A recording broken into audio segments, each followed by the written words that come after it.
buenos días a todos y todas las presentes. Sean todos muy bienvenidos y bienvenidas a la Universidad Complutense de Madrid, a su Facultad de Geografía e Historia, que como todos ustedes saben...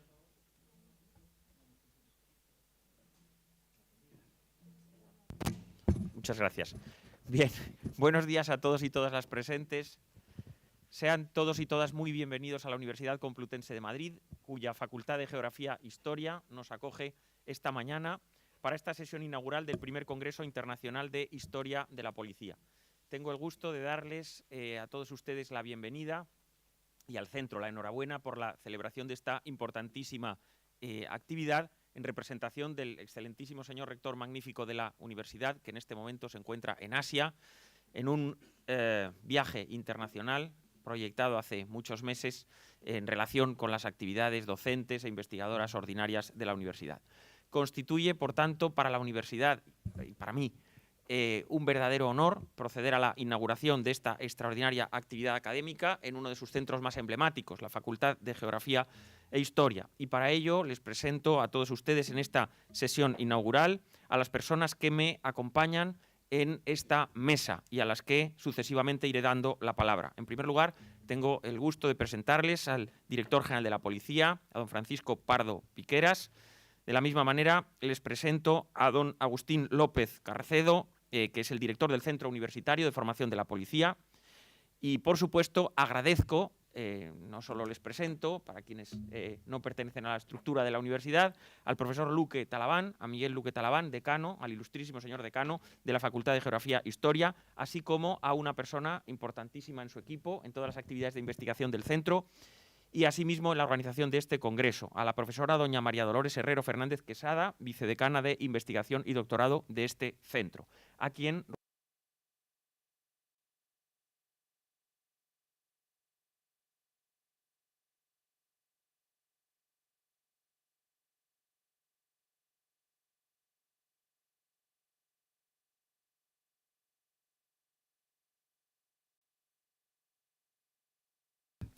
En esta ocasión nos estrenamos trabajando y colaborando con el Centro Universitario de Formación de la Policía Nacional también.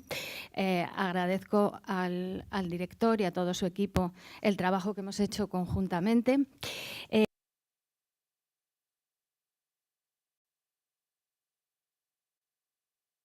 Profesor Diego Palacios Cerezales, que hemos estado trabajando conjuntamente desde hace meses en este congreso, y la verdad es que nos estrenamos con el Centro Universitario.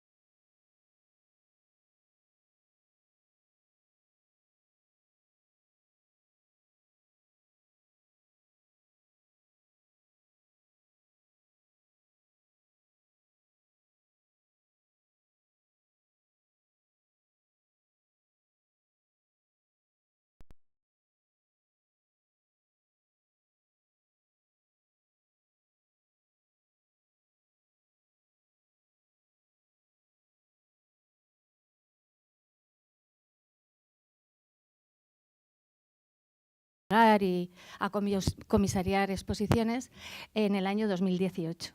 Entonces, desde el año 2018, he sido comisaria del 75 aniversario del DNI, de la exposición, y luego después del 200 aniversario de la Policía del Bicentenario el año pasado. Pues bien, yo recuerdo cuando vine a invitarle, yo como profesora, vine a invitar al decano como decano de la facultad y máxima autoridad, y le dije, no, pues que tengo una exposición con la policía, 75 aniversario, y bueno, se entusiasmó.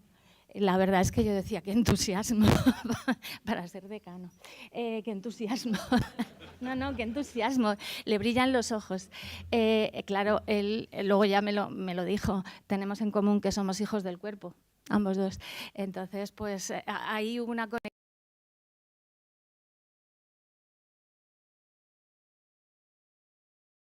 Direction générale de la police, à la sous-direction, la sous-directrice Eulalia aussi, et Maria Jesús Llorente,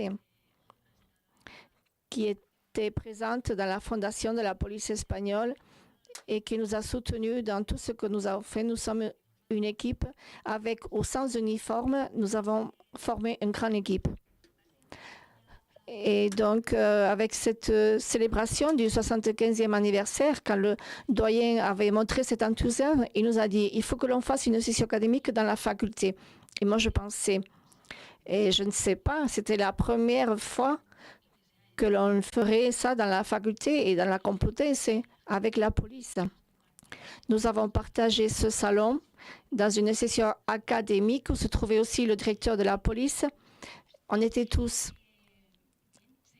Donc, on a fait cette session académique et c'était un vrai succès. Et à partir de là, entre les activités de la direction générale et la sous-directrice, nous ont proposé pour le bicentenaire, l'une d'elles, c'était de faire un congrès, le premier congrès international de l'histoire de la police. Et c'est pour ça que nous sommes ici. Et nous espérons que ce ne soit pas le premier congrès, mais qu'on puisse avoir un deuxième, troisième, etc. Et puis, le programme de ce congrès ne peut être un autre que celui d'intégrer l'histoire de la police espagnole, l'avenir de la police dans le contexte européen. Parce que notre police a ses origines là où il y a aussi les origines des autres polices européennes. Nous partageons un contexte politicien, une crise marquée par la pauvreté dans le XVIIIe siècle, la fin de l'Ancien Régime et donc le passage vers le XIXe siècle. Et dans cette époque, tous les gouvernements veulent chercher des outils pour pouvoir gérer l'ordre public, pour pouvoir gérer les espaces publics et la vie dans les espaces publics. Donc c'est un changement de vision et de là se trouvent les origines de la police espagnole. Et donc nous avons pensé qu'il fallait partir de là pour arriver jusqu'à nos jours. C'est pourquoi il y aura plusieurs interventions. Tout le monde ne pouvait pas être présent dans le programme parce que nous n'avions que 3 jours. Mais si jamais il y a un deuxième congrès ou un troisième, nous pourrons inviter nuestro colega Diego Palacios ha invitado a algunos colegas de fuera de España y creo que va a ser un intercambio excelente para todos. Y finalmente, en la última jornada, a mí me hace mucha ilusión porque se han planteado una mesa con las sinergias entre policía y universidad, entre policías y universitarios. Porque es que esto ya es una realidad, no es un deseo, es una realidad. Entonces, estarán de medicina forense, que son profesoras que entrenan a los perros de la policía, estará la de la división de patrimonio, de la brigada de patrimonio y finalmente estarán investigadores de nuestra facultad, arqueólogos que llamaron a la policía y la policía pues contestó de inmediato en positivo y a partir de ahí se ha creado un equipo de 4 personas científicos que han sacado unos resultados excelentes y que veremos el último día. Luego esto, las sinergias, este es el primer congreso, pero las sinergias ya son una realidad. Se lleva trabajando e investigando conjuntamente mucho tiempo. Así que les deseo que disfruten del congreso y bienvenidos a todos y todas. Gracias.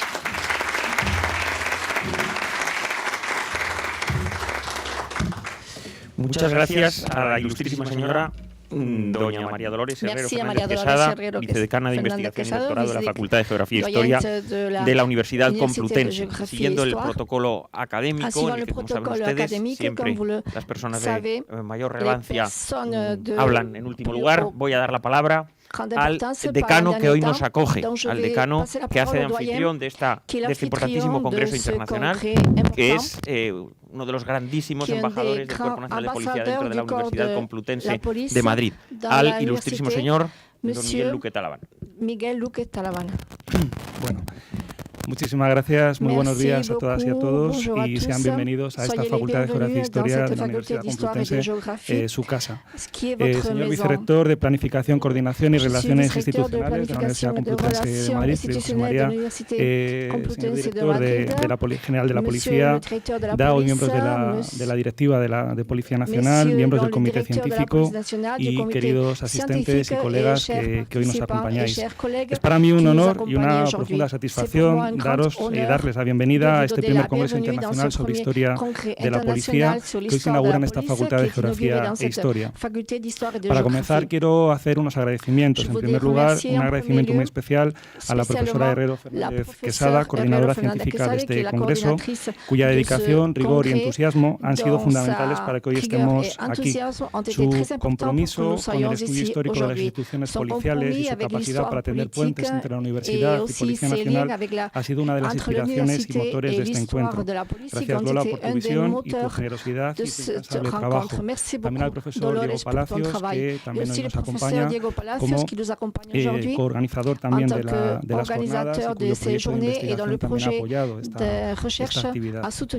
Este encuentro académico, fruto de la colaboración entre la Universidad, Policía Nacional y especialmente el Centro Universitario de Formación de la Policía Nacional, representa un hito histórico en el estudio histórico de las instituciones policiales y una oportunidad única para reflexionar sobre su evolución, sobre sus retos y su papel en la construcción de nuestras sociedades. Permítanme también recordar un momento especialmente simbólico que refería hace un momento la profesora Herrero, que vivimos en esta misma facultad en el año 2019, a finales de 2019, cuando celebramos la exposición, la presentación de la exposición y del libro conmemorativo del 75 aniversario del Documento Nacional de Identidad.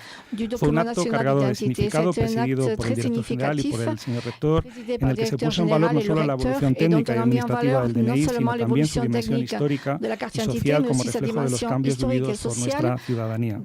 Aquella jornada fue muy importante para nosotros como facultad, pero sobre todo como parte de esta universidad tan grande y tan importante que es la Universidad Complutense, porque marcó el inicio de una colaboración más estrecha entre esta universidad y Policía Nacional en el ámbito de la investigación y de la divulgación histórica. En esa misma línea de cooperación institucional, seguimos trabajando, como seguramente muchos de ustedes saben, conjuntamente con el Centro Universitario de Formación de Policía Nacional, ya adscrito a la Universidad Complutense de Madrid, en el diseño de los que serán los dos primeros másteres universitarios conjuntos y que serán gestionados académicamente. Master's degrees on police studies. They will be coordinated by our school. This is a very ambitious project aiming at a cross-cutting training, answering to the needs of the future. So this is proof that the dialogue between the university and the police is not only possible, but very fruitful too.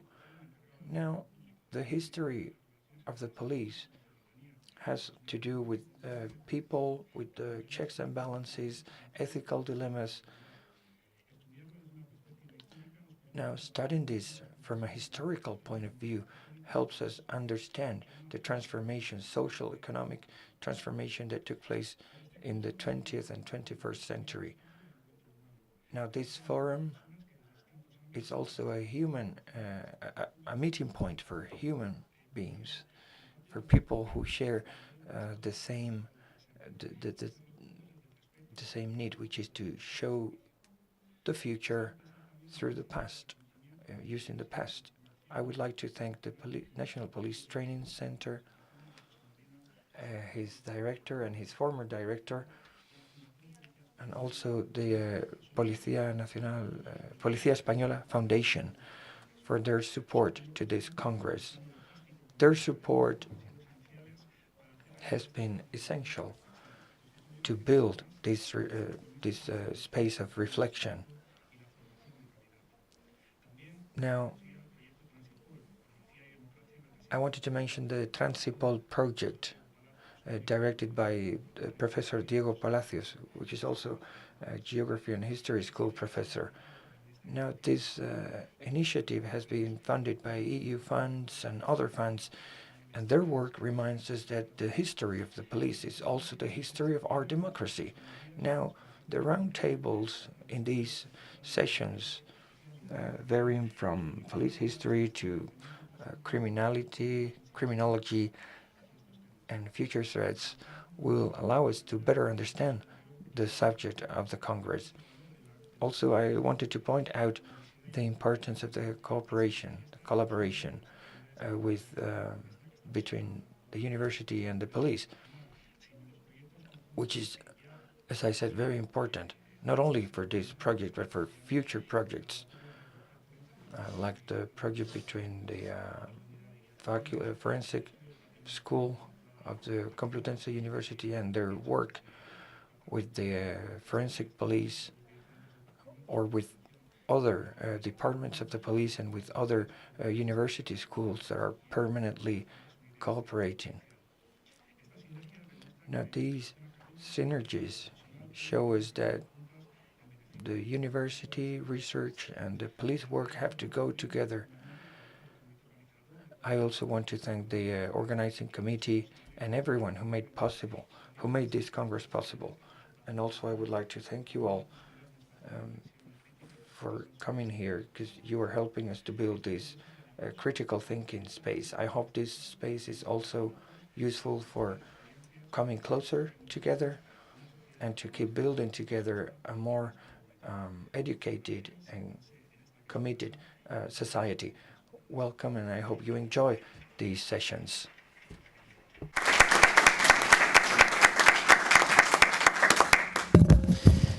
Muchas gracias, querido decano. Thank you, dear Dean, for your welcoming words, and welcome to every guest. Now I will give the floor to Agustín López Carriazo, which is the director of the National Police Training Center. The floor is yours. Thank you very much, Vice Director General of the Police.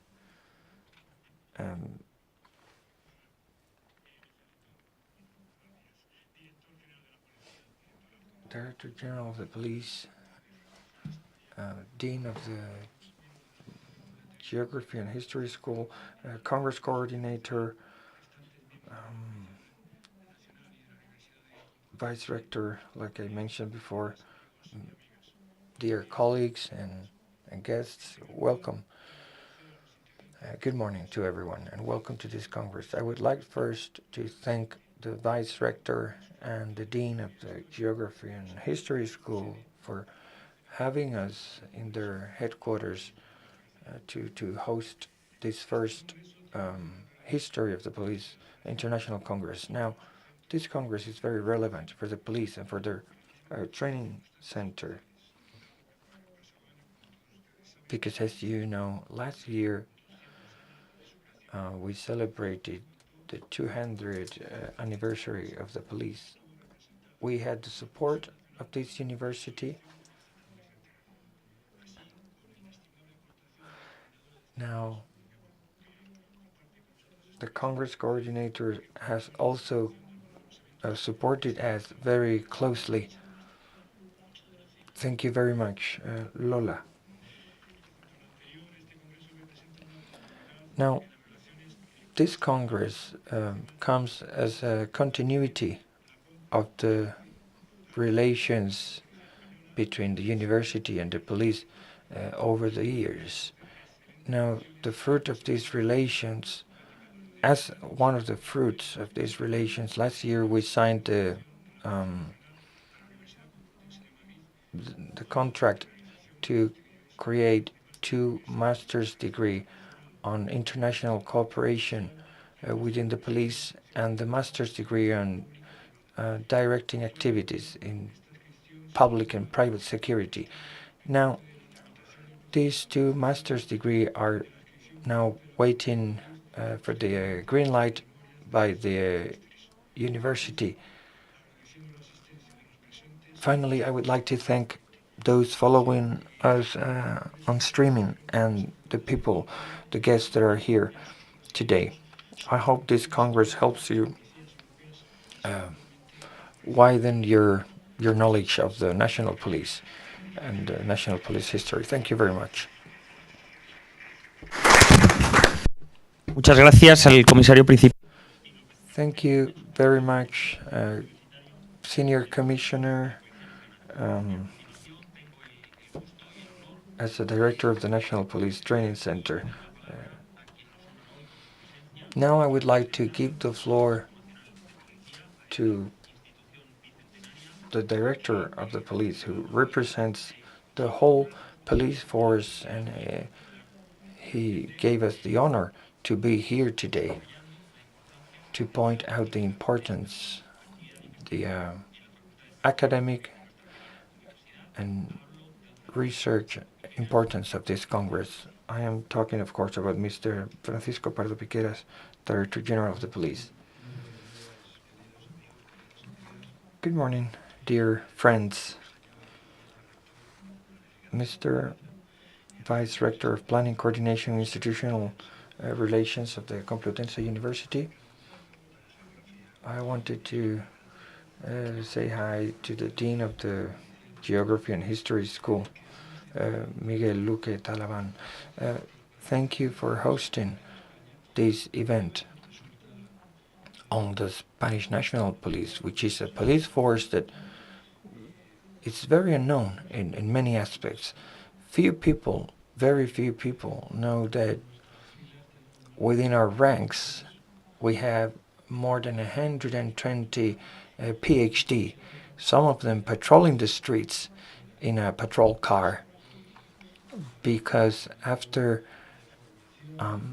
their university training, after undergoing a university degree and further university training, they decided to become a police officer, while at the same time they continued with their academic work at university.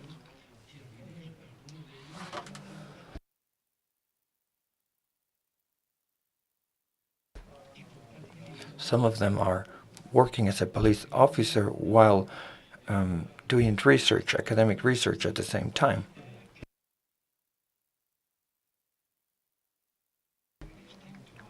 This adds new points of view, new profiles, new skills to the Spanish National Police.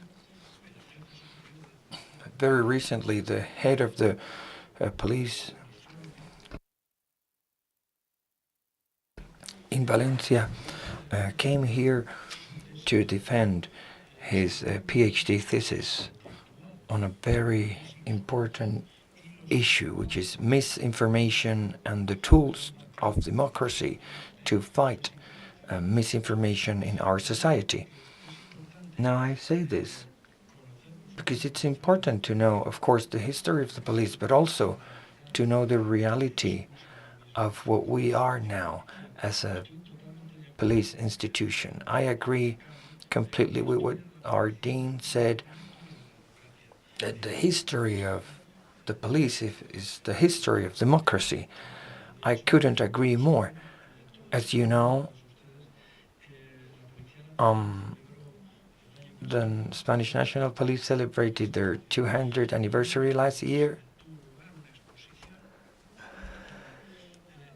And we carried out an exhibition where the narrative of that exhibition was the history of Spain through the history of the police.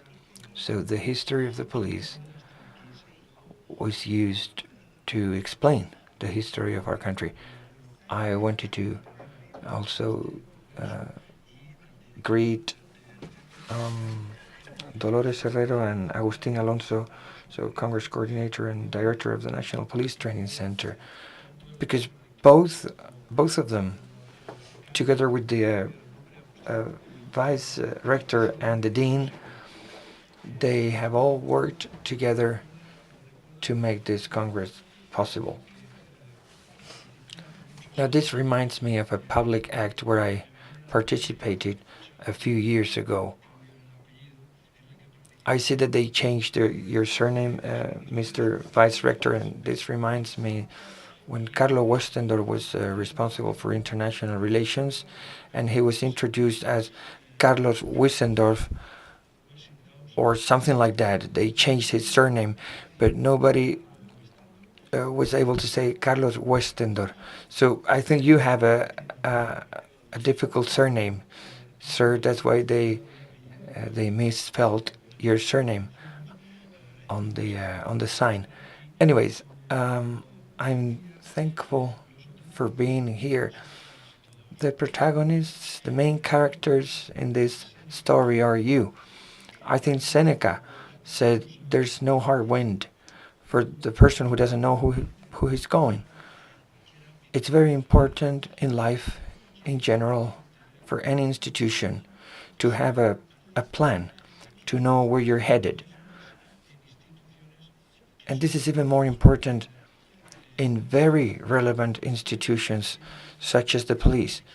The police is very confident about their path, about where they want to go, or where we want to go. Now, in order to conquer the future, it's important that we know our roots.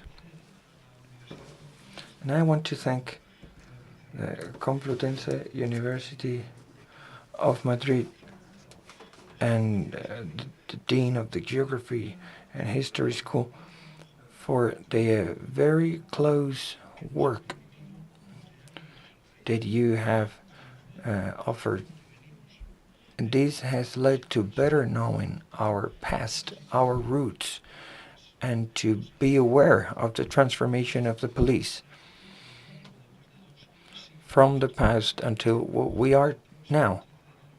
Now, on January the 13th, we will be 202 years old. We are the security force, the oldest security force in Spain. Now, thanks to your work, we can better understand our roots and better know something that is so important for every community, for the civil society, which is their identity. So the debate on the identity of peoples, the debate on the identity of nations, is a very, very important subject. And it's also important, the identity subject is very important for the police too. Now, this work we have done together on the 200th anniversary, the books that have been published, all this work has helped us to better understand ourselves, to better understand our history and to better work. So I just wanted to point that out. Ladies and gentlemen, we are undergoing difficult times. I was talking to the dean and the vice rector on the way here that we are living through a narrative time. It's the time of narratives. If you go to any bar, to any restaurant, when you talk about the atom fission, for example, there will be nuclear engineers, wannabe, of course, nuclear engineers that will have a narrative, will have an opinion on that, which is a pity.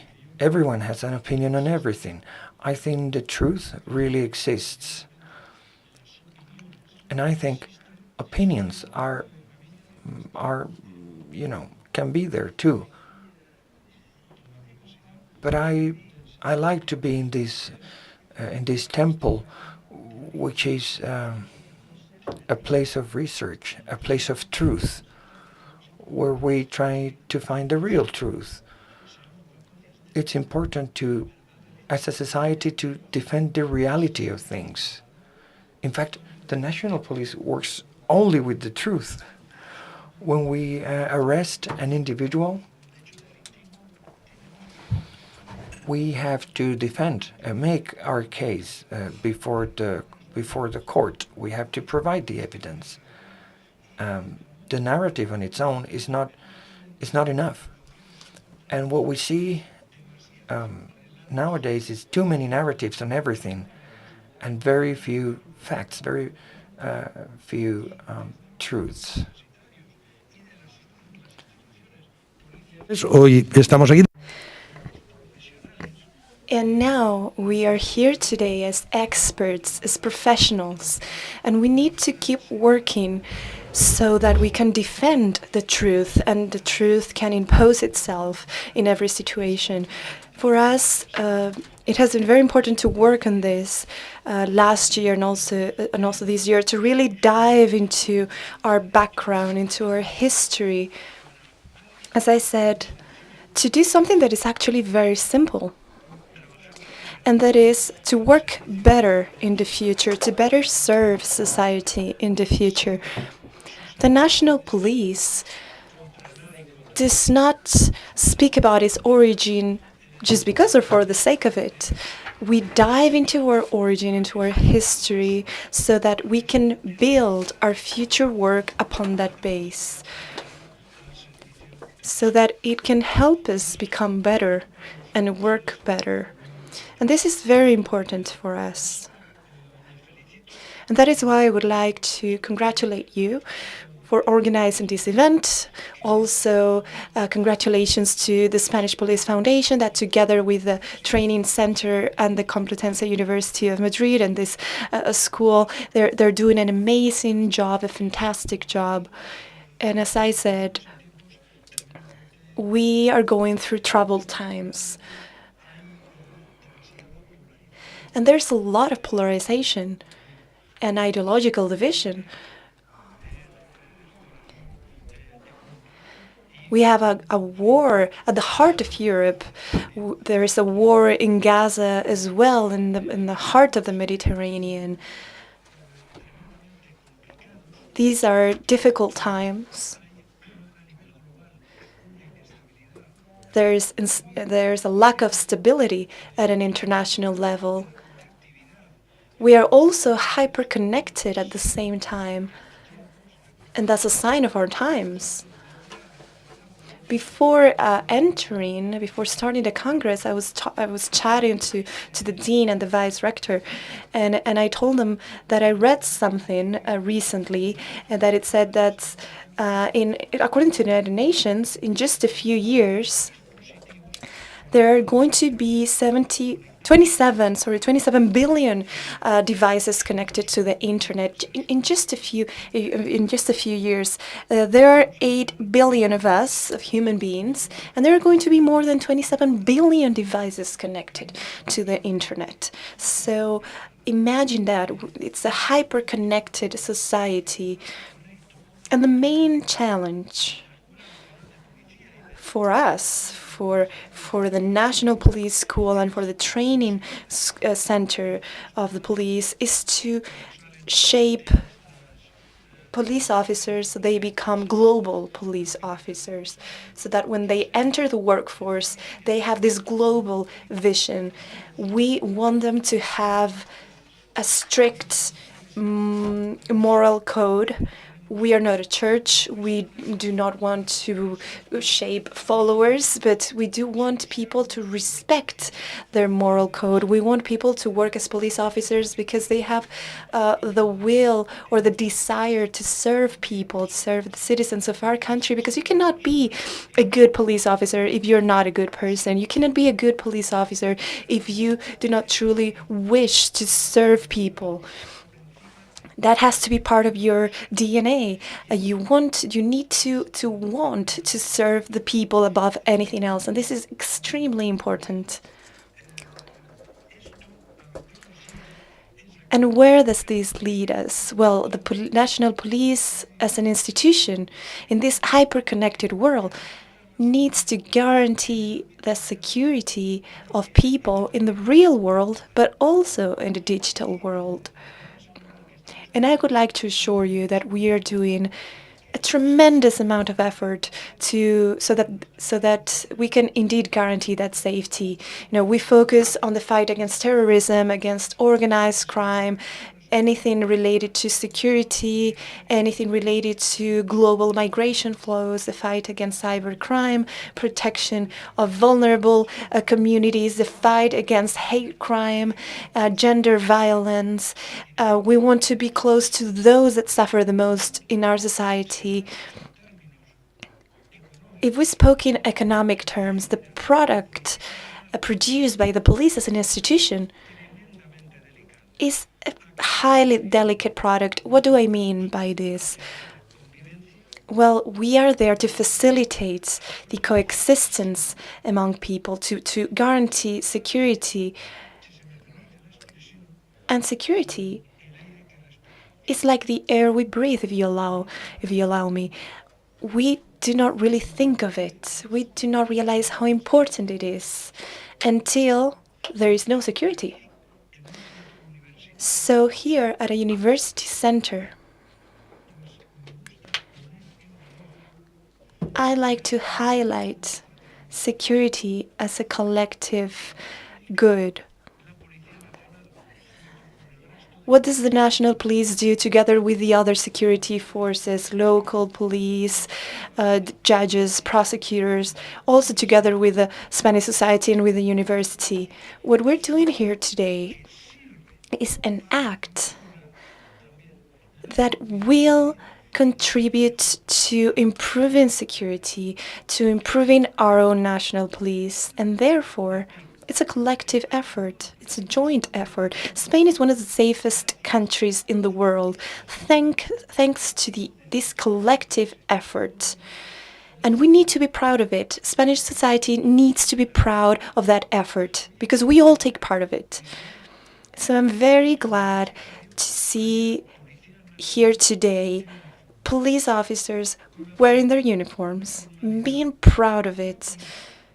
Without any issue whatsoever. We represent a democratic police force, a police force that defends democratic values.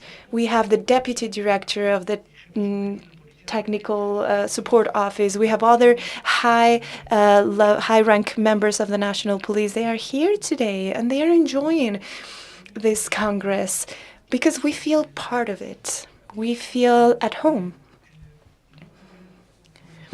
Again, we are living through troubled times. It's not a good time for poetry. We are one of the safest countries in the world. And again, that's the result of a joint effort. But the National Police as an institution, has a lot to do with that. There are more than 74,000 police officers. That's almost 11,000 more than we had 7 years ago. More than 13,000 police officers, if we take into account those that are still in training. We have gone through a modernization process, unprecedented modernization process, involving our infrastructure, equipment, digital transformation. We are also trying to collaborate with other international police forces. We have agents working abroad as well, and citizens are not really aware of this. And why? Because we cannot truly fight crime if we do not cooperate with other police forces. It is a metaphor. I'm going to tell you something that is a metaphor that shows how important this is and the society that we live in. A few years ago, on December 29th, a young girl, she was Greek actually. She wanted to commit suicide. She was with her parents in Alicante.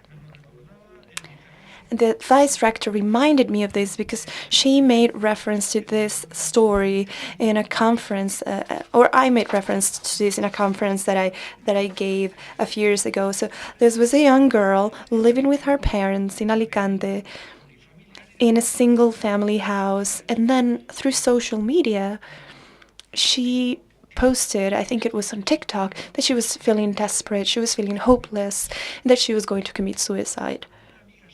A friend of hers in Athens received that message. She saw it. She saw the post. She believed in what she was saying.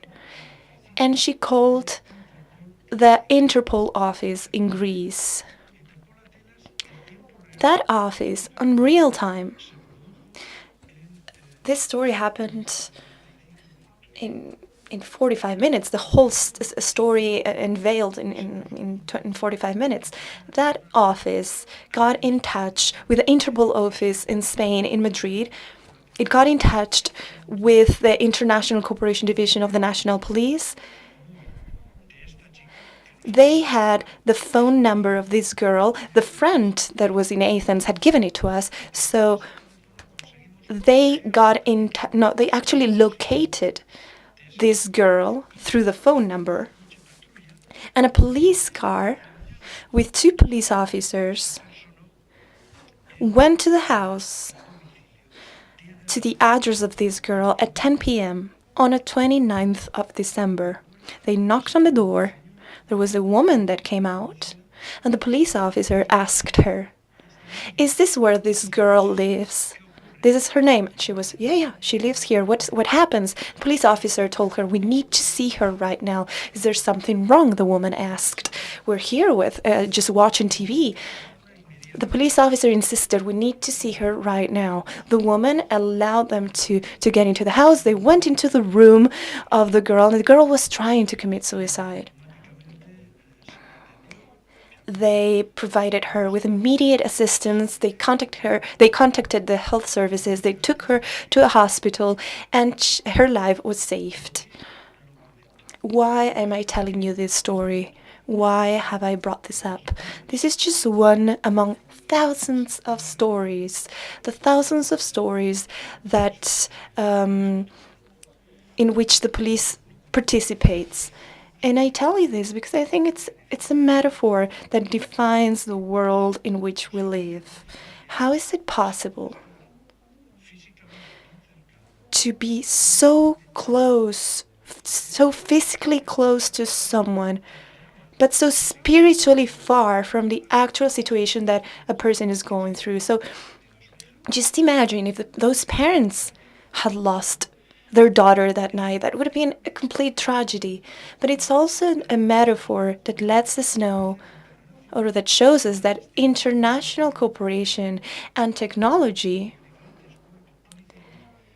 can help us achieve a safer society.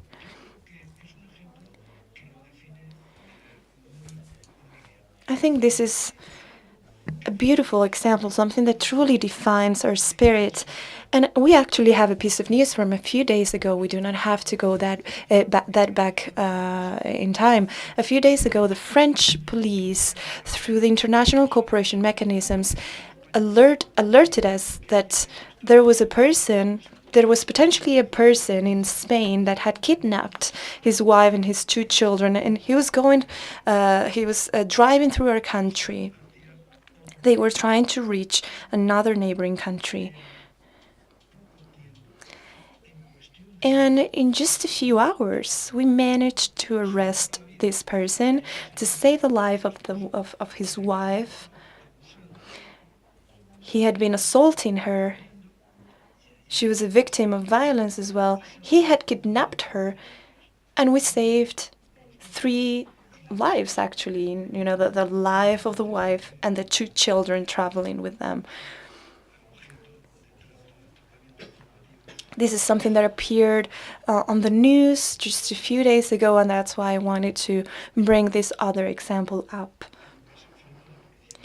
This is the work of the police, national police, as an institution. And to be effective in our work, to fight against crime, to facilitate coexistence, which is something that's so delicate, to guarantee security, that security that we miss when it's absent, like the air that we breathe. It is important to have good police officers by our side, human resources. Technology is obviously very important. International cooperation is obviously very important, but human resources are essential. And what's the conclusion of all of this? Well, the main element, the key that we have right now is actually threefold. On the one hand, we need social legitimacy. We need to gain the trust of the people we serve. That's absolutely essential. And I believe the national police does a very good job at that. We are very much liked and respected, probably one of the most liked police forces in the world. Then it's also essential to have professionals that can work at an international level, that have an international vision and mindset. The main element, which is revolutionary, if you allow me, to rapidly adapt to the global context that we're living through right now, is training. Our police officers here in Spain and elsewhere need training. Training is the main instrument to transform our police forces. Because, ladies and gentlemen, we're not going through an era of changes. We're going through a paradigm shift at a global level. The changes we are witnessing are so big, are so important, that the police forces have to be running at all times to adapt ourselves to this new global reality. So right now we are prioritizing the fight against cybercrime, because right now there's a risk of falling victim to sexual harassment or a scam online. It's easier actually to become an online victim, so to speak, than a real victim, than to suffer a crime in the park, in the street. You know, for instance, when it comes to a scam, it's easier to be scammed online than in real life. So this is just one of the many challenges that we need to fight against. Luckily, we are going through good times as an institution. This is something that I do not like to say because, you know, again, the world is going through hard times, but we as an institution are going through a good time. But this is good because we are able to effectively fight against crime. We have more and more police officers. We are able to increase our budget. We have improved the security of our police officers. We have updated our equipment and infrastructure so that we are better able to do our work. We are a safe country, and that is a result of the joint effort of everyone. But as an institution, we are doing our part. But again, training is the key. Excellent training, quality training, and that is why I'm so happy to be here at the University, Complutense University of Madrid. Because we are betting on quality training at the National Police. That is why we created the university, the training center of the police 3 years ago. In 3 years, more than 2,200 students, police officers, have gotten their education there. They have graduated from university or they have obtained their master's degrees. And we have signed collaboration agreements with different university centers. We have talked about the collaboration agreement that we have signed with this university right here. We are waiting to finalize another agreement with the Autonomous Community of Madrid to become part of this university. And that's something that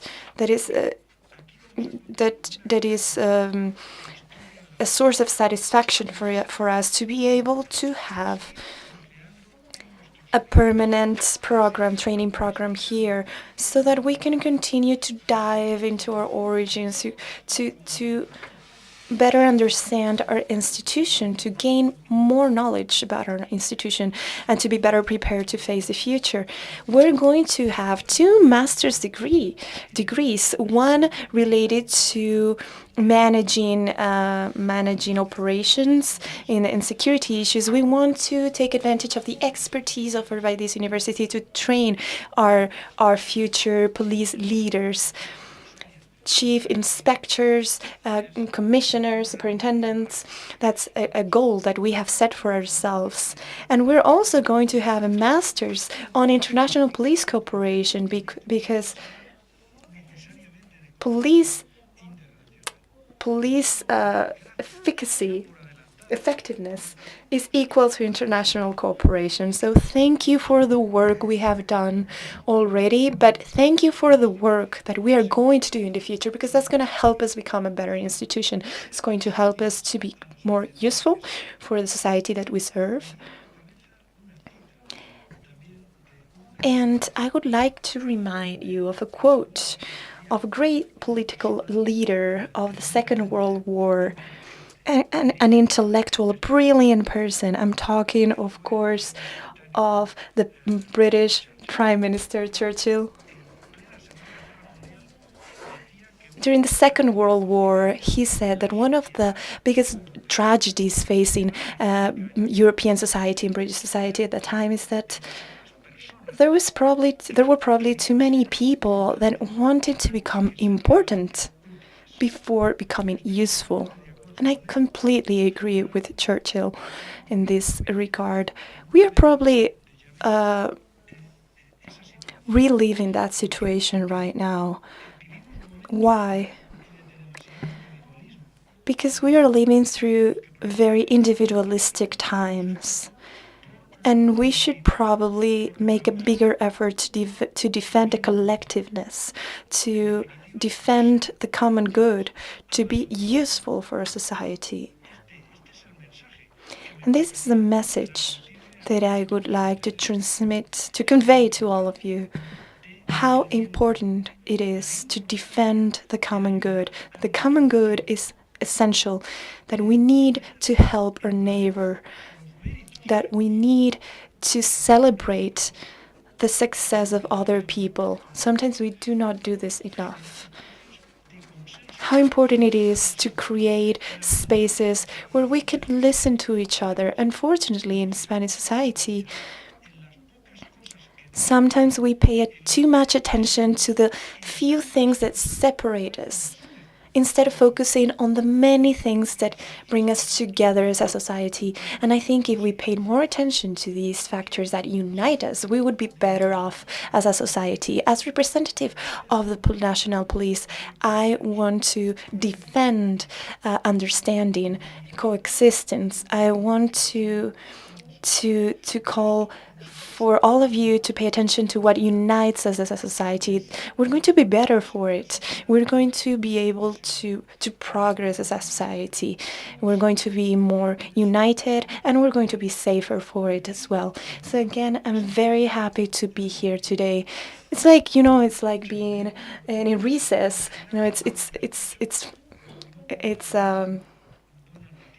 I enjoy it. Sometimes at work, I do not get good news.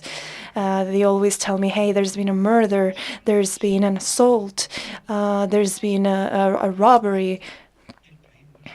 And we're one of the safer countries in the world. We have our crime rates our statistics are 1/3 of that of Sweden. We are much safer than Great Britain. We are much safer than Germany, for instance, or Belgium. Their statistics are higher than ours. We are not talking about developing countries. We're talking about our neighbors. And despite that, my job sometimes is not the most pleasant one, the most cheerful one. In fact, I try to be cheerful, as a matter of fact, because that makes my work easier. Because if I leave my house with a certain degree of optimism, then you will be able to face your daily work easier. So we need more easily. So we need to be optimistic as well and cheerful to do our job better. And we do it. I can tell you that we do it.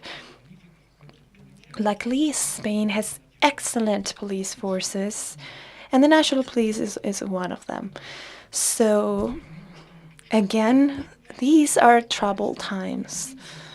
It is important, as Churchill said, for citizens to make an effort to be useful to society. They need to serve society as well. And we need to make sure that the society has useful institutions to serve them as well. And the National Police is a useful institution as well, and that is why it's so loved and appreciated by its citizens. So I would like to end my speech by thanking again those who are wearing their uniforms today, and on every officer of the National Police. I'm honored to be their director.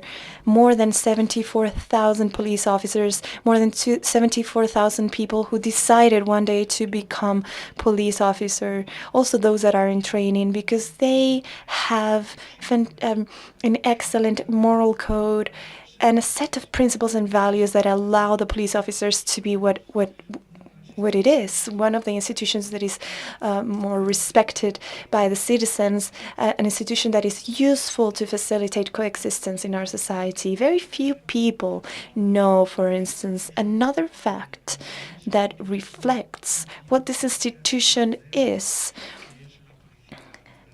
An institution that is useful and that is modern.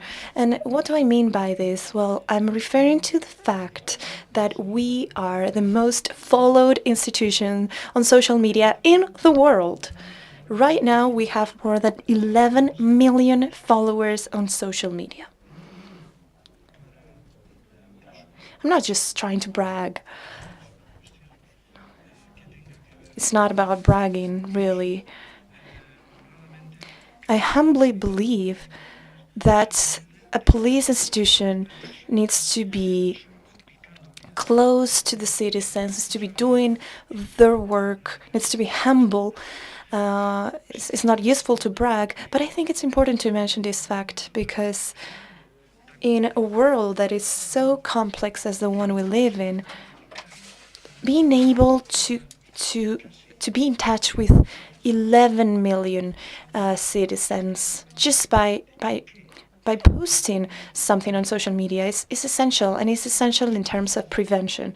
The National Police likes to be outside in the street, close to the citizens, patrolling the streets. But it is also an institution that works a lot on prevention, and therefore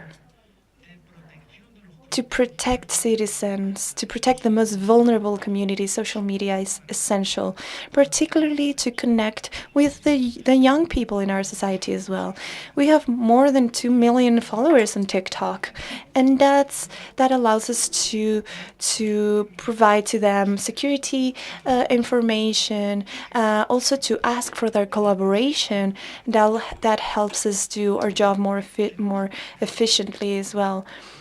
So again, we are an institution that is adapted to our current context and to fight against all these challenges that we're facing today. And we need to rely on the best of the best, particularly when it comes to training. And this is exactly what we're doing.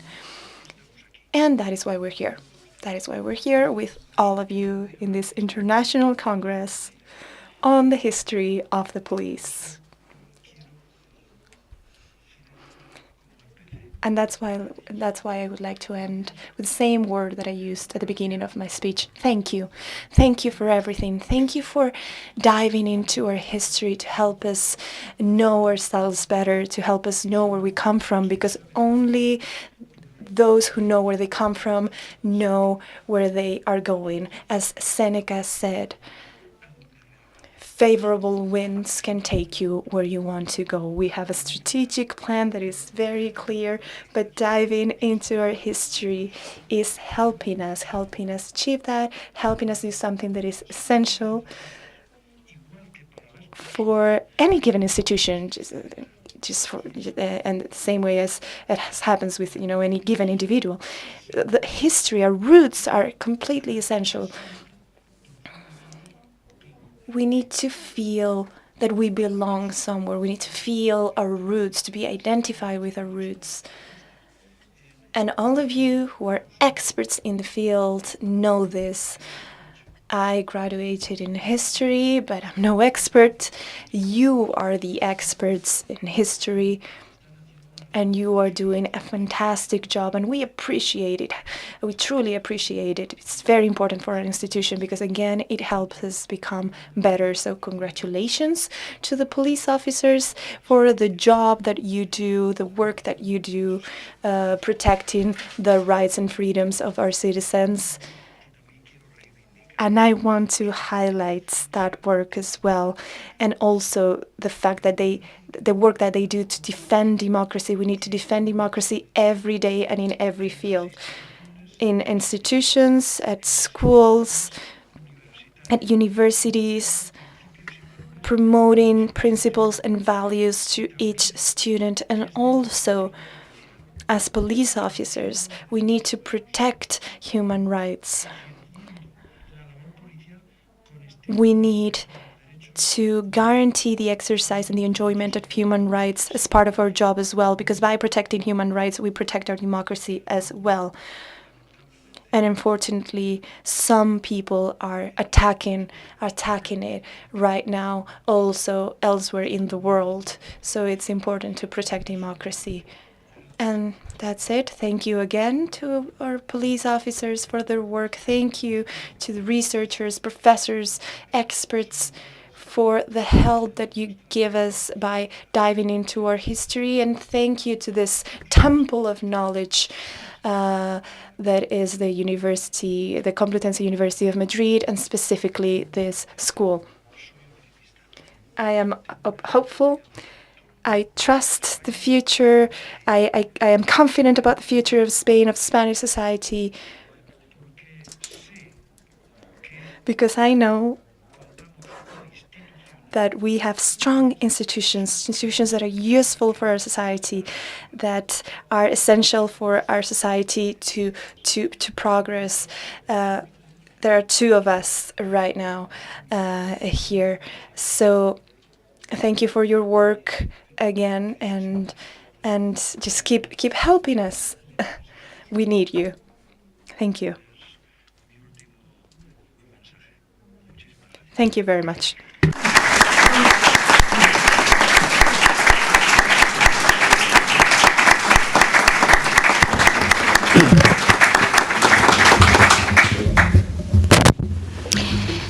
Bueno, pues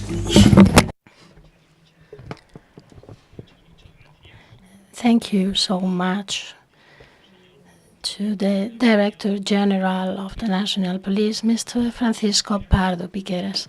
We do appreciate his honest, vibrant, and moving words, where he has set the framework for this conference. As I said before, he has highlighted the importance of the national police for Spanish society, the essential role of the many men and women who guarantee our security, and who are part of one of the most modern, important, and best trained enforcement agencies of the world. This is evident for all of us. So thank you so much for his wonderful speech, full of passion and emotion, because he has enabled us to have a context to appreciate the luxury of having a national police force as the one he is leading. So, Mr. Francisco Pardo Piqueras, Director General of the Police, Dr. Miguel Luque Talaban, Dean of the School of Geography and History, Mr. Agustín Alonso Carriazo, Director of the University Training Center of the National Police. I do apologize on my behalf for having mistakenly changed your name.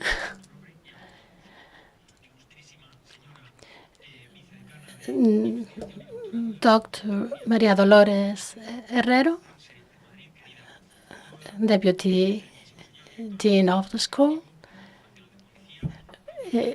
the Deputy Director General of the Police, head and former head of the Foundation of the Spanish Police, Vice Deans, dear colleagues of the Complutense University, dear representatives of the National Police, and to all participants in this conference, I thank you on behalf of the university.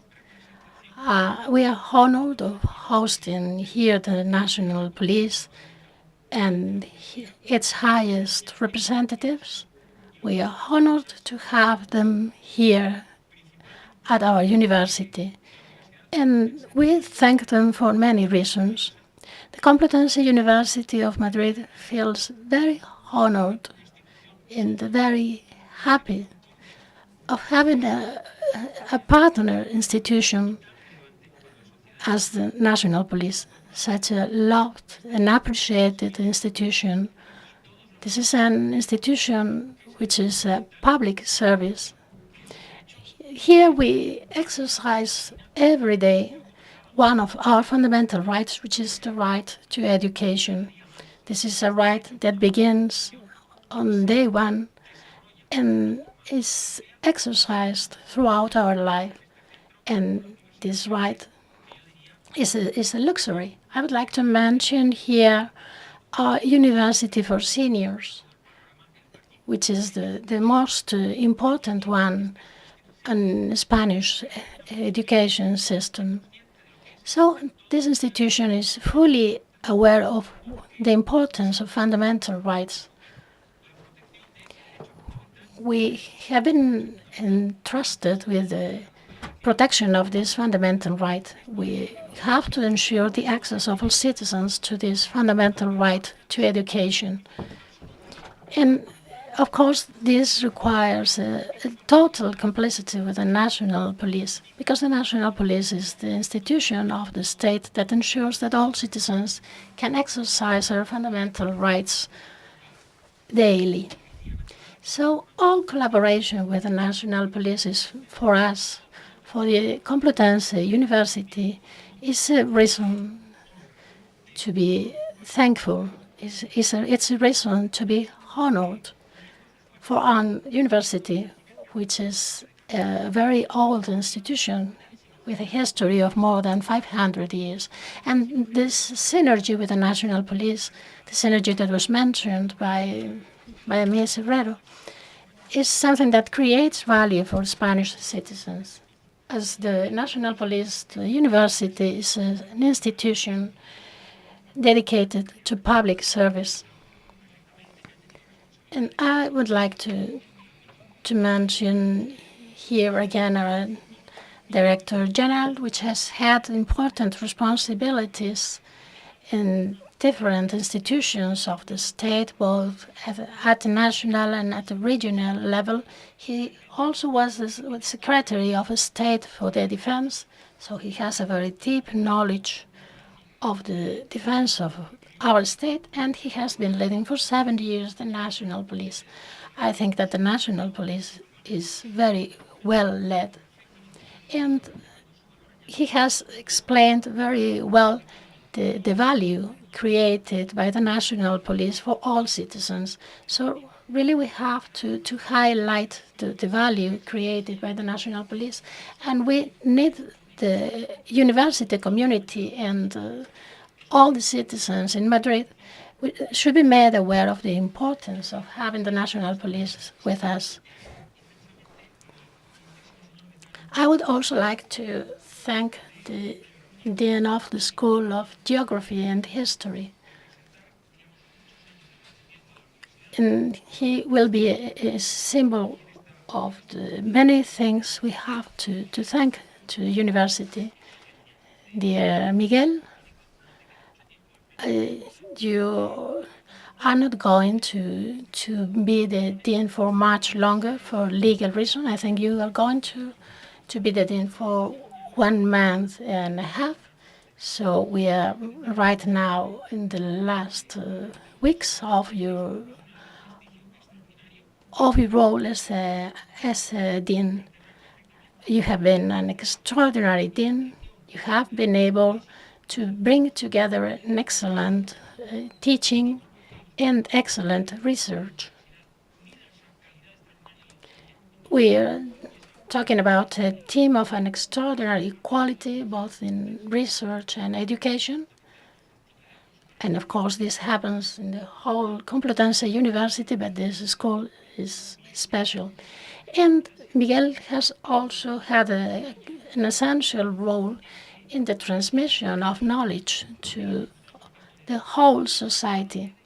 He doesn't want the knowledge created in this school to remain closed in the university. This is something that has to be spread throughout society. And it has been an immense pleasure to work along you, to share with you some of the tasks related to leading the university.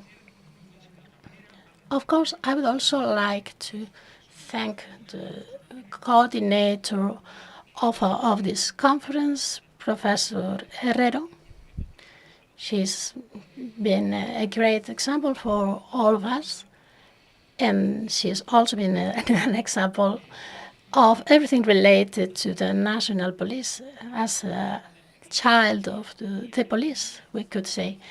And she is putting all this knowledge, all this professional experience in the service of the university. Thank you so much for having organized and coordinated so extraordinarily well this event. And I would also like to thank Mr. Agustín Alonso Carriazo. Did I get it right this time? I would like to thank him for leading the University Training Center of the National Police. As Mr. Pardo Piqueras explained before, this center is very shortly going to be, and this will take some time because all things in the administration go slowly. But as I said before, this training center is going to become part of this university. We are partner institutions. We are dedicated to public service, but when this center becomes a part of this university, the synergies created will go even further. So the training center, of course, is going to make good use of the circumstance of becoming part of the university, but I'm also sure that the Complutense University will also profit from the collaboration with the training center. This institution has been collaborated with the National Police for many years. But there are some milestones I would like to mention. I would like to mention the first degree in criminology ever taught in a Spanish university. This was the first degree that focused on teaching the sciences of criminology. Of course, among the teachers of this degree, there are many police officers.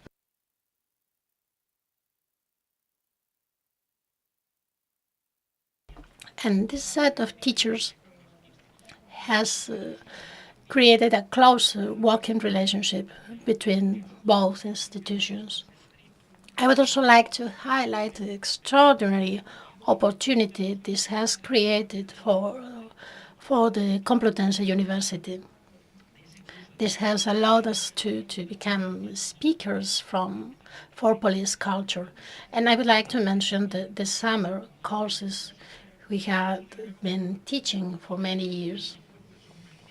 The summer courses are an important part of our strategy as a university. This allows us to showcase our knowledge, to show the Spanish society what we know about this current, important, vibrant issues, topics that are important for Spanish society right now at different levels, both at the social, economic level. So for more than 30 years, we have been working in this area, and we have been offering a wonderful place to showcase this knowledge. Of course, these courses have an immense prestige, and this allows us to find funding for these courses. So this has no cost for the university.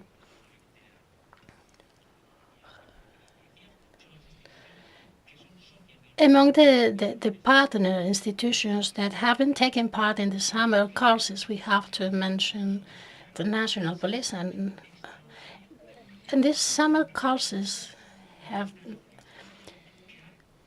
allowed many students to find their calling and to find a professional future at the National Police. Because years ago, it was more difficult for people from different social classes to access the corps. But there are many people who have a calling, who want to work in the public service, and sometimes the knowledge, what they have known about the National Police during one of the summer courses has been the trigger. It has enabled them to discover their calling. There's something else we have to thank the National Police for. And it was the inclusion of the Complutense University in the commission created to organize the celebration of the 200th anniversary of the National Police. The Complutense University has been honored of belonging to this interministerial commission which organized the celebration of the anniversary. And it was an opportunity for the National Police to show the Spanish university what they have done in their service. And of course, the Complutense University could collaborate with the organization of the anniversary. And I would like especially to mention the extraordinary exhibition organized by Professor Herrero. There are many more milestones I could highlight, but I would also like to mention the inclusion of the National Police School of Avila.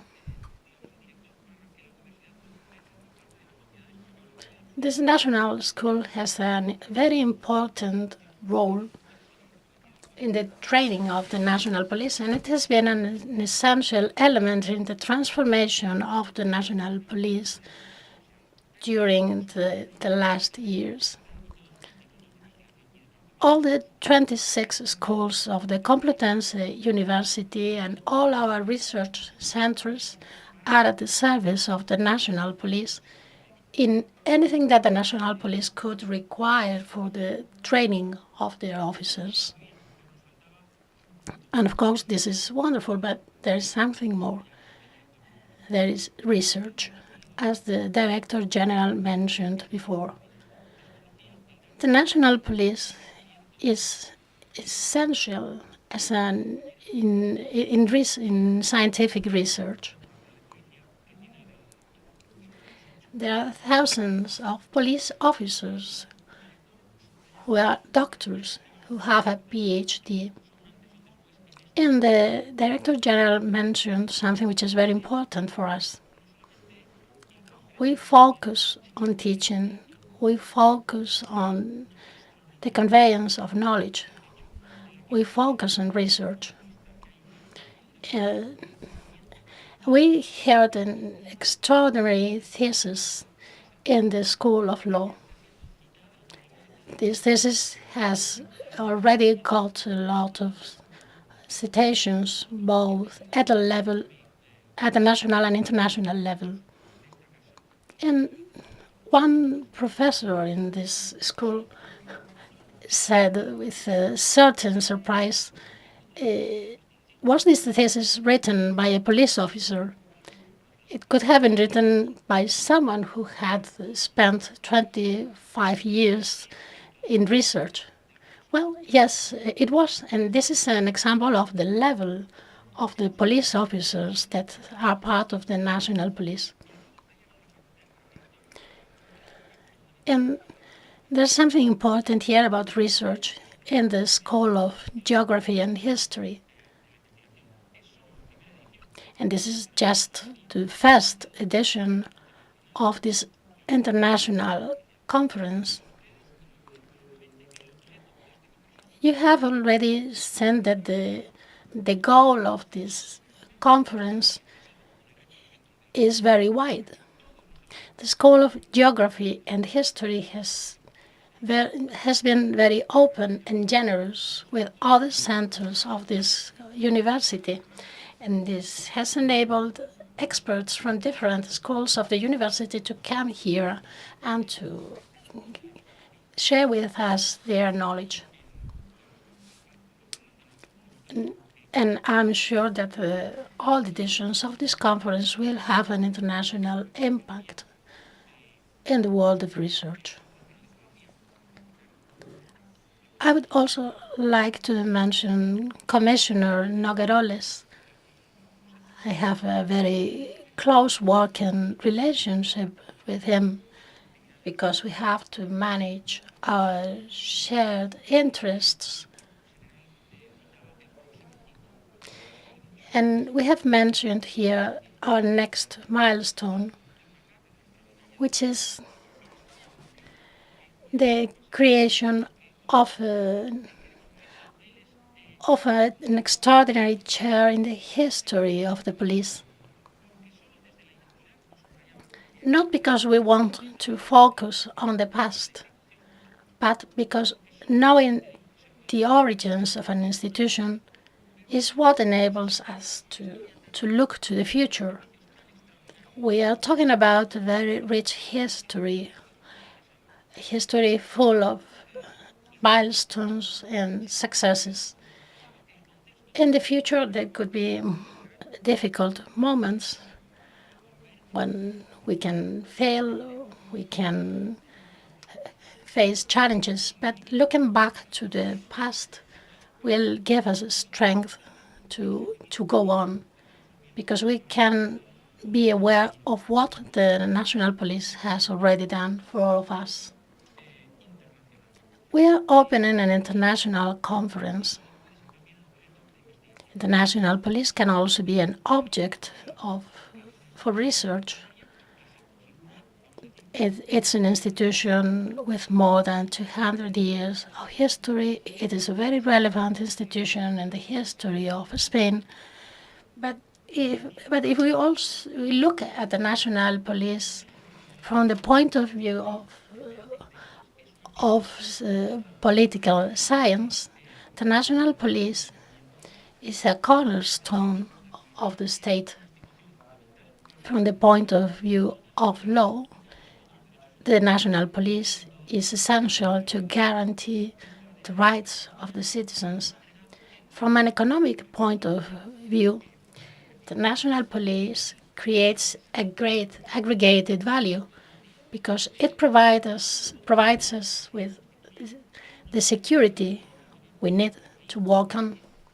It's key for some industries which are essential for our economy, such as tourism. It is essential to protect all fundamental rights which are essential for economic activity.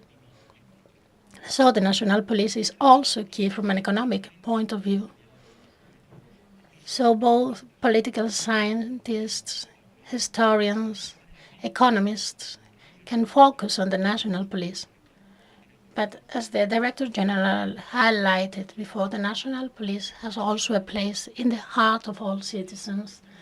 There are not many institutions so well loved by Spanish citizens as the national police, because it's an institution for all of us. It's an institution that guarantees daily our security. It guarantees that all the rights provided in Articles 14 to 29 of the Spanish Constitution become a reality. And this is thanks to the security provided by the national police. So this international conference looks back to the past, looks to the present, and as he wrote some minutes ago in the Book of Honor of this school, we also intend to look to the future. This is your home. Thank you for being here. Welcome to the Complutense University, and we wish you all the success in your activity. Bueno, pues digamos, muchas gracias nuevamente a todos y todas las presentes por su... Thank you again to all the participants taking part in this opening session, and both on my behalf and on the behalf of the Director General, we declare this conference open.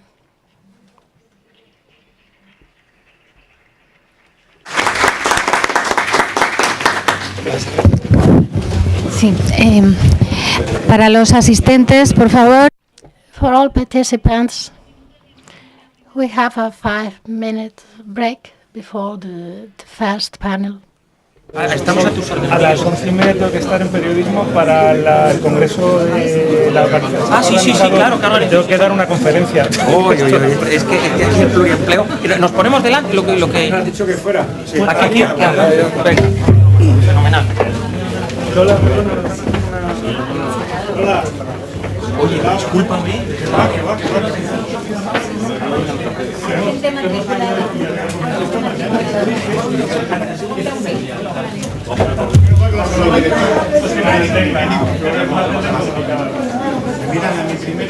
Así.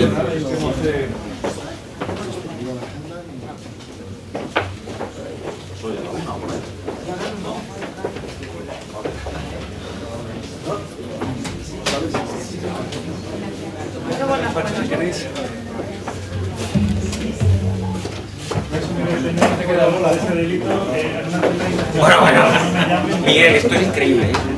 Aquí no hemos delinquido. Bueno, no defenderás. Bueno, eso sí. Sí.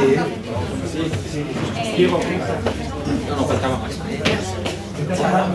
la verdad. No hay como dejar hablar. Muy bien, pero los estamos diciendo que es un desastre. La palabra de lo que ya por parte de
Sí. Vale. Mi presentación. Tu presentación. Está aquí. Perfecto. Una hora. Se han comido una hora. Se han comido una hora, sí. Yo estaba muriéndome. Así que yo estaba muriéndome. Voy a hacer los papeles y voy a ir con la presentación. Vale. Punto pelota. Perfecto. Os voy a presentar muy brevemente. Sí, pero vamos. Nada. Telegráficamente. Yo ya estoy presentada, ¿eh? Sí, sí. Telegráficamente. Canal 1 en español, 2 en inglés, 3 en francés, ¿no? Sí. Si nunca me corrijan yo. Ya. Pasa el agua para las flores. Sí. El agua de Lola. Ah. Vamos a esperar.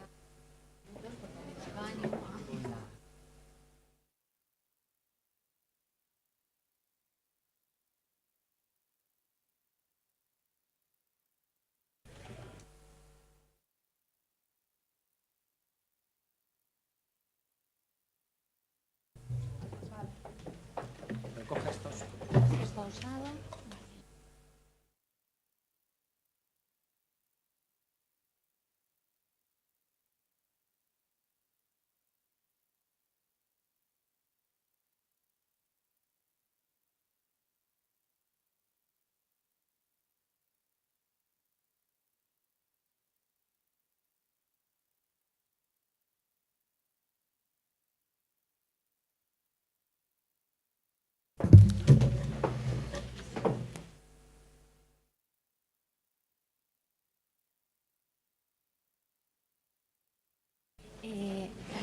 Si tú vas a estar ahí, pues no movernos, no perder tiempo. cuando sea mi turno, ¿Quieres me estar vas a paseo? pasando tú. Tú quieras. Es que si no, me toca perder Perfecto. más tiempo. Lo que tú prefieras. Yo, como me voy a cambiar con Fabio para presentar Geografía, Muy bien. pues ya me quedo ahí en el ordenador y tú me dices. Vale, de acuerdo, gracias. De nada. Lola, Una pregunta. ¿Agustín se va? no tengo ni idea. No, necesito un rato para que firmes los... Sí. Pues ahora se lo tenemos, pero es que están ahora tomando café todos ahí. Qué guay. Entonces, ¿qué hacemos? Vamos a esperar. Es que son y cuarto ya. Son y cuarto, empezamos. Empezamos, ¿no? Hola, bienvenidos a la primera sesión científica de este primer Congreso de Historia de la Policía. Es una alegría estar aquí. It's a pleasure for me to be here. Now, the lack of discipline of the authorities force us to be very disciplined. This is the faculty, the school where the academic rules are less abided. Anyways,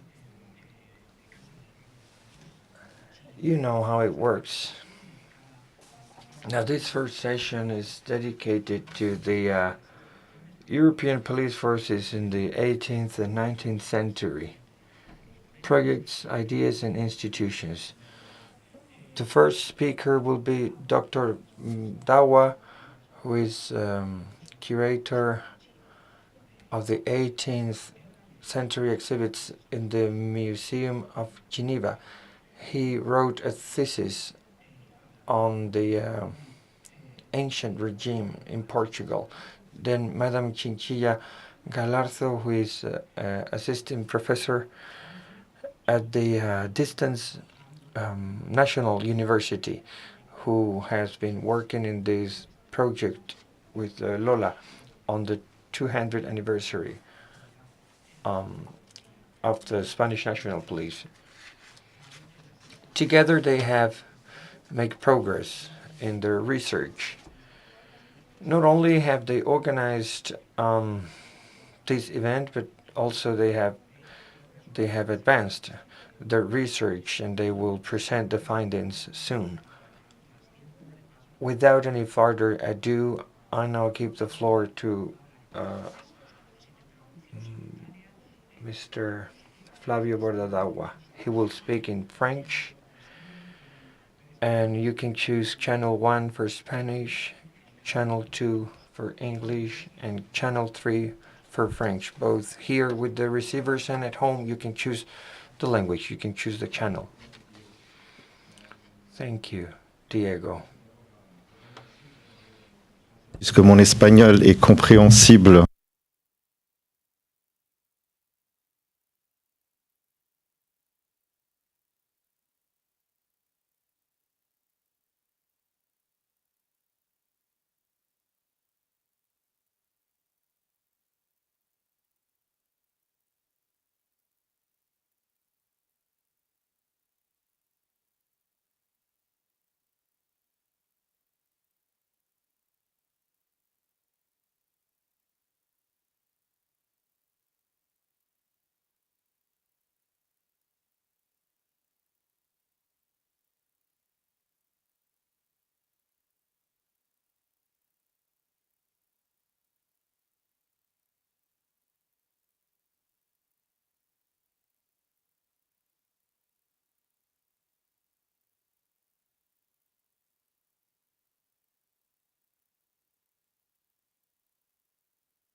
la de 1 de noviembre de 1755. De ahí sale una institución policial en el marco de un proceso europeo que ya existe bajo el antiguo régimen, que es modernizar administrativamente el orden público. Y cómo ese fenómeno se inscribe en una circulación de conocimientos y de prácticas. Para ello, voy a hablar de 3 ejes fundamentales. El primero es el contexto de la creación de esta institución, es decir, del primer policía de la época. Segundo, la influencia del modelo francés de la policía, que será de manera voluntaria o involuntaria en un paisaje marcado por la circulación de los conocimientos de la policía. Y, para terminar, mostrar el caso de Lisboa como un laboratorio de experimentos policiales.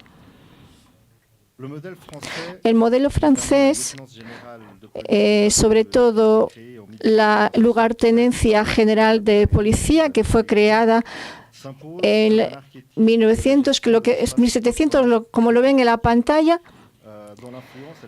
en su influencia va a sobrepasar las fronteras de Francia para llegar a Europa. Un ejemplo de ello es lo que dijo la emperatriz María Teresa de Austria al señor de Sartine, que era el teniente general de París, que le encomendó de escribir una memoria sobre la administración de la policía de París. Esto es una orden simbólica y muestra cómo es el conocimiento policial en 1700.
l'État pour reconstituer le contrôle de l'espace public. La documentation de l'époque révèle que la police devient au cœur des décisions de la couronne, qu'il s'agisse soit de réorganiser l'espace urbain, soit d'imposer un ordre public plus strict. Dans ce contexte, dans cette seconde moitié du XVIIIe siècle, on peut distinguer 3 phases majeures. La première, qui concerne notamment la décennie du marquis de Pombal, avant qu'il passe quelques affaires, c'est celle de 1750 à 1760. Ensuite, la création du poste d'intendant général de police en 1760. Et puis, le mandat de Pinnemenich, qui sera quant à lui un disciple de Pombal, une figure ubiquiste de la société portugaise du XVIIIe et du XIXe siècle. Et sa gestion marquera la transition entre l'Ancien Régime et le libéralisme, rapprochant notamment l'intendance générale de police du modèle français, diffusé en Europe, notamment par les mémoires policiers et le traité de police de Lamar. Le voici à l'écran dans un portrait qui a été récemment trouvé, notamment dans une collection particulière. Avec cela, nous avons 3 éléments, une division tripartite qui peut être faite pour notre analyse. Catastrophe, réforme et modernisation. Cette division tripartite permet d'analyser comment une catastrophe naturelle accélère le processus de modernisation qui, sans elle, aurait mis des décennies à se mettre en place. Lisbonne se transforme ainsi dans un laboratoire d'expérimentation policière où la circulation des savoirs, les influences étrangères et la volonté réformiste s'entrelacent pour façonner une nouvelle conception de l'ordre public. Donc, dans les minutes qui suivent, nous explorerons donc ensemble comment ces éléments convergent pour transformer non seulement une ville, mais aussi la notion de police dans le Portugal d'Ancien Régime. Il ne faut pas croire non plus que la modernisation policière portugaise arrive uniquement à partir de cette catastrophe qui marque finalement une table rase administrative et territoriale. On trouve notamment des prémices lors de la restauration de l'indépendance en 1640, après le détachement de la couronne espagnole. À travers une série de réformes, d'innovations administratives que les souverains successifs y tentent d'imposer, mais avec des fortunes qui sont totalement diverses, et ce jusqu'au tremblement de terre de 1755. Cet événement à la fois catastrophique plonge l'administration royale et municipale dans une paralysie institutionnelle totale, affectant non seulement l'ensemble du territoire, mais également les colonies. Les institutions, par exemple, qui sont concentrées sur la zone riveraine de Lisbonne, sont totalement réduites à néant et rendues inopérantes. Donc cette table rase administrative, comme je vous disais auparavant, favorise une centralisation du pouvoir avec Lisbonne comme épicentre de la gestion de la crise. Le marquis de Pombal, anticipant les besoins urgents, déploie alors des soldats dans la capitale et aux frontières du royaume, tout en instaurant un contrôle strict des actes officiels, faute de personnel administratif.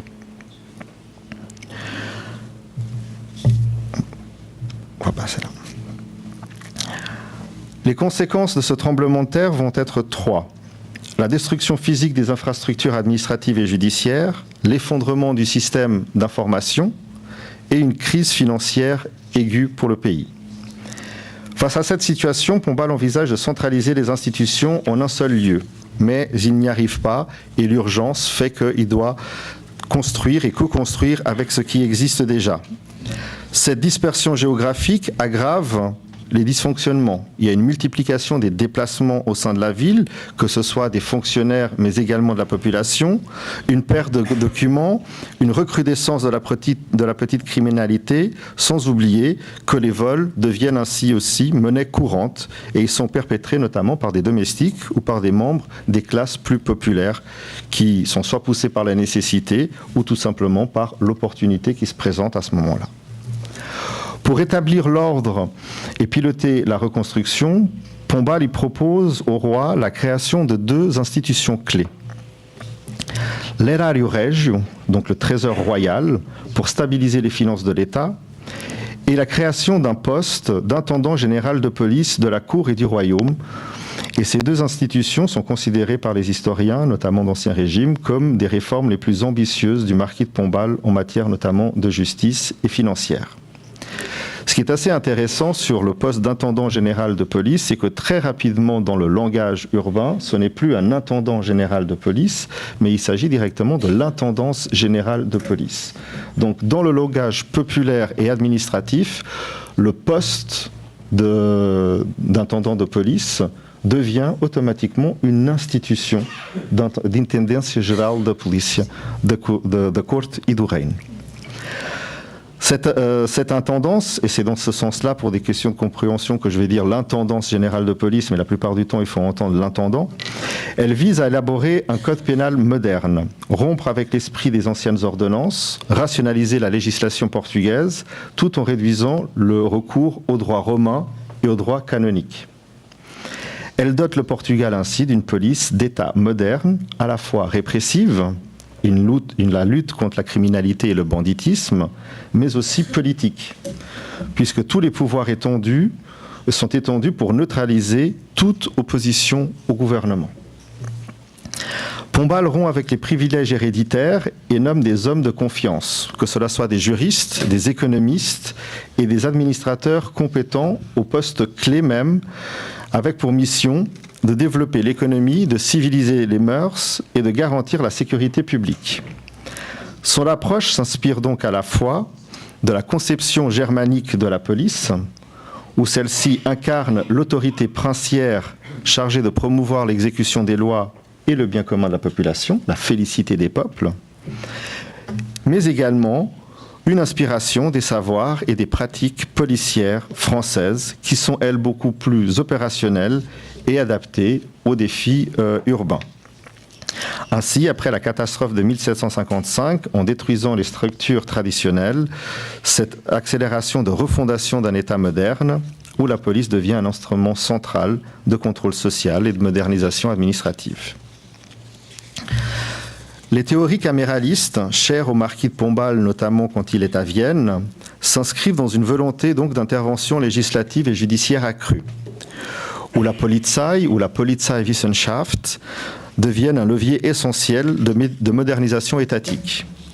Ces doctrines, élaborées par les princes allemands des Lumières, visent à restaurer l'ordre traditionnel avec une fermeté inédite, tout en reconstruisant l'État sur des bases rationnelles.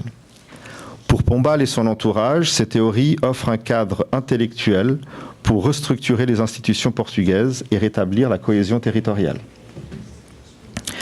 L'historiographie souligne que Pombal et sa cour s'appuient sur ces principes allemands pour réformer l'administration et instaurer un ordre public rigoureux. Les textes caméralistes, conçus pour définir les compétences administratives et fonctionnelles de l'État, trouvent un terrain propice à ce centralisme voulu par Pombal. La police, dans cette perspective, incarne l'ensemble des actions souveraines destinées à consolider le pouvoir central et à promouvoir le bien-être collectif. Une conception où l'autorité publique doit organiser, contrôler et perfectionner la société. Cependant, la société portugaise du XVIIIe siècle, perçue comme désordonnée parfois et éloignée de l'harmonie naturelle, exige une intervention administrative profonde.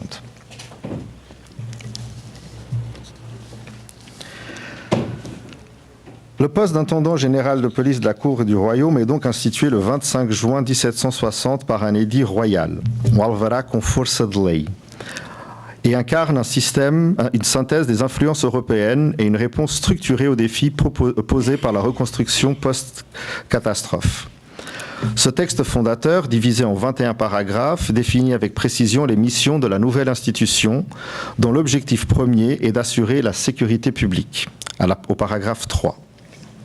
Le préambule de l'édit, bien plus qu'une simple motivation législative, pose les bases d'un programme policier beaucoup plus ambitieux, inspiré des pratiques en vigueur dans les autres cours. Moi, le roi, je déclare que la justice contentieuse et la police de la cour et du royaume sont incompatibles. Chacune est si vaste qu'il est impossible à un seul homme de les diriger. Il n'y avait pas jusqu'à présent un magistrat distinct chargé de veiller à l'application intégrale des lois en cette matière, comme c'est le cas dans toutes les cours de l'Europe. La référence ici, elle est totalement faite au modèle français, avec la création du poste de lieutenant général de police avec Nicolas Delarénie, dont on a vu il y a quelques minutes. Cette déclaration souligne donc une volonté de rupture des dysfonctionnements passés et une centralisation du pouvoir policier, désormais distinct de celui de la justice ordinaire. L'intendance conçue pour Lisbonne, épicentre du pouvoir, elle l'est aussi pour l'ensemble du territoire continental, marquant une unification administrative ou du moins un projet d'unification administrative sans précédent. Cette loi prévoit donc l'instauration de procédures accélérées pour les délits, par exemple une verbalisation immédiate des contrevenants et leur écroulement direct aussi, un jugement sous 24 heures, qui était en fait une reprise d'une des ordonnances du 4 novembre 1755, et l'exécution immédiate des peines sans délai. Pour renforcer donc le contrôle social, l'intendance dispose notamment de registres minutieux. Donc il faut entendre par des registres minutieux non seulement des registres de quartier qui permettent à l'intendance de connaître le détail de la population, mais aussi un registre pour les oisifs, pour les libertins, qui sont tenus par les magistrats de quartier. Tout changement de domicile, par exemple, ou de déménagement ou de location doit être déclaré et consigné dans un rôle et dans un contre-rôle avec la transmission quotidienne à l'intendant général de police. Et les mêmes propriétaires et aubergistes doivent tenir le livre de locataire remis à jour aux autorités. Il y a également un contrôle strict de déplacement. Le billet d'identité obligatoire fait son apparition, et ça à l'intérieur du royaume, et il doit inclure le nom, l'âge, la profession, l'origine et la destination. Le passeport est exigé pour les étrangers, et il y a une déclaration obligatoire auprès du magistrat quand on change de quartier et quand on s'établit dans un nouveau quartier. À côté de cela, la surveillance des frontières maritimes essentiellement, ce qui est appliqué aux frontières terrestres et à la gestion urbaine de la ville de Lisbonne, par exemple, est imposée également aux navires. Toute personne qui arrive doit pouvoir, en fait, le capitaine du navire doit déclarer à son tour l'ensemble du nombre de ses passagers, de leur statut, de leur profession, avant leur débarquement, et que viennent-ils faire à Lisbonne. Il y aura également une régulation de la mendicité, notamment en octroyant des droits de gestion de la mendicité aux paroisses, mais ça sera également un moment d'éducation et de rationalisation de la société, lié là plutôt à la Polizeiwissenschaft et aux sciences camérales, avec la réforme de l'université, donc l'université de Coimbra qui est réformée à ce moment-là dans cet esprit du caméralisme, une réduction de l'influence religieuse dans l'enseignement au profit de la raison et de la productivité. D'autres mesures sanitaires et urbaines sont mises en place. Je peux citer trois en particulier, l'éclairage urbain qui aura du mal à se mettre en place, dont on verra par la suite, les recensements démographiques, la préoccupation finalement de savoir comment va la population du royaume après le tremblement de terre de Lisbonne, avec de grandes enquêtes et de grands recensements de la population. Il faut dire que 2 recensements vont avoir lieu très rapidement, un en 1778 et un autre en 1780. Il y a les réaménagements des quartiers, on va délocaliser les cimetières qui ne seront plus au sein des églises mais à l'extérieur de la ville, ainsi que redéfinir la division administrative. En 5 ans seulement, après le tremblement de terre de Lisbonne, cette institution devient, avec le Erário Régio, le pilier de la modernisation portugaise. Sans oublier que 9 ans plus tard est instituée la loi de la bonne raison qui vient finalement fédérer tous ces éléments. Elle incarne une vision globale de la police où contrôle social, prévention et développement économique se conjuguent pour réinventer l'espace public, non seulement à Lisbonne, mais également dans l'ensemble du royaume. Son succès repose sur la confiance absolue du souverain et de Pombal envers son intendant, garant d'une application rigoureuse des réformes. L'intendance générale de police donc de la Cour et du Royaume s'inscrit clairement dans la lignée des modèles policiers européens et plus particulièrement le français avec le traité de la Mare. Comme en France, l'objectif premier de cette institution est d'assurer l'ordre et la sécurité publique en séparant clairement les fonctions policières des fonctions judiciaires et administratives traditionnellement exercées aux magistratures municipales et aux tribunaux. Il existe en fait une première grande friction dans cette mise en place, c'est que le pouvoir royal essaye de reprendre des compétences qui sont which is that the royal power wants to take jurisdictions that didn't belong to the kingdom, to the crown at the time. For example, the jurisdiction on sea borders. We see several documents circulating in Europe regarding different treaties translated into Portuguese and Spanish. Here we can see political instructions regarding cereal and the state. Now these documents were distributed in Portuguese and in other languages. Now here we see a translation in 1887 of the elements regarding the general police. It was translated by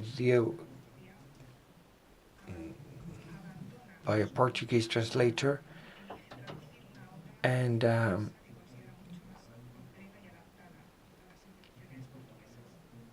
interesting thing here is that the Portuguese author, instead of translating the Portuguese version, what he does is he translates the French version of the police rules, which are much more open and modern. And he somehow manages to avoid censorship by doing this. Now, the police here in this document is presented as the center of the state reform and modernization. And the document points out that the police is at the heart of security and is the force that ensures industrial and agricultural progress. It says a king can only guarantee the security of their people with the help of a strong police force able to control manufacturing, maritime affairs, and so on. It also points out that people, because of their lack of knowledge on the issue, they don't know about the existence of these rules. However, later on with Pino Manique and his boosting of this process, these new institutions, these new ideas are generalized, are brought to the broader audience. Now, the ancient regime's police was very different from this new police force regarding religion, discipline, health of the inhabitants, public security, public health. We see the differences between the old police and this new police force.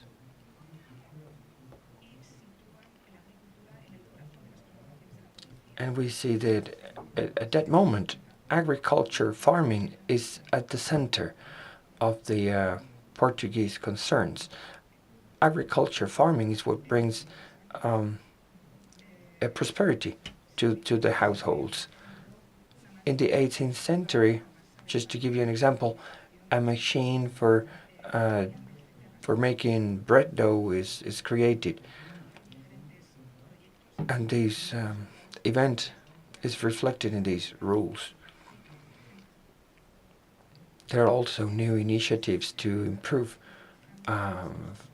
farming output. When these police officers are not doing anything else, they are used for helping in farming productivity, in farming output. Also, this police force is in charge of controlling the transit of foreigners, the transit of aliens.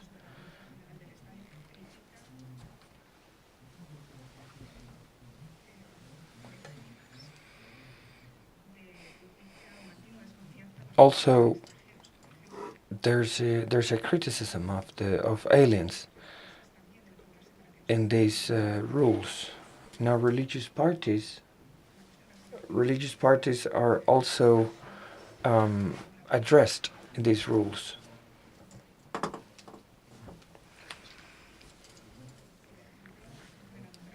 Now, regarding the public lighting, which is a symbol of modernization in urban areas,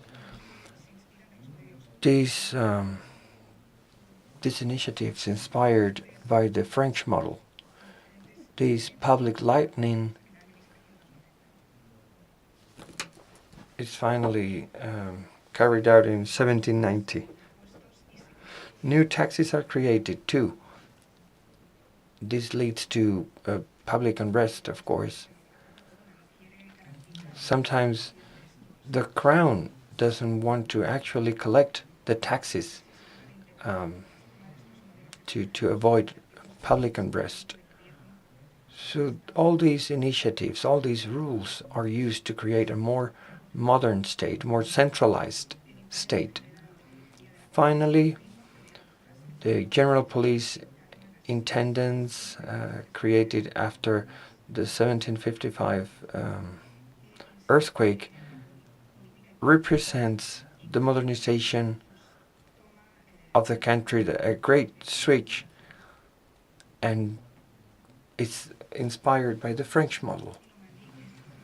With Pinomanic, this institution, this intendants, this police institution is inspired by the French, the Paris model, while adapting this French model to the Portuguese reality, hence creating the Royal Guard in 1801, the Royal Guard of Lisbon. Now in this picture, this is a picture of the museum where these exhibits are shown.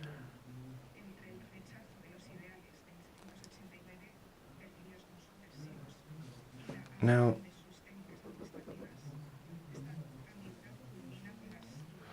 we have to understand that the Napoleon invasions put an end to all this transformation.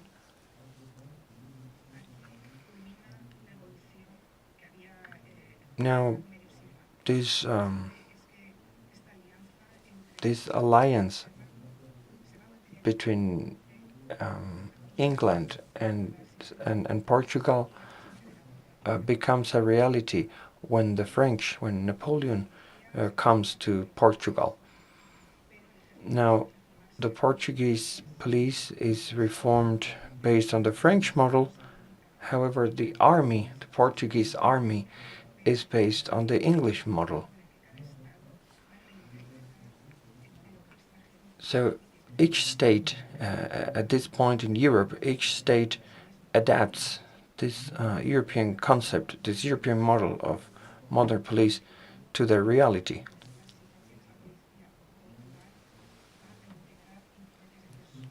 So the Portuguese police integrates several models from different countries to create a new model. This is only a reflection of a continental trend. Now, Mary Theresa of Austria asks at one point how the Austrian police is organized to in turn apply these changes to the Portuguese police. Now, at the beginning of the 19th century, and due to the liberal revolution, this police institution will reflect the political unrest. So we see here a complex dialogue before society and police. The police not only as a tool for repression, but also as a tool for modernization, and brings the tenets to the current police forces. Muchísimas gracias, Flavio.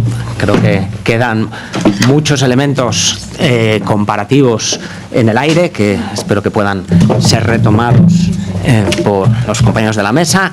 Y entonces Ainhoa Chinchilla Galarza nos va a hablar ahora del camino hacia 1824, en este caso sobre la policía en España y los precedentes de la reforma policial de 1824. Thank you very much, Diego. Allow me to put my presentation on the screen. Before starting my presentation, I would like to thank again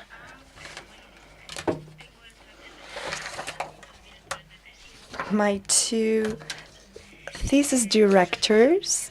I owe everything to you both, professors.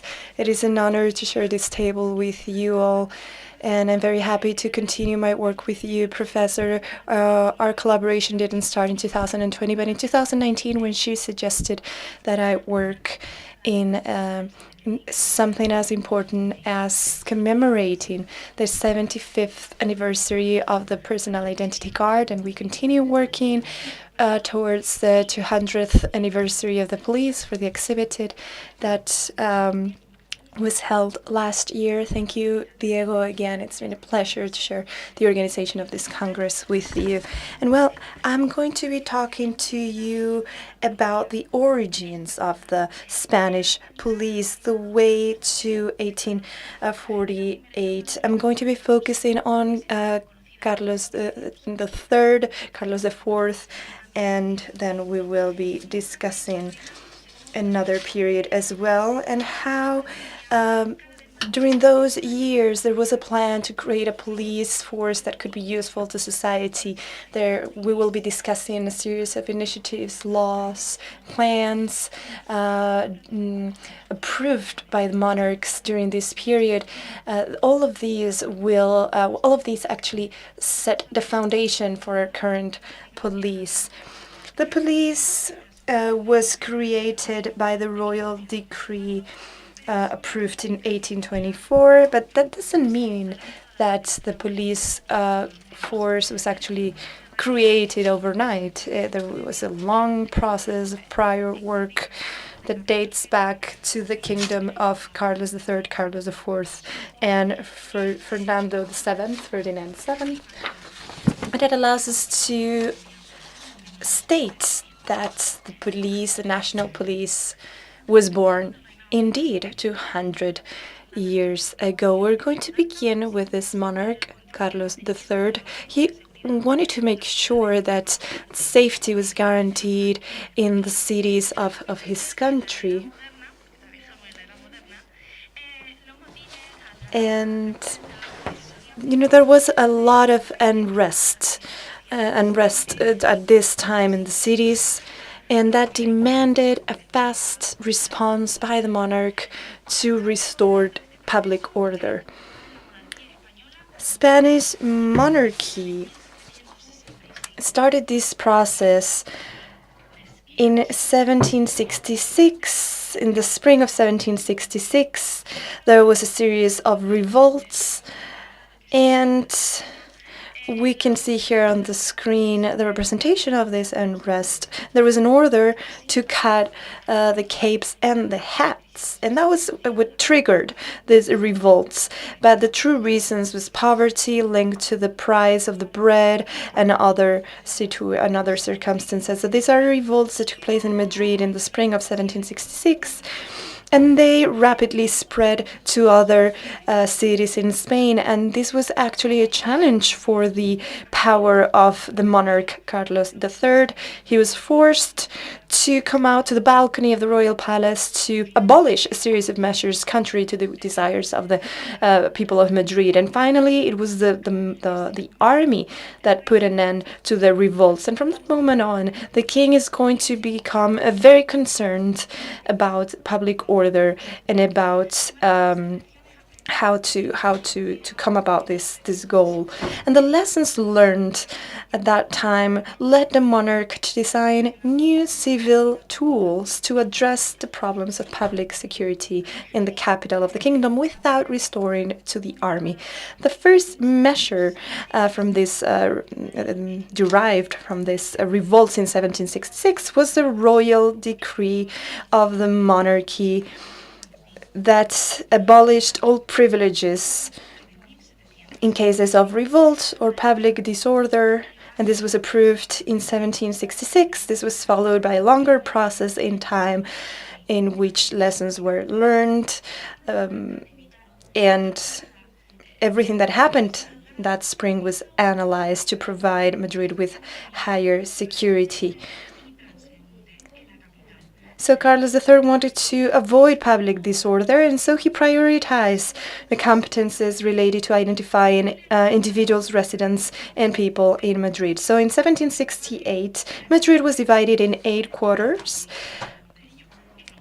and then each one of them was divided in 8 neighborhoods with several blocks inside of them. Each quarter was assigned a mayor, and these mayors, so-called mayors, were given tasks to guarantee public safety, and also through the elaboration of registries of those who lived in the neighborhood and who went through the neighborhood. So these neighborhood mayors were actually already in charge of some of the functions that the police would later take on in 1824. This was the map of Madrid by Tomás López. This is what I was talking about, how Carlos III divided the capital of the kingdom. As I said,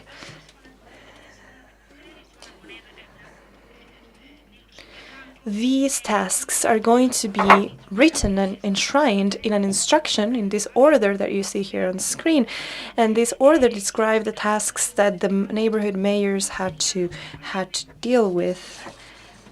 From that moment on, these neighborhood mayors had to take care of the maintenance of public order within their territories. So, for instance, this order also established a yearly election for the neighborhood mayors, and it also asked for the preparation of a representation, specific representation of the streets that compose their neighborhoods, also registry of all the individuals living in them, any establishments that were available in that neighborhood, such as bars or other leisure establishments. So thanks to this new measure, the army is no longer going to be that present in the streets of Madrid, because the neighborhood mayors are the ones that are going to fulfill that task. So the next year, after that process of taking the army out of the streets of Madrid to protect the public order, this initiative is going to be applied to other places in Spain. Actually, in every city with a royal audience and a chancellery, there is going to be the same system. So this happened in Valladolid, Granada, Oviedo, Seville, La Coruña, Zaragoza, Barcelona, Valencia, and Palma de Mallorca. And these new mayors are tasked with the same functions as the ones in Madrid.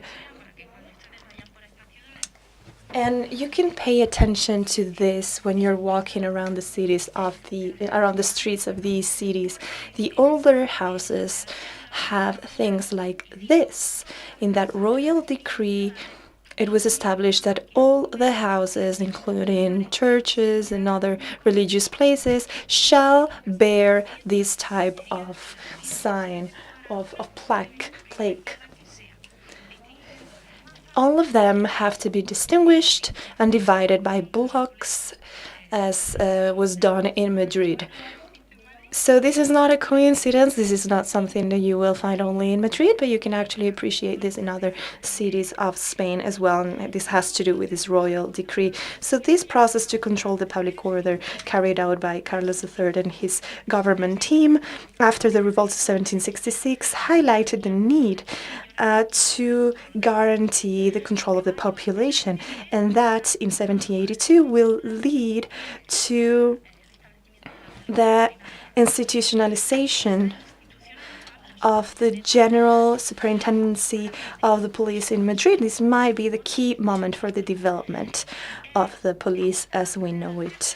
In this royal decree, there's one of the first police functions. There's a reference to one of the first police functions in Madrid that is going to give purpose to this police force, and that is the guarantee of public order.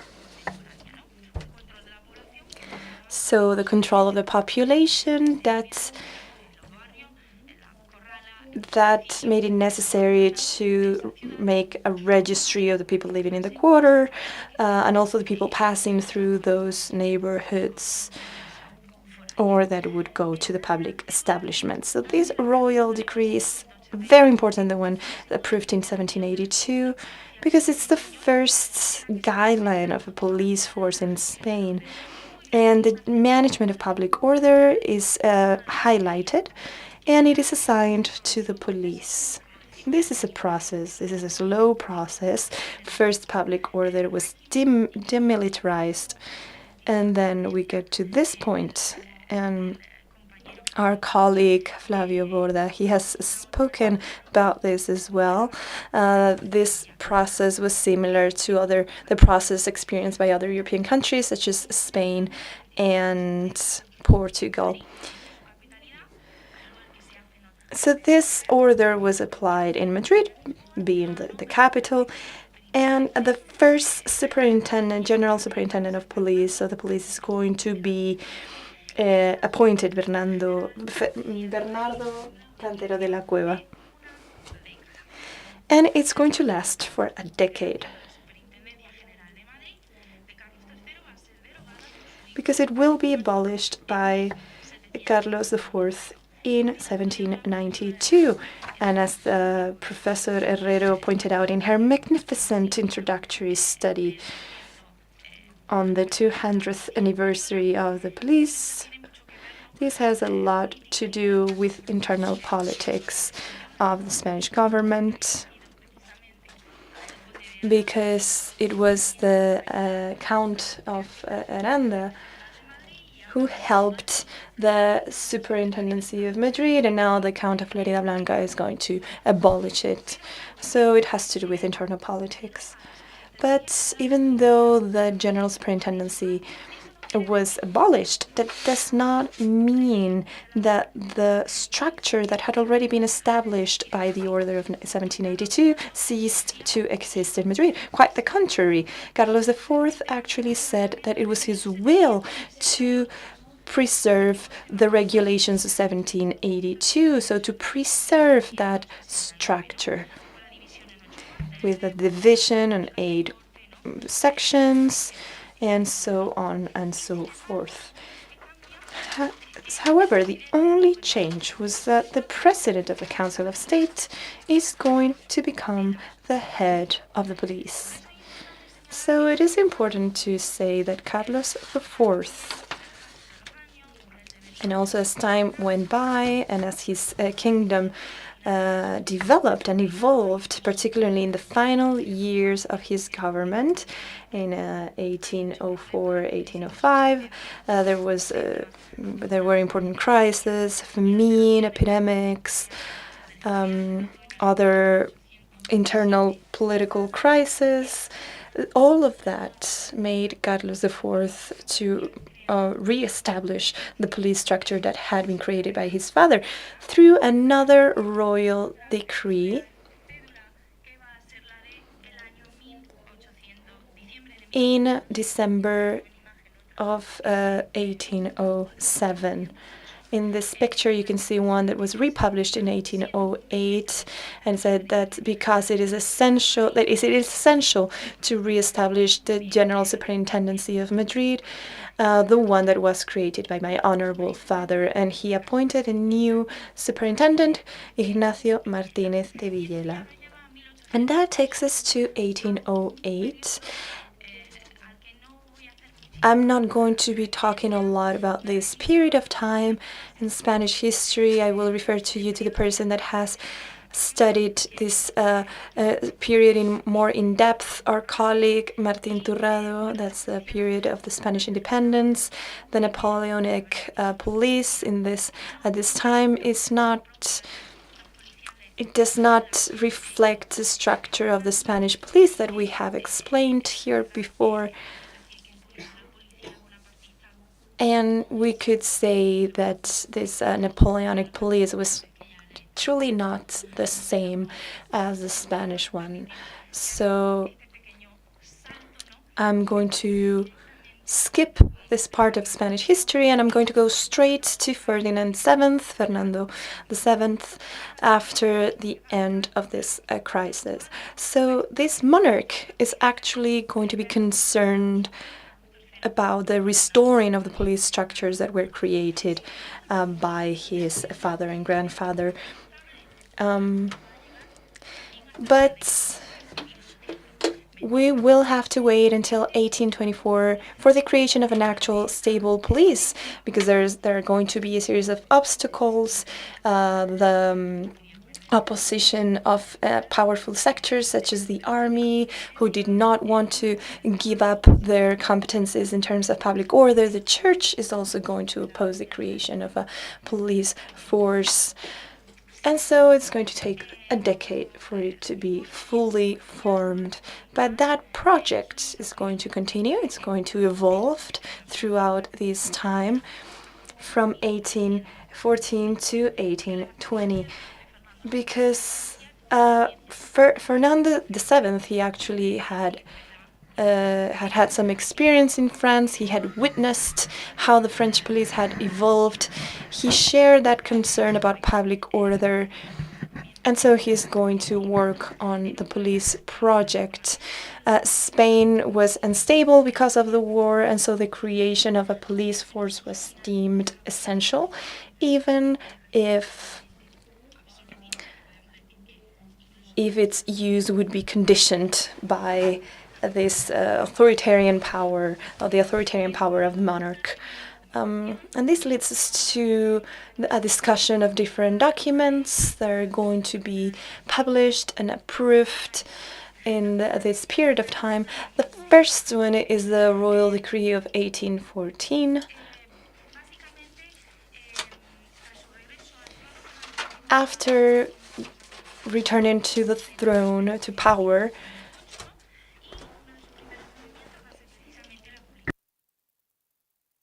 Fernando VII is going to take some measures, the first one being the approval of this royal decree.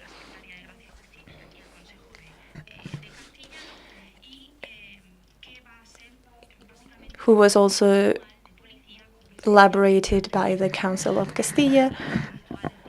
And it's going to be a series of measures that are going to launch a process to regulate the competencies of the police forces. So that is the tasks assigned to the police forces and who is going to direct them. This is going to lead to the creation of a police commission in that same year, 1814. And that shows how urgent it was to create that police force once Ferdinand VII, Fernando VII, is back to Spain. However, Fernando VII is actually going to continue the militarization of the public security. And this is reflected in this royal decree that you can see here on the street that reproduces literally the instruction of 1782. It is based on that order, on the order given by his grandfather. So there's nothing new really in this order. It just reiterates the power of the army when it comes to public safety, and it doesn't really make any progress towards the creation of an organized police force. That royal decree, however, shows us the first steps to try to restore that order after the independence war. Another measure that is similar to this one and from the same period is the creation of a short-lived Ministry of Public Security, created in the spring of 1815.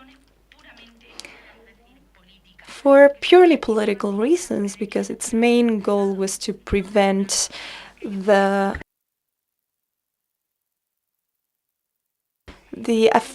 so-called afrancesados, to prevent them from gaining control of the situation once Napoleon returned to France as an emperor after he fled from the island of Elba. So Madrid is going to be divided in 10 sectors, not 8. That's something new. And those mayors are going to be renamed. They are going to receive a new title and new functions on surveillance and control. So they were tasked with specific surveillance. Fernando VII had his own likes and dislikes, and he assigned these new appointed mayors to the task of surveying specific individuals, those criticizing the monarch or the government, those exiled, foreigners as well. So specific targets. He established specific targets. And he also ordered the strict control of people passing by, of transient population. But this ministry was short-lived, as I said, but it is important anyway because it shows how the monarch turned public control into a personalized and highly supervised control of the public order. Another regulation that was put forward at this time was the general police rules developed between 1815 and 1816.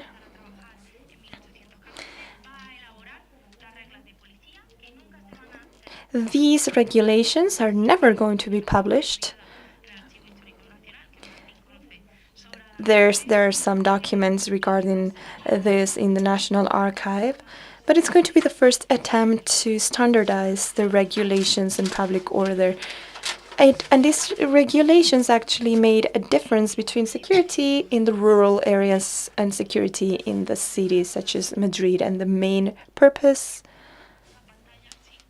Excuse me, because the screen doesn't seem to be working anymore. Well, but the main goal is going to be to make the fight against crime more effective by providing an essential role to, or by highlighting the identification of individuals.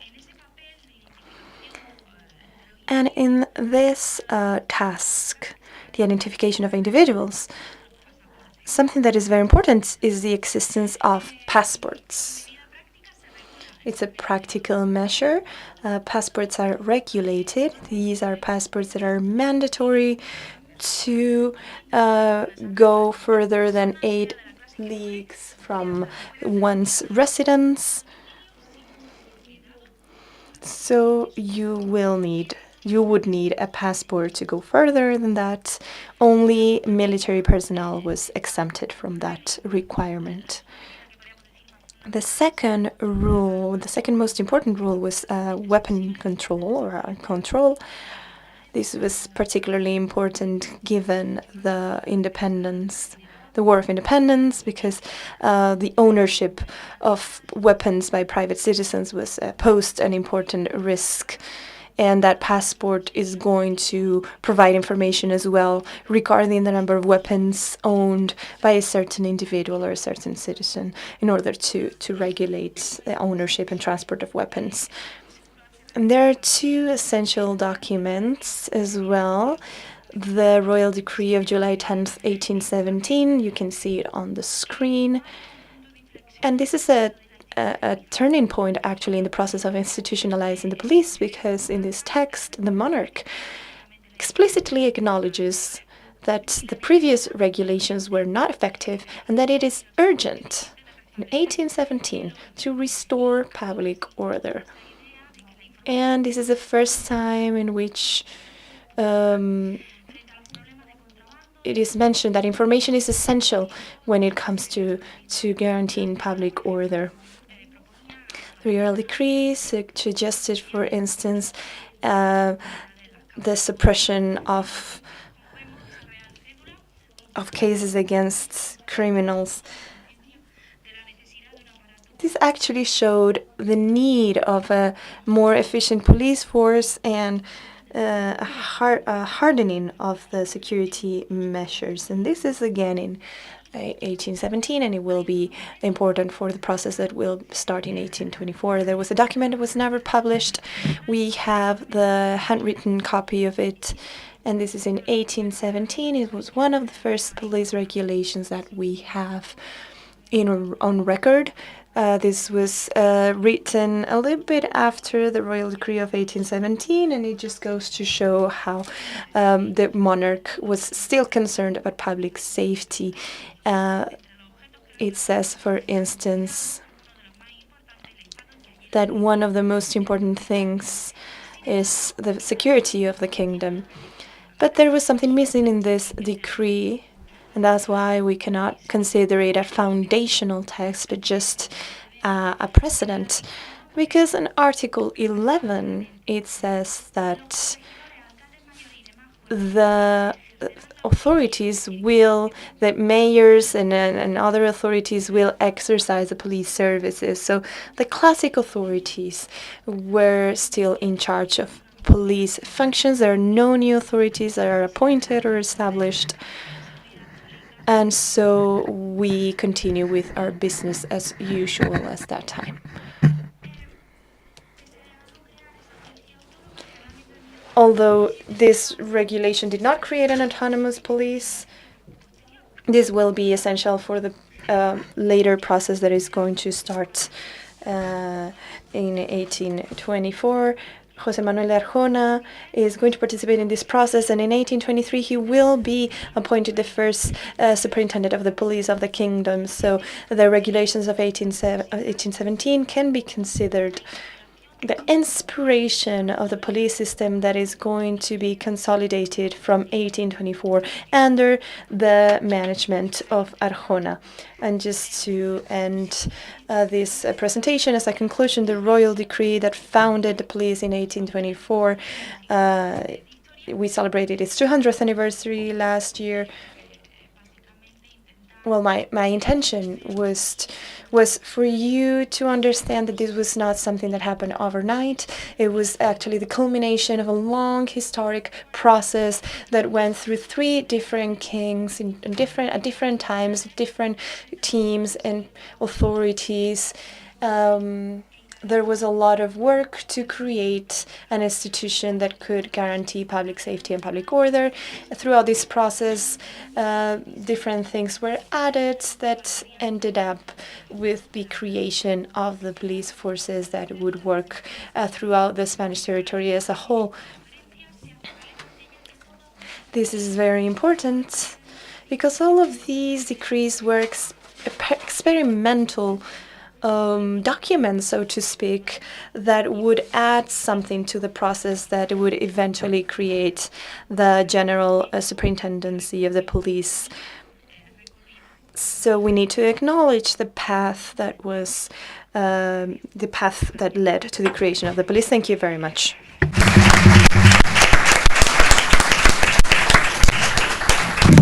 Muchísimas gracias. Thank you so much, Ainhoa. And then, following a chronological order, I give the floor to Professor Herrero.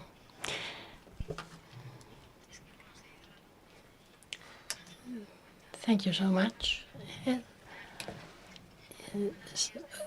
Good morning again to all of you.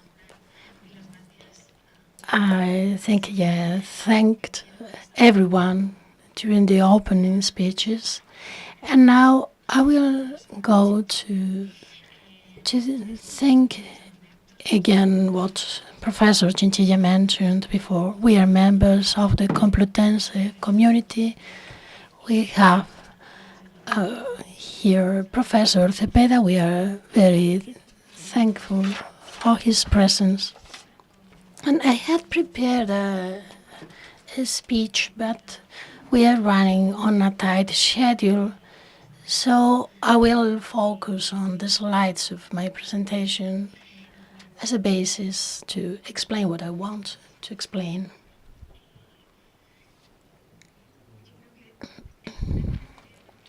During Professor Chinchilla's speech, we have discovered more about the previous work that gave us a result, the creation of the National Police.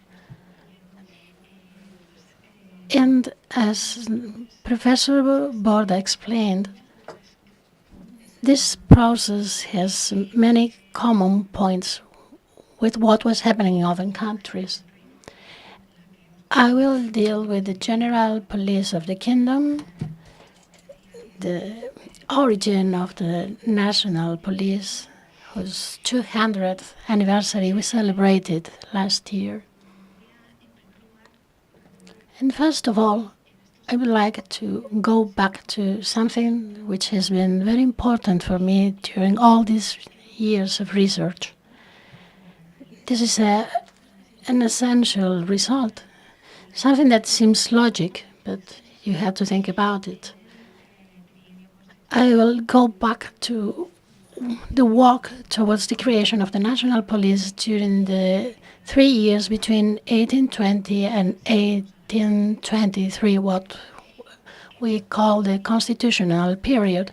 We have gone back to sources that had not been properly exploited before. And there was something that came up as a joyful surprise. I found something in the library of the Royal Palace. In the Royal Library, we had a Spanish copy of some police works translated by order of Charles III. I found a very important document, a printed copy whose title you can see on the slide, Reflections Directed to the Commission of the Parliament, who is dealing with the measures to finish the highwaymen and thieves. This is also called a project of law for the establishment of the criminal police. And this was a very important step. We analyzed in depth the content of this document. And what did we find here? The idea of the police is already major here. This is the copy we found in the Royal Library. And we don't know the name of the author. We just have the initials of his name, but we know that the document was printed in Madrid in 1820. In this document, as I said before, there is a very advanced idea of the police as an institution of the state. And I want to bring here some quotes from this text. In order to keep security and freedom, which are the first goods in our Constitution, We need an active repression of those that violate the rights of the citizens and disturb the public order. So there's something we have to bear in mind. If the criminal police is not active, only the bad guys are free and the good ones are oppressed. There is another sentence from this document here. The criminal police has to act on behalf of the society against all individuals that commit crimes and who must be pursued and arrested. What does this mean? So far, the competences in order to maintain public order were in the hands of the judges. Magistrates have the immense task of controlling public order. And this document defends a different concept. These reflections put forward the idea of separating the jurisdiction of the judge and the jurisdiction of the police. The police has certain tasks. They have to investigate crimes, to find proofs, and the results of this police work are brought before the judge. This on one hand. So the first document was the one we found in the library of the Royal Palace, these reflections about the creation of a criminal police. And now I have to show you a second document, which is provisional regulations of police from December the 6th, 1822. In these documents revealed that during those years there was a very intense work in order to create an organic structure, an organized police corps. This is the Decree 16 of the Parliament, using the faculties granted by the Constitution. What is this decree? Well, this decree is a set of regulations which is very linked to the Royal Decree of 1816 mentioned by Professor Chinchilla, and both of them are the seed of the Royal Decree of 1824. And behind all these legal documents, we can see the hand of José Manuel Arjona, who was to be the first Superintendent General of the police.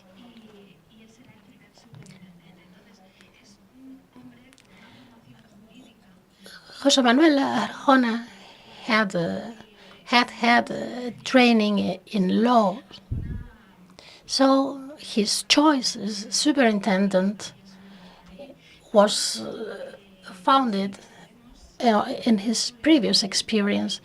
We know that he was the rector of the university in Seville at a very young age. He carried out different tasks in the court before becoming the Superintendent General. So we can see his hand here, both in the Royal Decree of 1817 and here. We see some ideas about the structure of the future police, and these ideas had been refined by a process of trial and error. So we can see in all these documents the origins of the national police. And here we have José Manuel Arjona. We don't have a lot of time, and it's a pity. So I'm trying to cram much information in a very short time. But over these years of research, we have come to consider these documents as the foundational texts of Spain's national police. And José Manuel Arjona was responsible for many of these documents.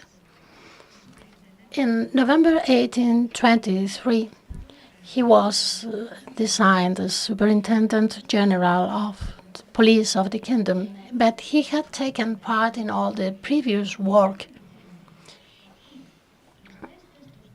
And the three foundational texts we mentioned before are dated January the 8th, 1824, the Royal Decree creating the police was dated on January the 13th, 1824, and the regulations developing and setting the structures mentioned in the Royal Decree was published on February the 20th, 1824. So these three documents were published by order of the king, and they are the basis for the creation of the first national police corps in Spain. But of course, we are talking about December, when Arjona became superintendent, and three different dates over January and February. Bear in mind that all these dates are too close to each other, so all the work leading to the creation of the national police was developed over a longer time. There was a previous work in order to define the structure and jurisdiction of the police. So these three foundational texts are the final result of a long process. This is not something that happened overnight, something that came out of the blue in January and February 1824. And yes, Fernando VII was an absolutist king.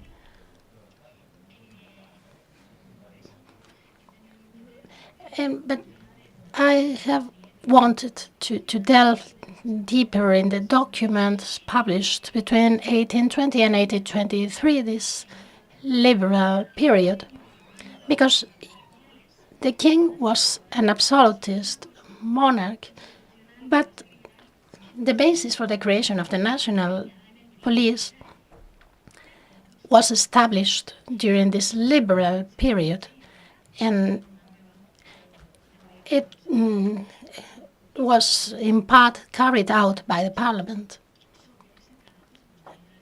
And the structure of the national police was built over what was done during this liberal period.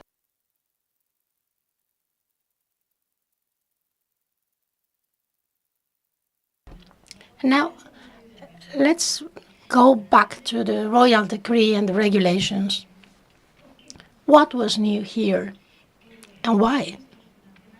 Why are these foundational texts foundational? First of all, the Royal Decree creates a national police for urban areas, but for the whole kingdom. As Professor Chinchilla explained before, there was an intendancy of police for Madrid. But this model, first established for Madrid, was later extended to the whole kingdom. In this, what can we see in this chart? This is a list of all the places of Spain where new police centers were opened as a result of the 1824 Royal Decree. This list of towns and villages is taken from the Royal Decree itself. If we analyze in depth the royal decree, what can we see? We are talking about the civilian autonomous police model. The Superintendent General is, of course, at the summit of the organization because this is a hierarchical organization. And there are different superintendencies in the provinces and sub-delegations in different villages. The villages we've seen in the previous chart. And each of these villages has some 8, 10 minor villages under it. So there is a chain of command. But this is important. The Superintendent General of Police reports directly to the King. And this is an innovation. What is being created here is a new communication channel.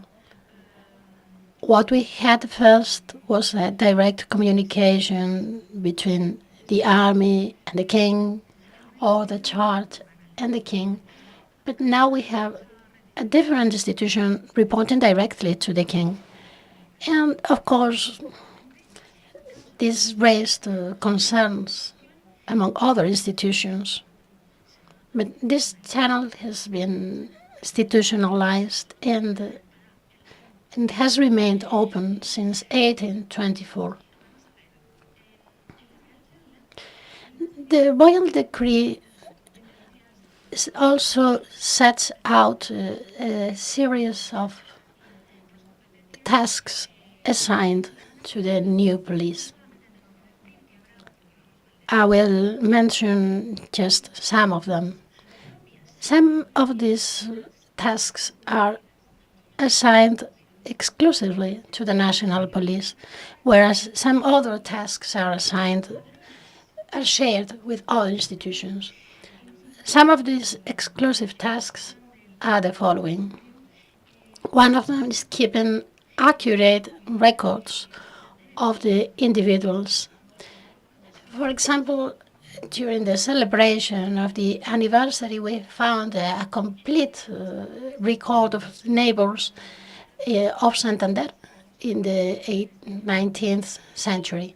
We have seen other tasks assigned to the police, like issuing passports. And we have some other shared tasks, such as surveying inns and lodges, surveying beggars and lost children who were to be sent to the adequate centers, finding lost children and send them to hospice, finding beggars that can work. We are talking about tasks which are exclusively proper of the police. And of course, the police also had to tackle the conventional crime of different types and had to ensure the safety of the property of the citizens. So what we can state after our research? Well, after analyzing documents from different points of Spain, we can see that there is an immediate communication between regional intendancies and the summit of the police in Madrid. So the foundational texts were published in January 1824, and we have seen evidence that this infrastructure had already been implemented 2 months later.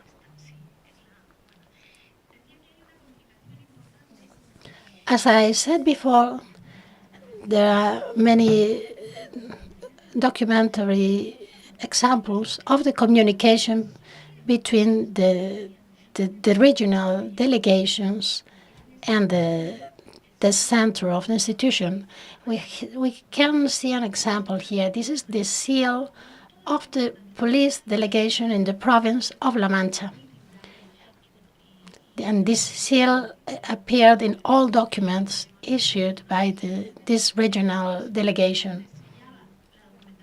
So the superintendent put this seal in the documents sent to the delegations, and the documents sent by the delegations to Madrid also had their own seals. For example, we have a passport signed by José Manuel Arjona himself, and this was signed in March 1824. So we can see that in March 1824, documents were already being issued.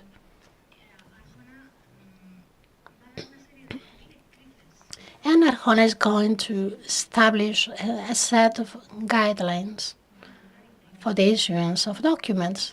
And these guidelines will be printed on official paper and sent to the different police delegations throughout the country. We can see a detail here. We see the name of the person being issued the passport.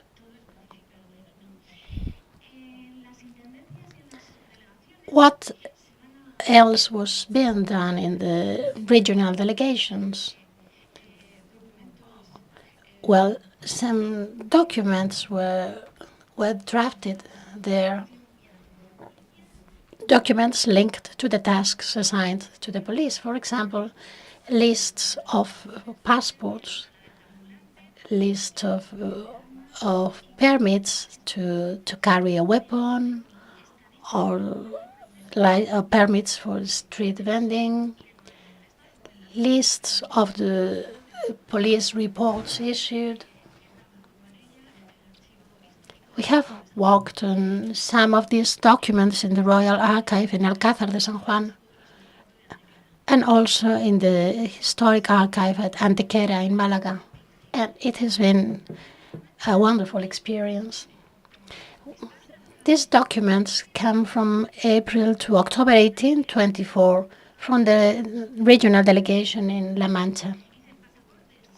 And we can see a chart with the number of passports issued and the fees collected for the issuance of these passports. And as I said before, this is from April to October 1824.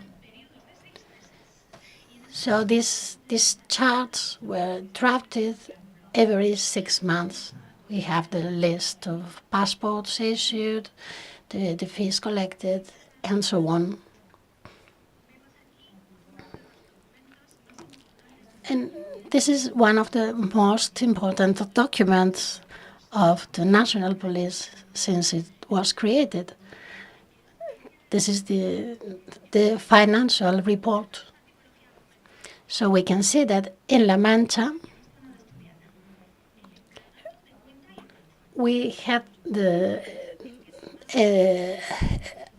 person who had a very important role, was the person responsible for the accounting.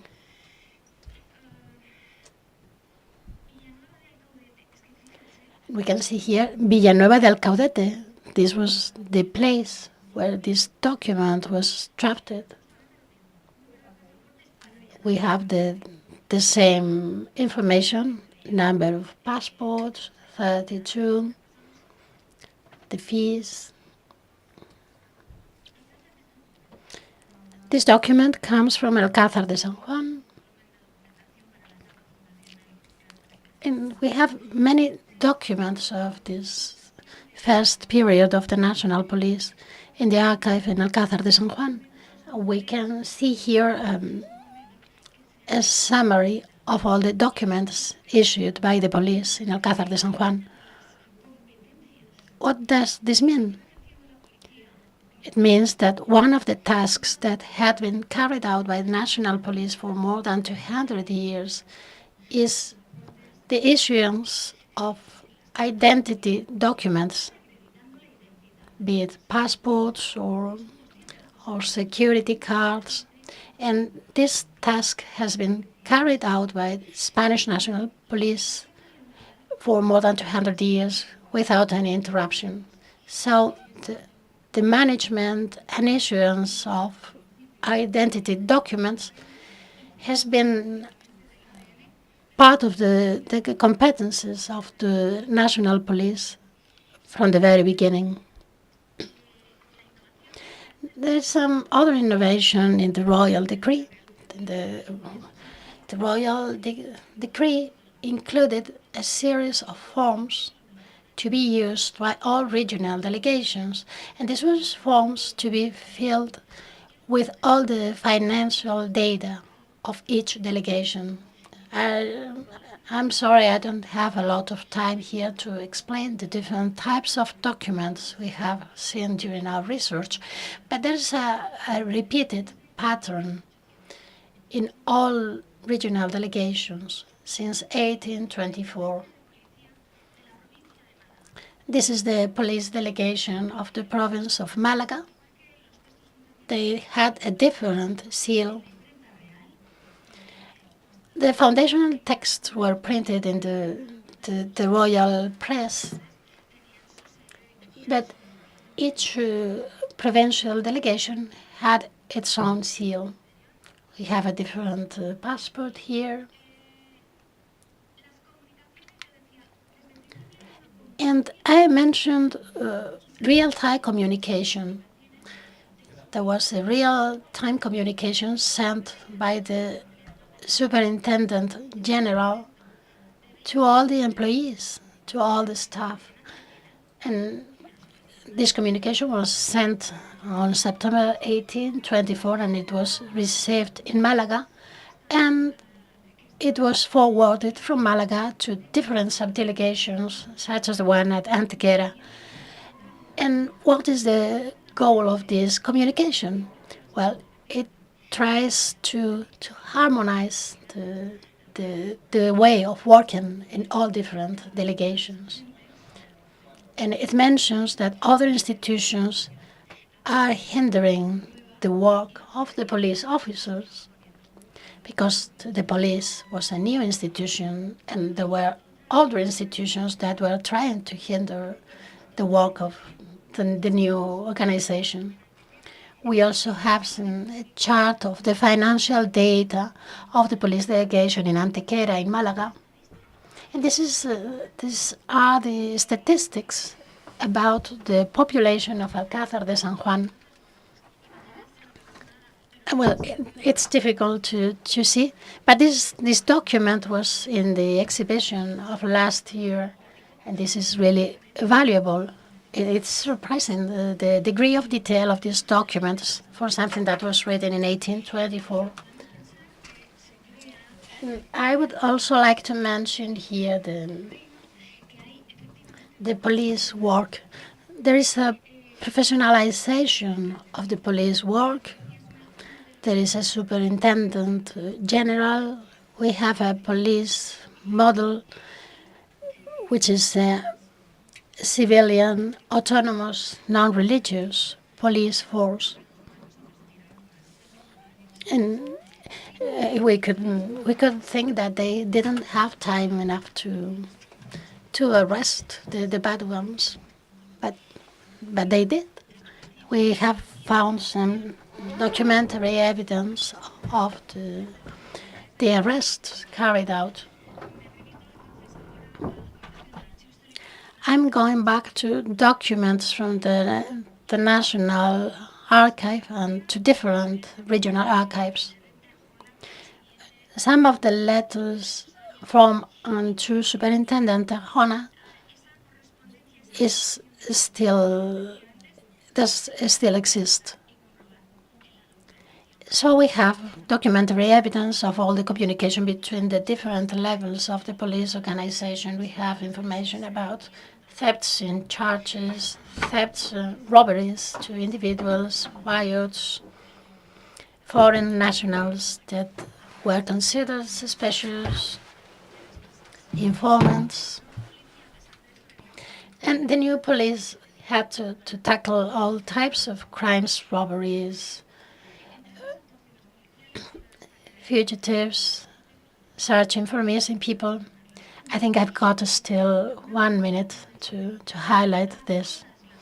We have here a communication from the superintendent to all delegations reporting 2 missing people, 3 missing children, 2 twins and their brother. And this is 1824, but all the police throughout the kingdom were trying to find these 3 children. Unfortunately, they were found dead. We also have some information about a very dangerous sergeant who fled hospital. And we haven't found out what happened with him. And we have also found proof of an operation in 1824 to search a missing monk in La Mancha, and also of the kidnapping of the Bishop of Malaga. So these are some examples of police operations. So we see that the activity of the National Police from day one was centered on different aspects, such as police operations and identity documents. So we are talking here about the basis of the police structure. But all the activities, all the goals of the National Police are perfectly defined in the 3 foundational texts I mentioned before. As I said, I'm sorry we have had to hurry this up. Thank you. Seguimos. No lo sé. Vamos a ver. Eres la autoridad aquí del Congreso. We're almost at the time in which the second session was supposed to start. Exactly, so I'm just going to suggest for people to stay because we are running out of time. So I think we could do a question and answer session for 5 minutes, or we could actually do it by the end of the second session. Yeah, I think it's better. We need to make the best of the situation that we have right now. Thank you very much to the speakers. I think you have been able to communicate effectively what you wanted to say, despite the fact that we have been running short of time. So we're going to invite the other guests to speak before us. So please come to the table. Thank you. Vale, sí. Hola, José. Vale. Claro, no me llames de... Vale, voy a quitarte, ¿vale? Hola. Sí, yo... No, una foto. ¡Ay, perdón! Adelante, es que no tenemos casi tiempo. Venga. Si yo no voy a hacer un poco. ¿Pasáis, Martín? Dices...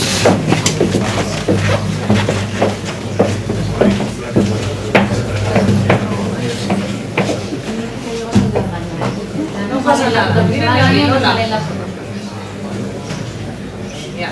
Gracias. Lo tenemos. Muchas gracias.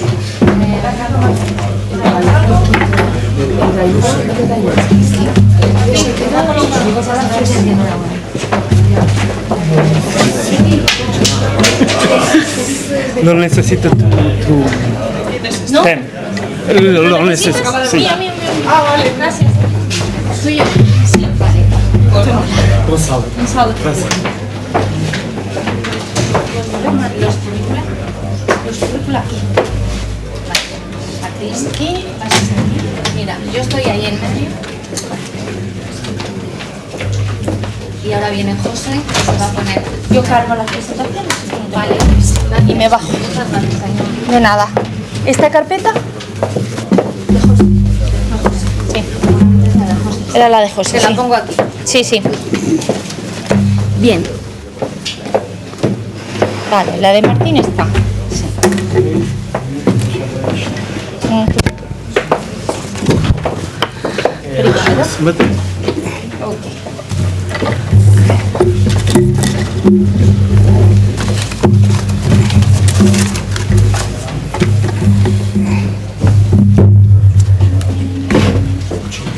voy a hablar en inglés. Ah, vale. Queria falar em espanhol. Não, queria falar em espanhol, mas não vou. No. Conseguir. Bueno, lo que tú nos digas. Bien, vamos sin solución de continuidad. So without further interruption, we're going to continue. We need to make up for lost time. So we will begin with the second roundtable. Él habla el último. Bueno. Vamos a comenzar. José, ponte ahí. Ah, vale. Un segundo. No. No será por falta de movimiento. No. Bien. Vamos a comenzar. We are going to begin with the second roundtable this morning, trying to make up for this delay, this thing, things happen. So this roundtable is going to have to do with the organic development of the police between 1830 and 1930. I will briefly introduce each of the speakers today. They each have half an hour to speak, but they're going to need to make it shorter because, again, we're short on time, but this is what happens sometimes. We have to make up for some of the lost time. So Gonzalo Rocha Gonzalez is going to be speaking first. Since 2024, he's a professor in the University Institute of Lisboa. He is also of Lisbon, of the Investigation Center in Sociology. He has also worked at the University of the State of Rio de Janeiro. He has worked as a visiting professor in Yale and in Argentina, among other things. He has countless of articles and publications. I will skip them, and I'm sorry because we're running out of time, but he's going to be speaking about police reforms and international connections in Portugal. So without further delay, the floor is yours for half an hour. Thank you. Can you hear me? I'm going to be speaking in English. It's easier for me than to use a mixture of Portuguese and Spanish. It's easier for me to speak in English. But it's better. You understand me better if I speak in English than I speak in a bad Portuñol. I would like to first thank the invitation of the organizers of the meeting for inviting me to present my work here. And I want first, and I know that we need to run. I want first to justify the title of my presentation. Why a global history of policing in Portugal? Although and we have seen here a lot in the other presentations, police institution and policing practices are a pillar of the national state. I try to do a national history. I try to do a history of Portuguese police, not only from a national point of view, but situating the Portuguese police institutions, the development of police institutions in Portugal, and policing practices from a global point of view. And I will try to justify how this approach can be useful to understand the development of police and policing in Portugal. And I will focus my presentation in police reforms. And we have seen in the other presentations, what we have been talking here are the transformation, the moments of transformation of policing institutions and policing practices. So let's try to define. I'm trying to define to my work, but I think it's a common trend I've seen in the other presentations. What have we been talking here about is the imagination imagination, the design, to the negotiation, the political negotiation, and the shape of police institution and policing practices. How police institutions are molded, what are the ideas behind these institutions, how these ideas are generated, how do they circulate, and how do they impact in everyday policing practices. And I will try to do this here using focusing on three specific moments in police reform in Portugal. The 1860s, a moment of where the liberal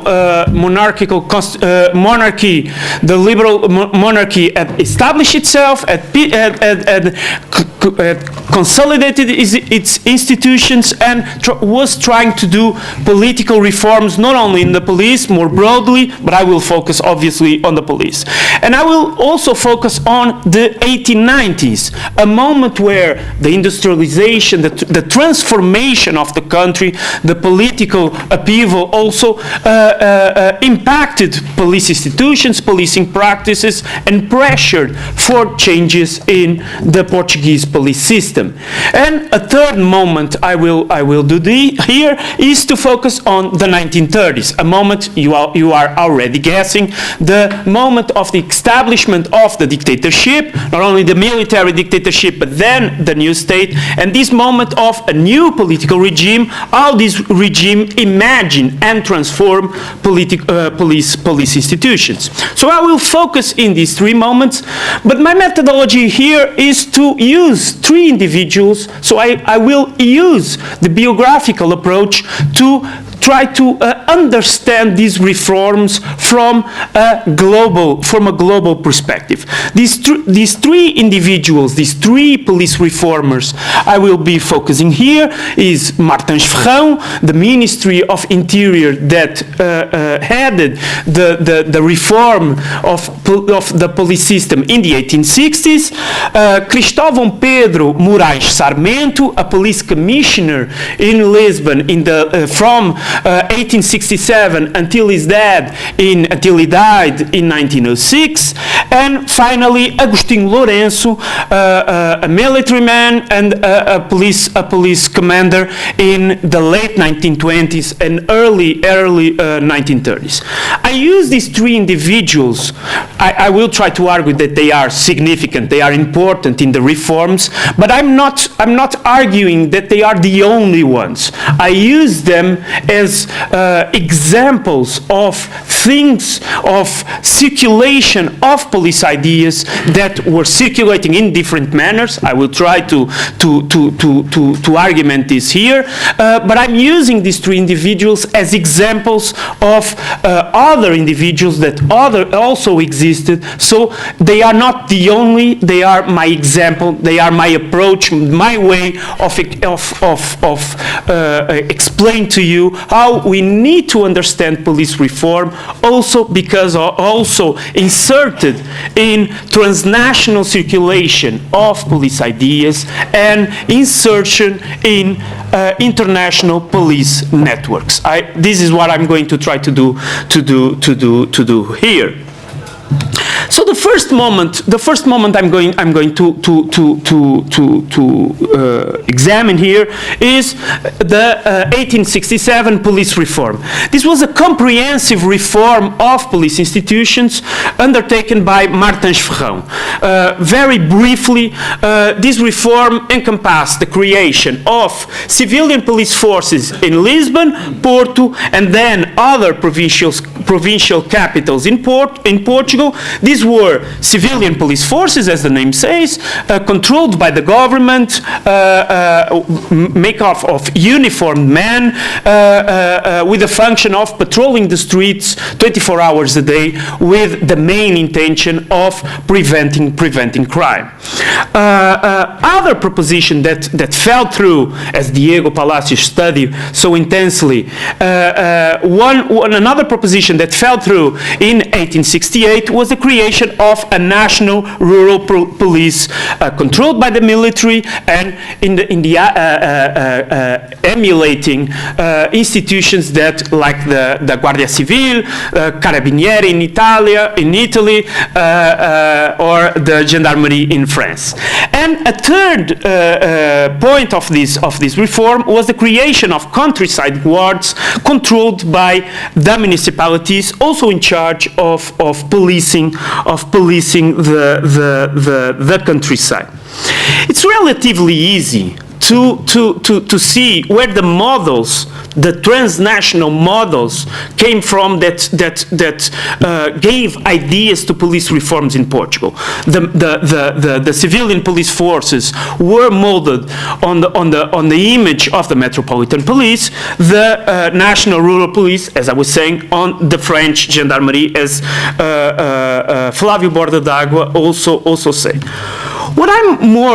We recognize that these reforms are impacted by ideas that were circulating in Europe, and not only in Europe, by ideas of police, by this task of imagining the police that was circulating throughout Europe. What I'm trying to do is it's not only an intellectual history of the police, but it's let's call it a social intellectual history of the circulation of police models. And for this, I will try to. My first individual that I'm going to talk here is Martins Ferrão.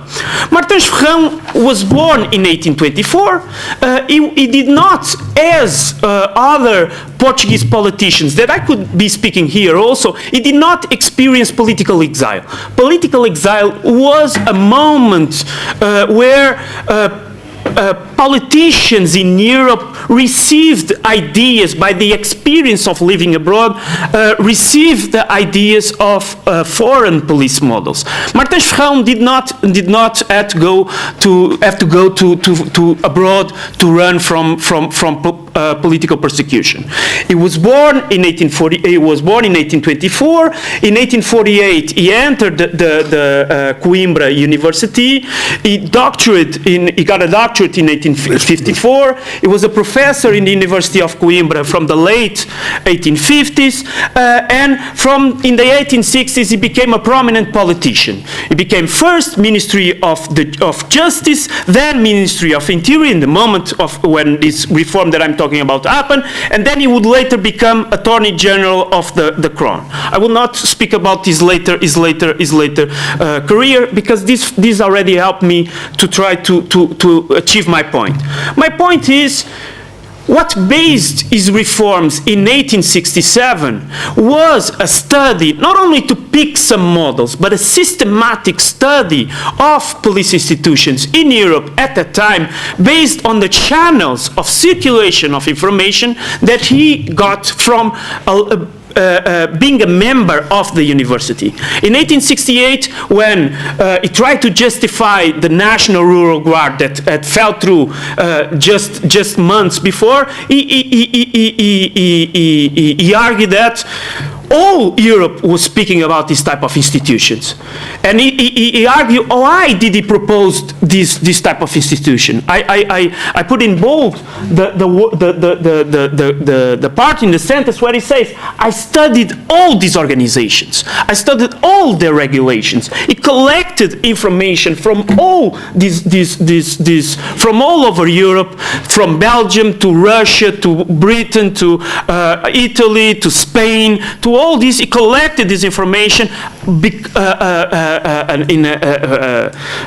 through the channels of the University of Coimbra, where he got to make propose a systematic police reform. So what we have here is someone without leaving Portugal, inserted in academic circles, allowing him to study the other models to implement in Portugal.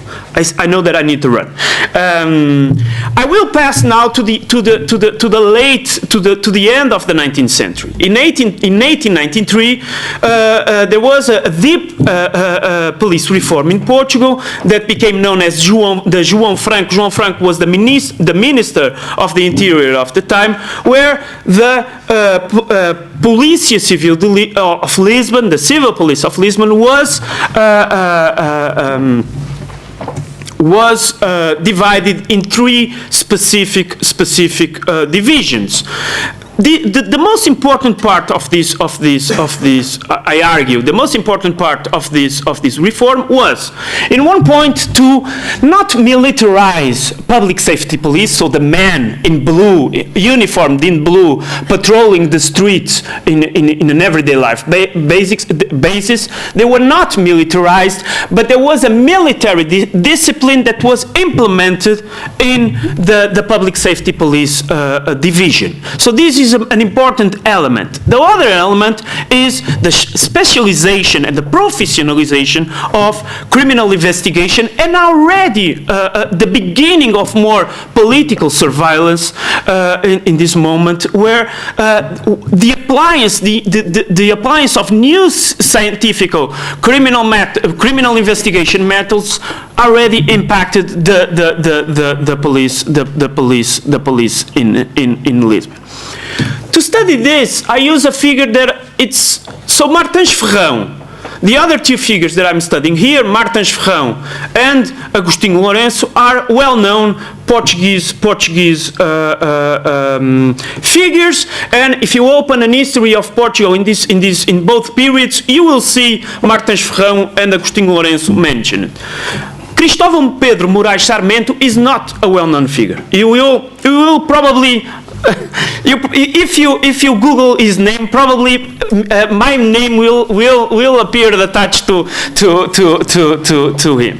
Why am I arguing that he is important?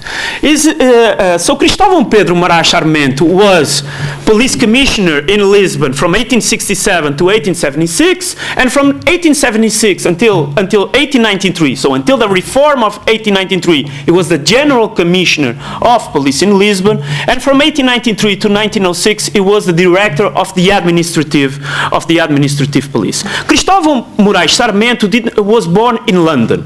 That's an already important. He was the son of the Portuguese ambassador in London. He returned to Portugal to again attend the University of Lisbon, and from the university he went on to have a long police career.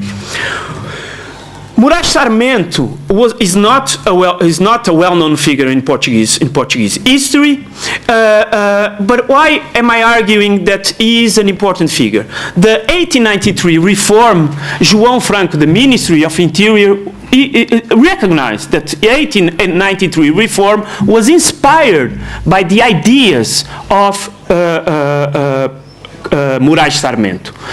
He was in fact the only main Portuguese political figure that attended his funeral in 1906. So I need to understand how the ideas that João Franco and Moraes Sarmento put in this 1893 reform.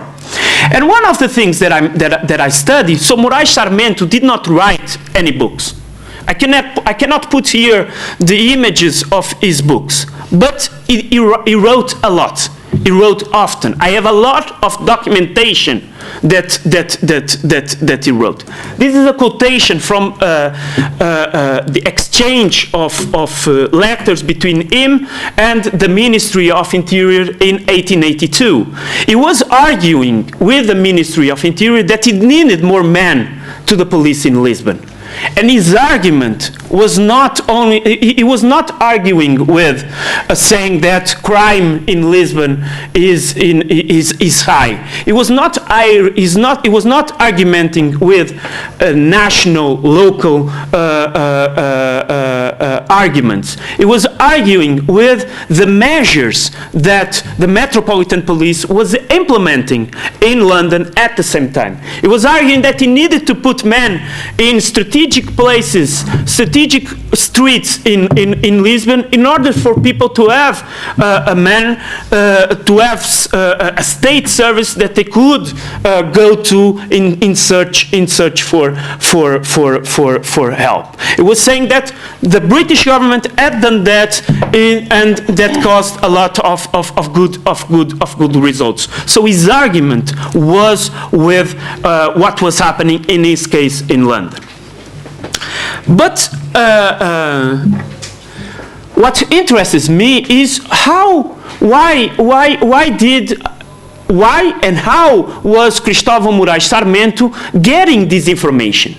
One thing is, it became known by some police officers that wrote police memories, wrote about how he was, every day, in an everyday life basis, he read the British, the French, and the Spanish newspapers. So the press was already, had been before and continued to be a source of information to make ideas about police circulate. But when Cristóvão Pedro Moraes Sarmento died in 1906, in the obituaries obituaries are a very good source to historians, I argue. When he died in 1906, the obituaries published in the press pointed out to the fact that João Franco was the only political figure present in his funeral, but also argued about the immense library, special library with international books that Moraes Sarmento had.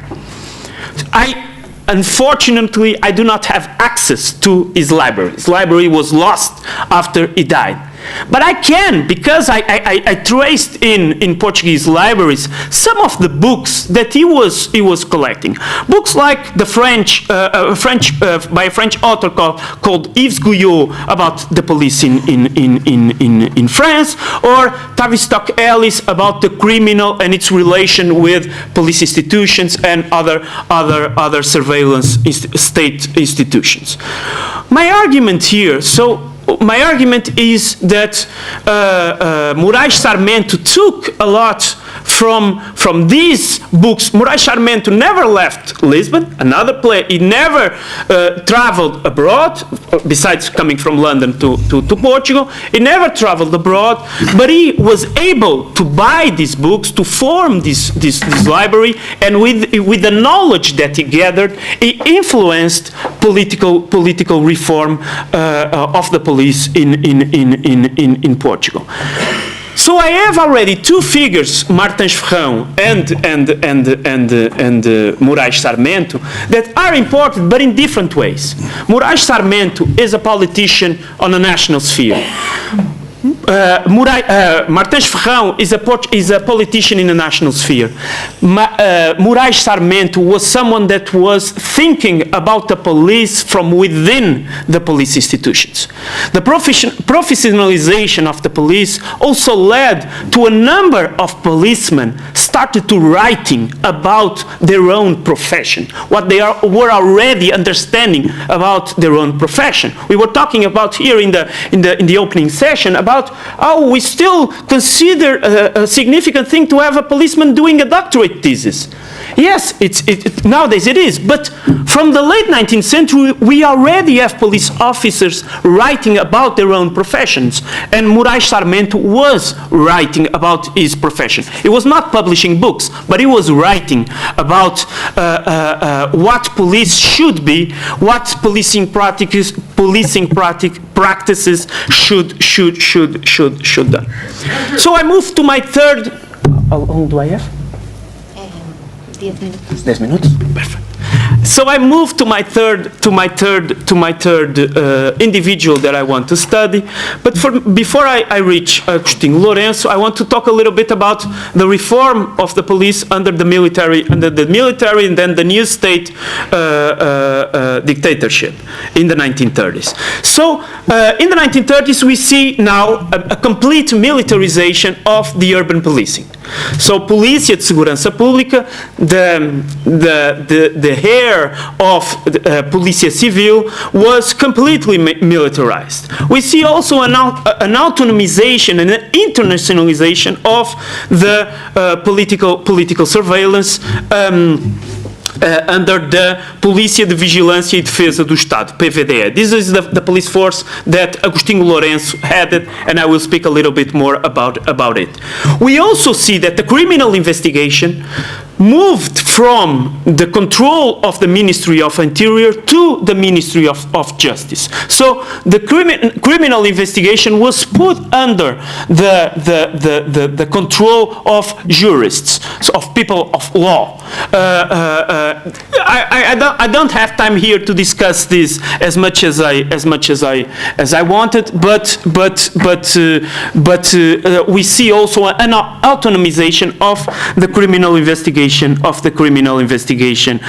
police. And finally, we see the national rural police, Guarda Nacional Republicana. Flávio Bordadagua spoke about it. Diego studied a lot about it. Guarda Nacional Republicana, that was created in 1911, was finished under finished in the sense of the creation, the nationalization of the GNR was completed, not finished, completed in this period. So why do I want to talk here about Agostinho Lourenço? Agostinho Lourenço is a different actor from the other ones that we were talking about. So he was a member of a well-known family in Lisbon. He was a volunteer to the military, although he is not from a family of military traditions. He volunteered for the military in 1906. He was promoted to military officer in 1912, and it is in this period that his politicization, his right-wing politicization begins. Under the first dictatorship, the dictatorship of Sidónio Pais, he became civil governor of Leiria, a town in the Portuguese countryside. And in the 1920s, in 1926 in particular, when the military dictatorship came to power, he first went to the public safety police as the director of the traffic division, and then he became director in 1931. He became director of the International Police, and he consolidated his position in the regime in 1933 when the International Police was transformed in, as I was saying, the police of vigilance, here in the translation, police of vigilance and defense of the state. Position that in which he remained until 1956, when he left what was already known as PID, and then he moved on to become the president of Interpol, a position that he held from 1957 until 1963. I know that I'm already outside of my chronological scope, but it's important to understand what happened in the 1950s with Agostinho Lourenço as something that is fostered in the 1930s. Agostinho Lourenço is important because he became one of the key figures in the defense of Salazar, but also because he was a promoter of the internationalization of the Portuguese police. From 1931, each 2 years he went to the general meetings of what would become in 1946 became formally known as Interpol. So every 2 years he went abroad to meet with other police officers, to interact with these police officers, and then bring this knowledge back to Portugal. I'm sorry for not translating this. This is a report that Agostinho Lourenço sent to Salazar in 1947, a report about the meeting that refounded Interpol in 1946. And in this report, he delved into what Interpol would become later, but he was also reflecting on how important was to attend these international conferences. As I was saying, in the 30s, each 2 years he went abroad to this conference. He was saying how this was important to form an international police culture, and how this is how the knowledge obtained in these meetings, not only through formal channels but also to personal relationships, how this was important to police reform in Portugal. And he was one of the key actors in the reform of the police under the new state. So I will move. Agostinho Lourenço is engaged in transnational circulation of police models. He is engaged in international police networks. And so I will move to my conclusion. Throughout my presentation, I have tried to show that the reform of police institutions, that are one of the pillars essential to the authority and legitimacy of the Portuguese state or other states, cannot be understood without expanding our perspective beyond the national borders. But the need for this perspective, for this global perspective, is not merely an option or a choice of the historian. The police reform processes that occurred in Portugal in the second half of the 19th century and early 20th century were directly influenced by ideas, and by intellectual, professional, and personal networks that decisively shape the reform processes. We look outward, so we look beyond the national borders, decentralizing police reform from the nation-state view by applying a more global perspective, not simply as a methodological or an historiographical choice, but because actors like Martins Ferrão, Moraes Sarmento, and Agostinho Lourenço compel us to do so. The personal trajectories of these three actors, thinking about the police not only as a national thing, but as a sphere where the cross-fertilization of ideas became, from the late 18th century, a central feature, is an essential part for us to understand police in different ways. Martins Ferrão and Moraes Sarmento never traveled abroad, but they were able to get information. Agostinho Lourenço traveled a lot. I did not mention, but in 1953 he traveled around the world. He made a journey around the world, and he wrote a book not only about the sightseeings that he did, but also about how he interacted with police officers in Greece, in Turkey, in Palestine, in Japan, in Hawaii. So he interacted with all these officers. So he traveled. But even for Martins Ferrão in the 19th century, we are always in front of a police sphere that is national, but it's also transnational and international. I try to do this for the Portuguese case. Thank you very much for your patience.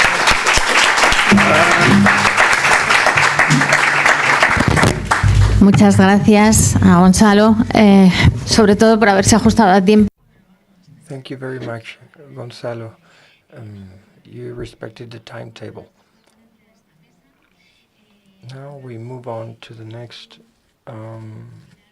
paper, next presentation by Turrado on government police in the late 19th century.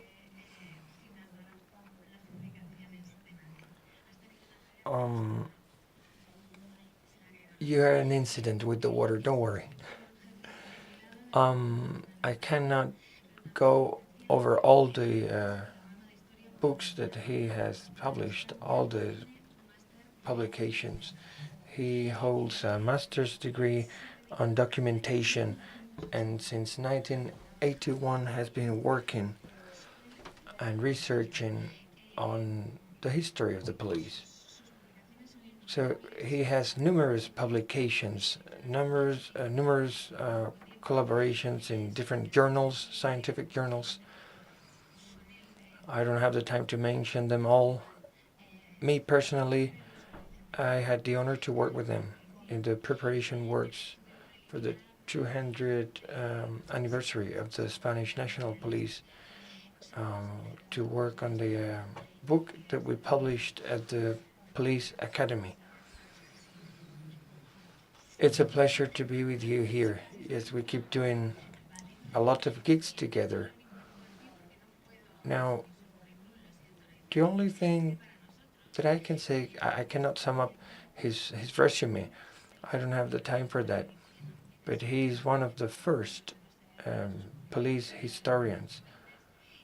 We all have visited his books, his publications, to know more about the history of the police. You have 30 minutes.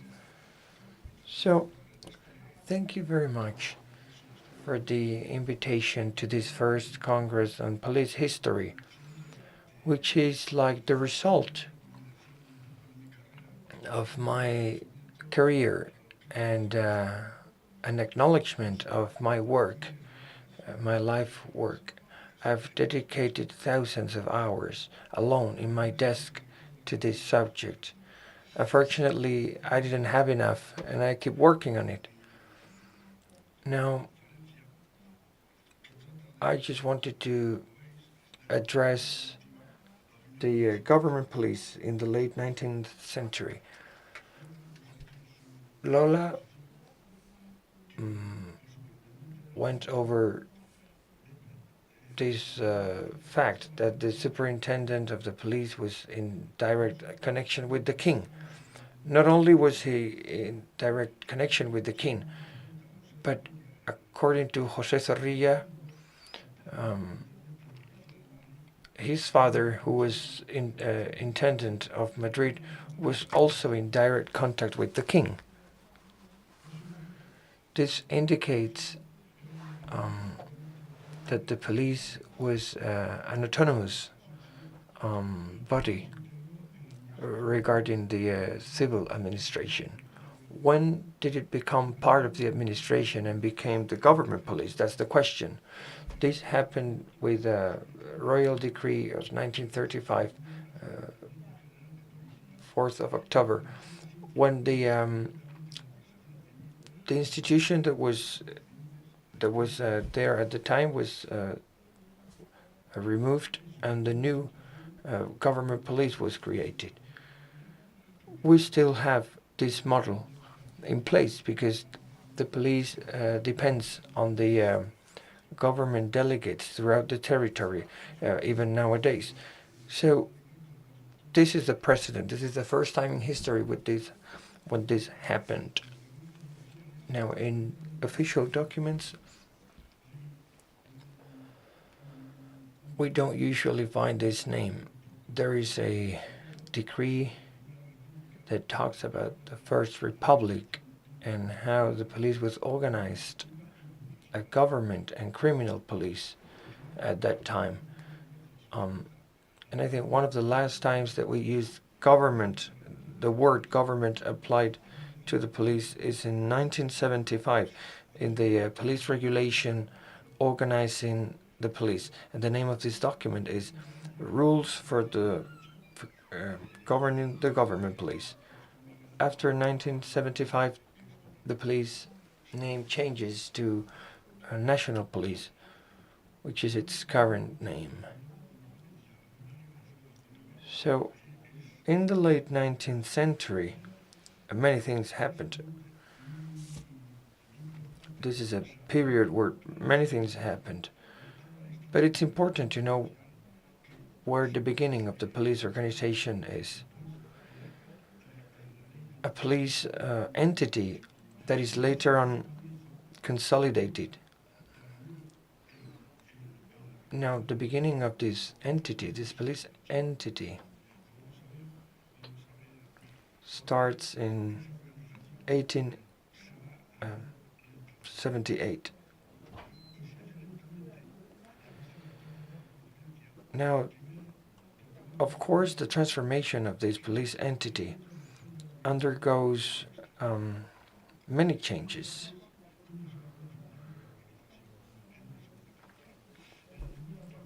Now, regarding the MO of the criminals at that time in the late 19th century, we saw a phenomenon that became more visual over time, which is the internationalization of crime. Crime at that period of time becomes international. Not only the anarchist criminals, not only terrorism, but also something that was eclipsed by other crimes, which is common crime. And then we have to study at this period the new MOs that emerge abroad and are imported to Spain, and those modus operandi that are created in Spain and then move out to other countries. Now on this slide we see the cover of a book from 1880, signed by the Deputy Director General of Security. Here there is no mention to the internationalization of the police, but there is an important fact that is mentioned in this book. Here you can see the Cánovas terror attack. A member of the international anarchist crime carries out the attack. This is an example of it. Unfortunately, international crime in Spain dates back to 1829 and 1831 in the form of explosive letters sent to politicians. This is the first time that we see such acts of terrorism. Now, these letters, bomb letters, were followed by another one against the government delegate for borders in 1831. Then there was another bomb letter against Ferdinand VII, then against the Duchess of Beira, and then against Calomarde. Another bomb letter was directed to him, addressed to him. These were the first bomb letters in Europe. Now, the internationalization of crime becomes a reality in the 1870s, because some individuals carry out anarchist attacks throughout Europe, not only with Cánovas in Spain, but also in France. Carlot is killed in 1884, and then in 1901, the U.S. president is also killed by a Czechoslovakian terrorist. Now, international terrorism is also disseminated through ideas and organizational systems. And Hernan Brennan refers to this very clearly, to how anarchism was organized at the time. Now, many of these ideas came to Spain from Italy or France. Also, common crime was also cross-border criminal activity. How? Well, the police at the time starts to arrest pickpockets that go to the Côte d'Azur, to the French coast, to rob tourists in the summer.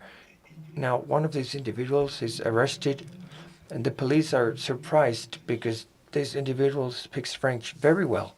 This pickpocket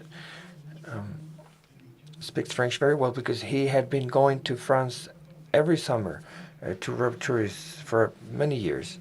Also, there are foreign pickpockets who come to San Sebastian because they knew that in summer the king and queen were there, and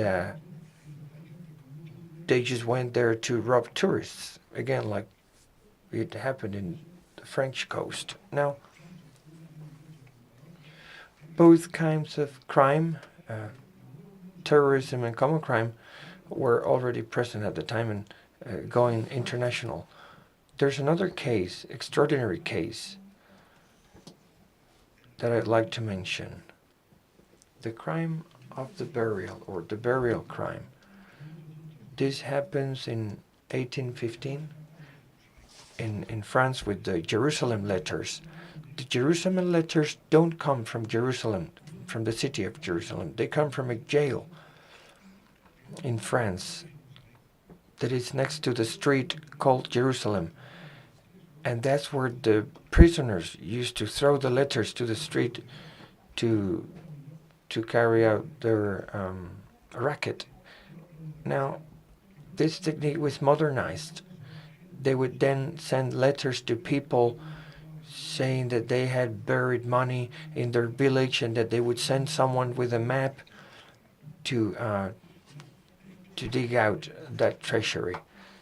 This racket arrived to Spain, came to Spain, imported from France. The first letter that was sent in Spain regarding this crime was sent from Ceuta in 1864. That's the first instance of the burial racket or being carried out in Spain. So you cannot imagine who was scammed in this crime. The Pope Pio IX. He was scammed in 1864. He received a letter addressed to him saying that someone had a very bad situation, and the Pope sent a Monsignor with 4,500 coins, and then he leaves the money in Ceuta. He meets up with the scammers and he gets robbed. They couldn't get the money that he left at the place where he was staying. But that same night he got very scared and came back with the money. Now, this crime was generalized, this MO was generalized in 1886, when many prisoners, after the attempted coup of Zorrilla was carried out, now these prisoners were organized at the prison infirmary to send such letters, you know, to whom? To French priests and Italian priests. And they started receiving money from these priests that were scammed. They were promised that if the priest sent them money,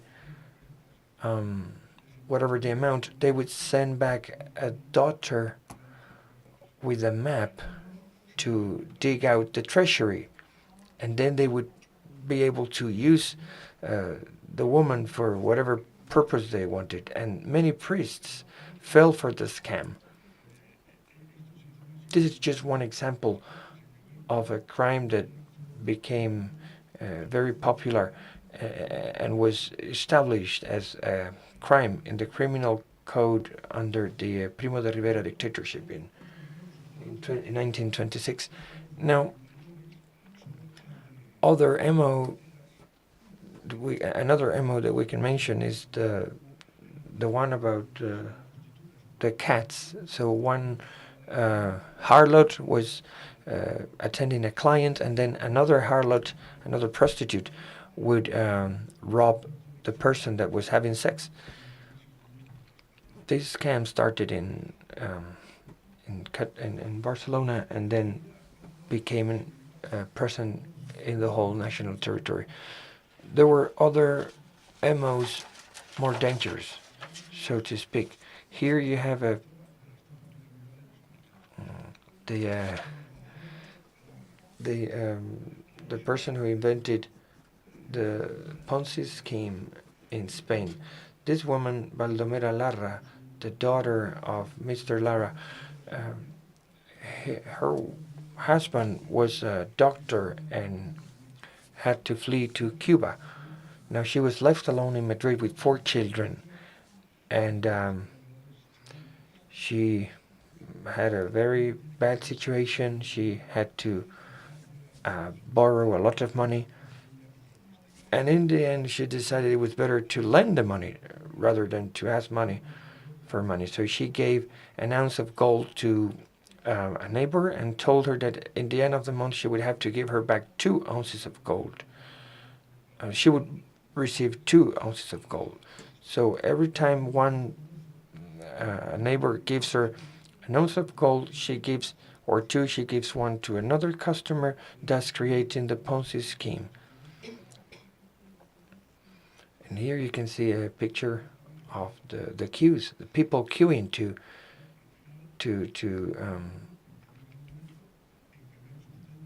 lend her, to borrow money, to lend her money, sorry.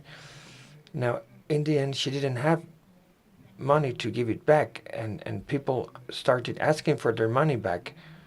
So she was sentenced for this crime. She went to Paris, and when she came back, she was absolved of the crime. You know why she was absolved? Something that would be a scandal for the current female ministers. That's because, the reason is because in the contracts that she signed, there wasn't an authorization of the husband. So these contracts were not valid. And that's why she was absolved. Now, in this framework of the internationalization of crime and new MOs at the late 19th century, it was detected by criminals that they needed a transnational cooperation. The police bodies, the police forces in each country had to cooperate to fight these cross-border crimes, to avoid dire consequences. But the model that was inherited, the police model that was inherited, and this is the second reason, was outdated, completely outdated, and was completely useless to fight new MOs, new forms of crime. The goals of the reform of the government police were 2. First, the professionalization of the police and stabilization of the police job, because as we will see later, at the time the civil governor could choose anyone to be a member of the police, so this provided no stability and no professionalism. Also, the second goal was to give the police officers a training to adapt them to new crimes. At the time, the police started using pictures. The vertillonnage was a technique that started being used at the time, but was very hard to use because of the many pictures that you needed to work this profiling system of vertillonnage.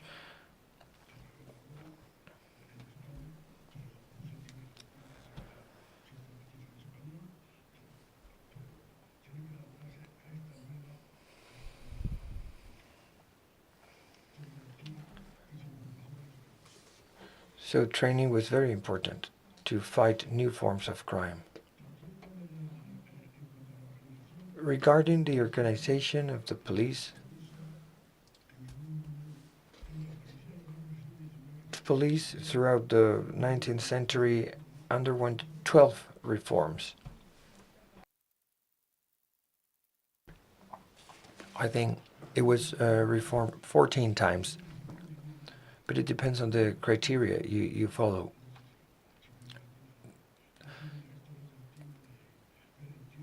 Oh, this is regarding the burial crime that arrived even to the U.S. At one point, there was a diplomatic complaint against Spain for the dissemination of such a crime. Now, this is the head of the police in 1854. But behind him, you see a lamp that was red. And this meant that the police station was open 24 hours a day. Because police stations at the time were the first administration offices that were open 24/7. Now, here you see, this comes in later on. This is a secret police officer climbing to a street light to find something.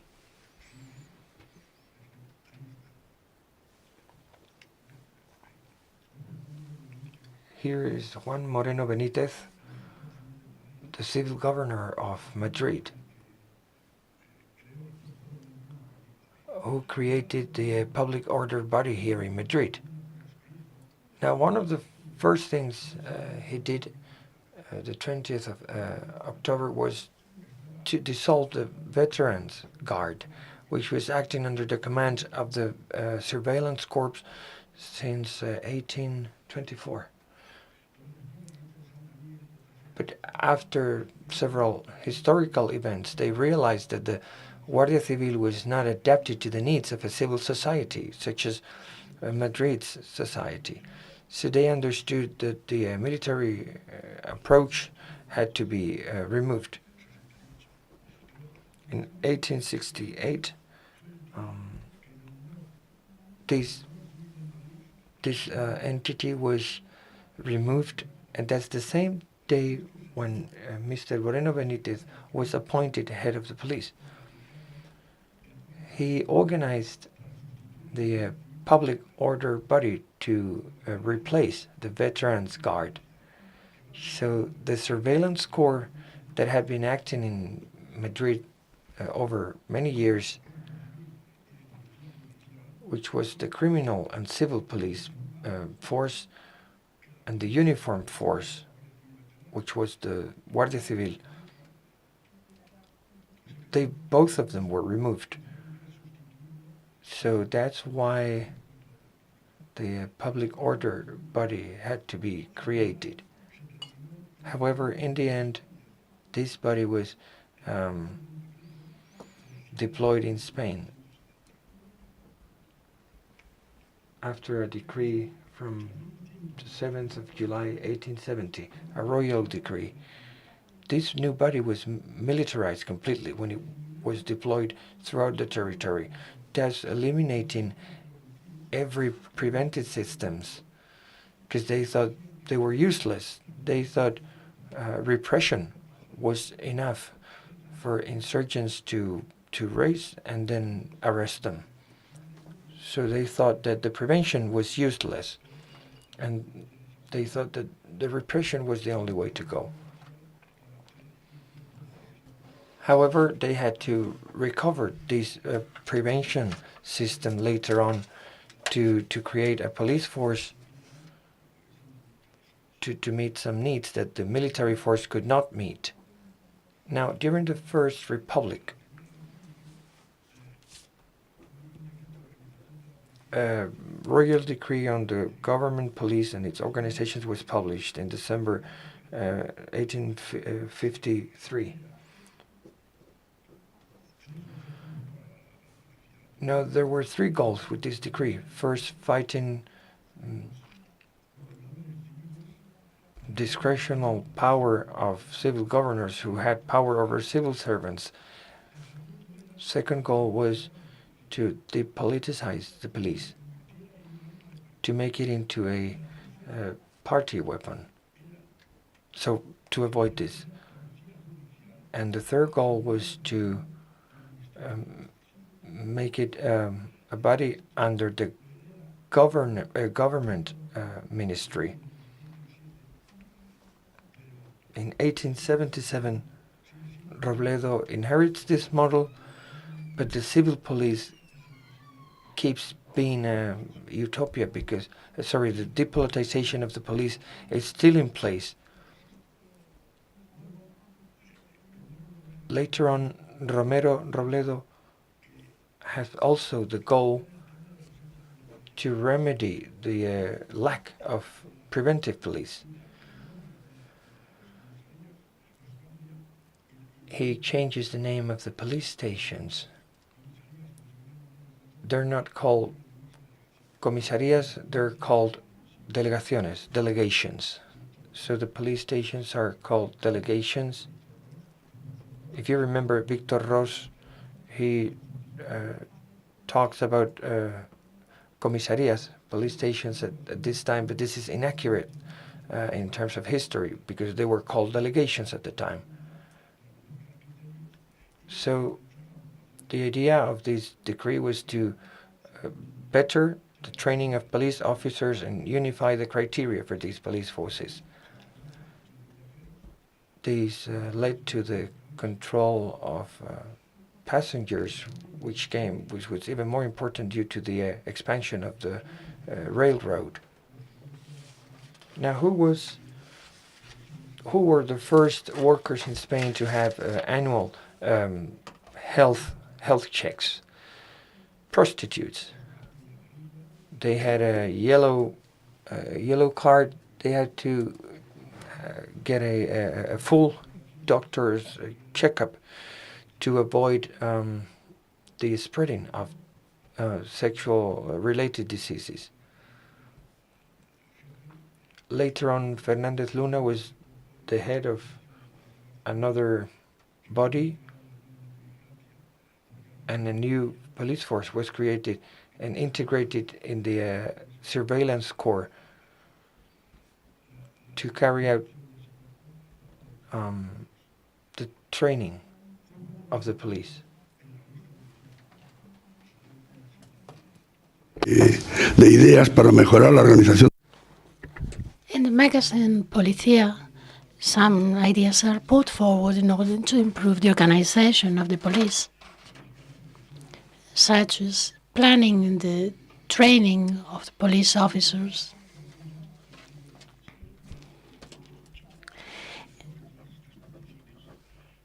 And all these proposals are included in the law of 27th February 1908. And after the assassination of President Canalejas, the Directorate General of Security is created. Thank you so much.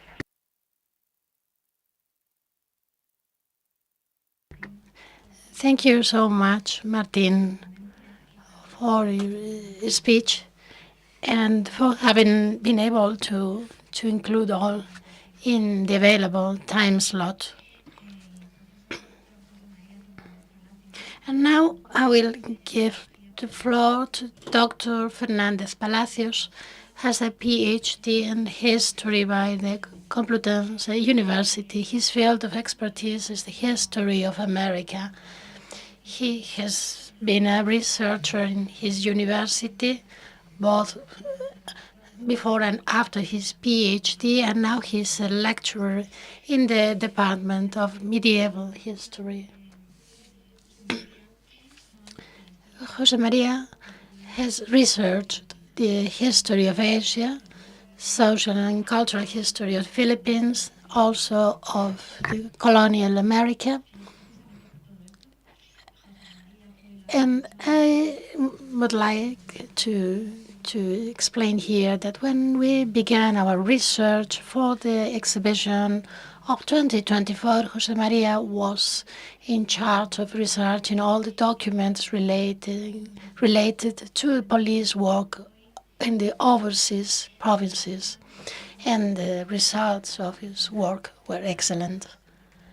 And he is going to deal today with the reforms proposed by José Gutiérrez de la Concha to professionalize the police forces in Cuba during the 1850s. Thank you so much. Thanks to all the organization and particularly to Lola. The title of my speech is The Reforms of José Gutiérrez de la Concha. He is not a very well-known figure in our history, unlike his brother, the Marqués del Duero. And this is a field where not a lot of research has been done, but he put forward some proposals to reform the police in Cuba during the 1850s. There are documents in different archives and memories have been published too. But my research is focused on his letters underlying previous papers. And there's something I have been wondering lately, and this is related to what Martin has told us. How can we link the situation in Spain and the situation overseas, particularly in Cuba and the Philippines? But of course, the situation overseas is quite different from the situation in the metropolitan provinces. So I will focus on the reforms put forward by Gutiérrez de la Concha, but also I would like to give you a perspective of what was happening overseas. First of all, I would like to explain the origins of the police or security structures in America. And of course, this is a copy of the structures already in place in Spain, such as the Santa Hermandad. We are talking about a non-professional force. The participation in this force can be mandatory or not. And they will coexist with different professional forces later introduced in the overseas territories. In the case of the Santa Hermandad, it was eliminated in Cuba during the 19th century. In the case of Cuba, the population was decreasing drastically. And what do we have in Cuba? We have the colonial authorities in the cities. And these authorities have jurisdiction over security matters and over judicial matters. And this is an important element of this system. We have overlapping jurisdictions. And of course, this raises different conflicts between authorities, and this is an inefficient system. And as Flavio mentioned in his speech, the tasks assigned to the police corps are still not very well defined. In the American colonies, the person in charge of police tasks are the alguaciles mayores, let's call them bailiffs. And they have to ensure public order.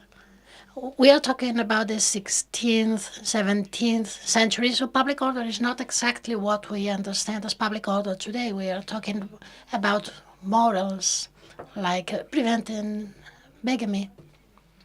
And many of these roles were bought because the monarchy sold these places, because of course the king needed money. So in some cases, the people who bought these places got no money back from their investment. What does this mean? That no one wanted to fill these roles because the people doing these tasks are not receiving a salary. Having a salary is important for a police officer if you want a professional force. And Martin is explaining that police officers had a salary since 1824. But this would be in Spain. In Cuba, this would not happen until the 1850s. The authorities also are building on the reforms put forward by Charles III. And what does this mean? There are some strategic garrisons, strategic forts that are becoming a farming community. And of course, we have to mention the link between Spain and the overseas provinces over the 19th century. In rural areas, there are what they called lugares de interior, literally inner places. And this is a very badly defined unity. There is not any control by the authorities. There is a very sparse population. If you look at the map on my left, you can see that there are many places along the coast, but the interior of the island is nearly empty. So these partidos were created to give a structure to the territory of the island.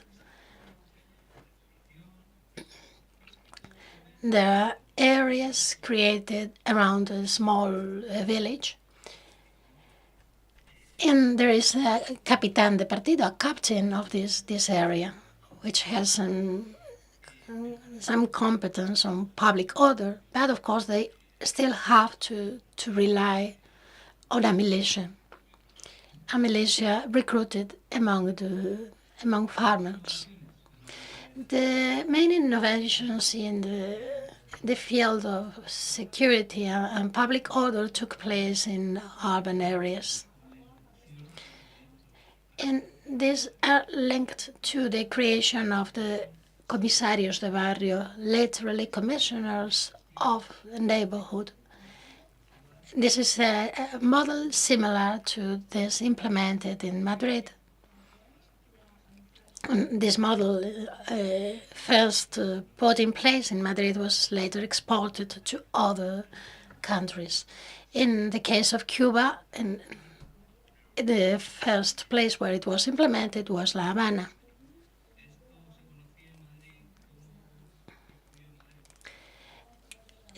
Do we know the impact of this division in quarters and neighborhoods in Madrid? Well, this is a matter for further research.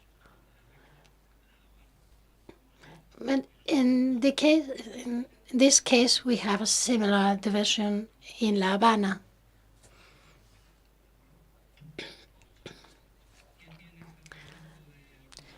The regulations issued by the Count of Ricla included several measures. La Habana was divided into 4 quarters.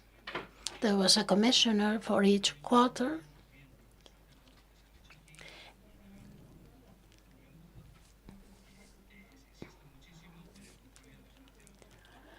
And the commissioner has among his tasks to keep records of the population,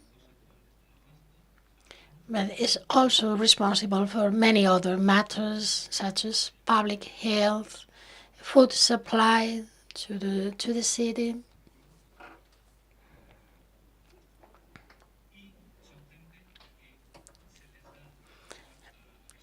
And these people in charge of the neighborhood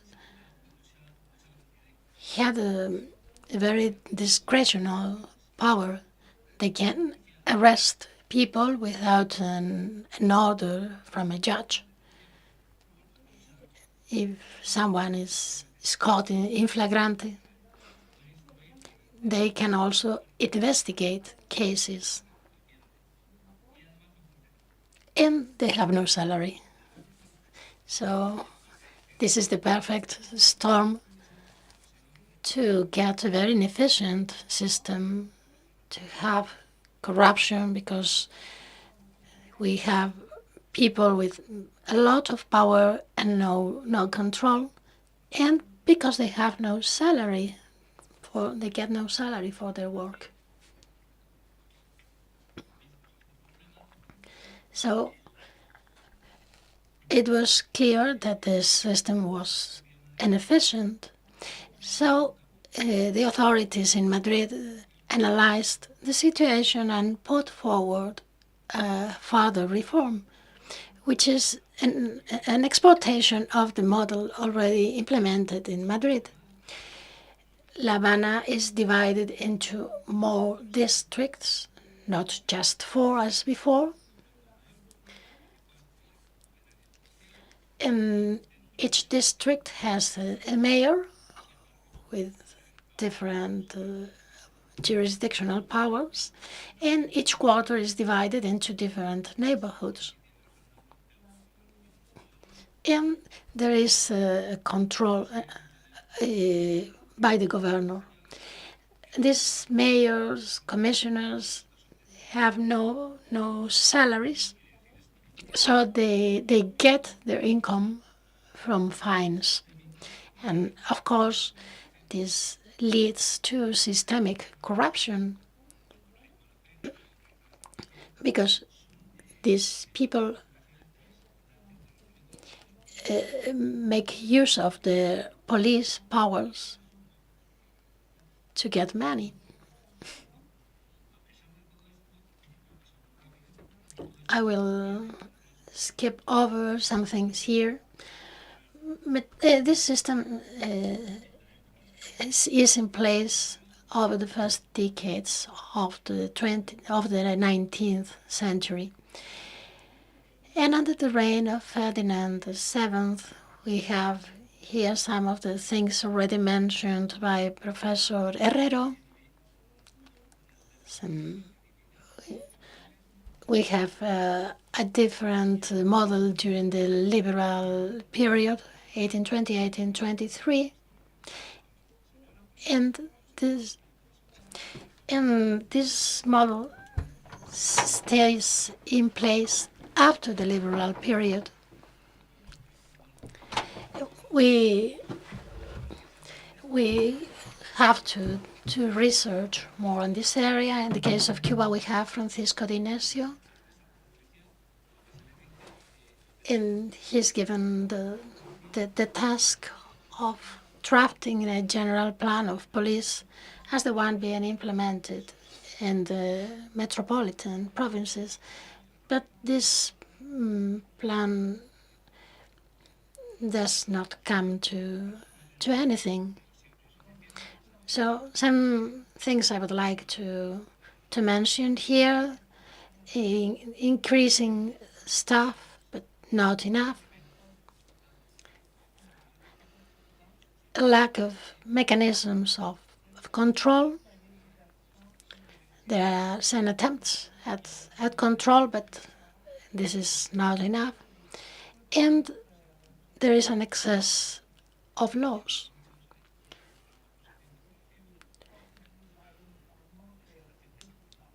There are many laws which accumulate, and not even police officers know very well this legal framework. So this is the situation when Ferdinand VII dies and when his daughter Isabella comes to the throne. At the beginning of the reign of Isabella II, a new intendant is sent to Cuba, Mr. Tacón. In the public security deteriorates quickly. The documents of the time mentioned the high number of murderers and thieves committing crimes not just during the night, but even in broad daylight. And one of his most important measures in the matter of security is the creation of the Corps of Serenos, which are night surveyors. In fact, this was a project already initiated by a previous governor called Ricafort. In 1832, La Habana has 100,000 people. And just imagine you just have these neighborhood mayors and some guards trying to ensure public security in a city this size. And the Ricafort project includes further intervention of the central government. As we mentioned before, the governors have very wide powers, but they cannot pass any bills that require an increase of expense and an increase of taxes. This is out of the power. So all the measures they try to implement are limited by this legal limitation. So what happens when Tacón is inaugurated as governor? Well, he changes the system, he establishes salaries for officers, but of course this corps only ensures security during the night. And there's something interesting here, a requirement which is not included in Ricafort's project, which is to require military experience to become a sereno.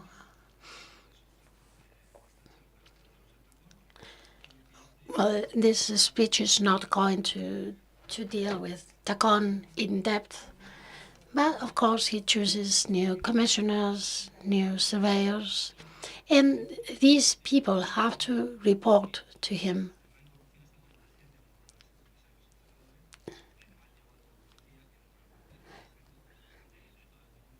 And he's trying to fight corruption. So all these commissioners and police officers who were the object of many complaints are now reporting to him. But he does not succeed in his further reform, which would be to have a police corps working during the day. So we say that Tacón as a governor was choosing the police officers, and this gives rise to a conflict with the town council. For example, one of his successors, the Prince of Anglona,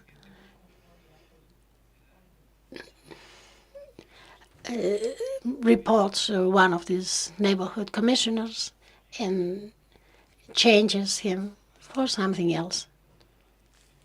And he sends a letter to Madrid. And he complains to the government in Madrid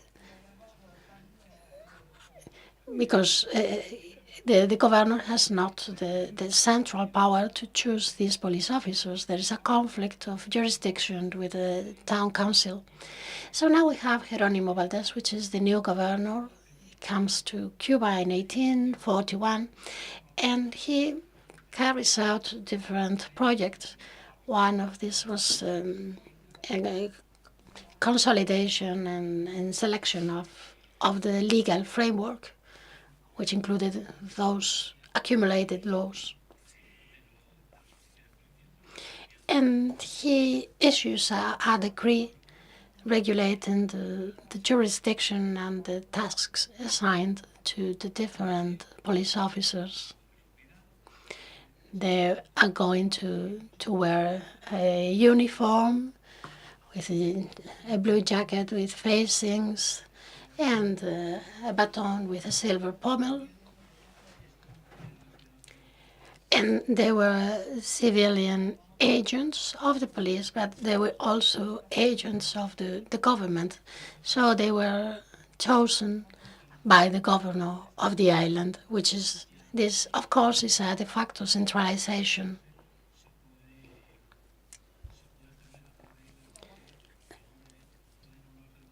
And what's the problem with his decree?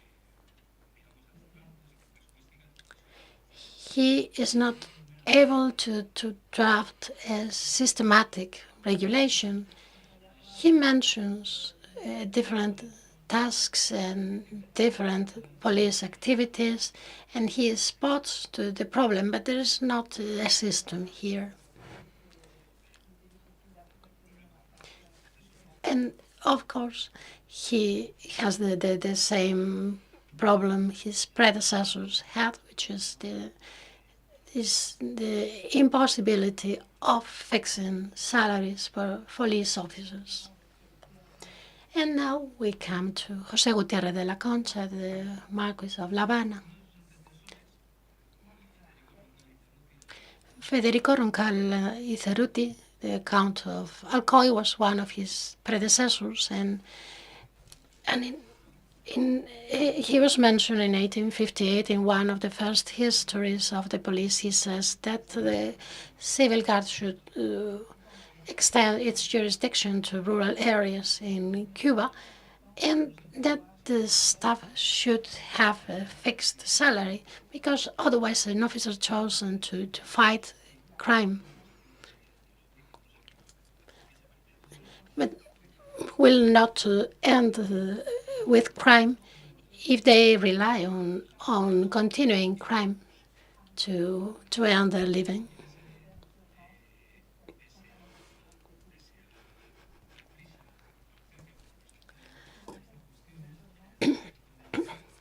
So the Count of Alcoy put forward his proposals with some urgency, but they were not implemented.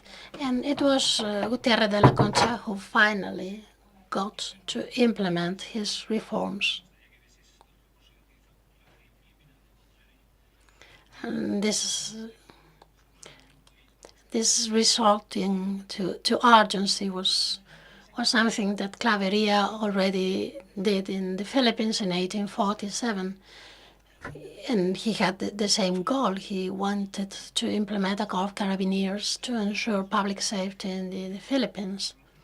And it was his way to bypass the legal framework, to put things in place, even if the government in Madrid had not approved his proposals yet. But at any rate, Gutiérrez de la Concha results to this urgency, because the first expedition of Narciso López had taken place briefly before.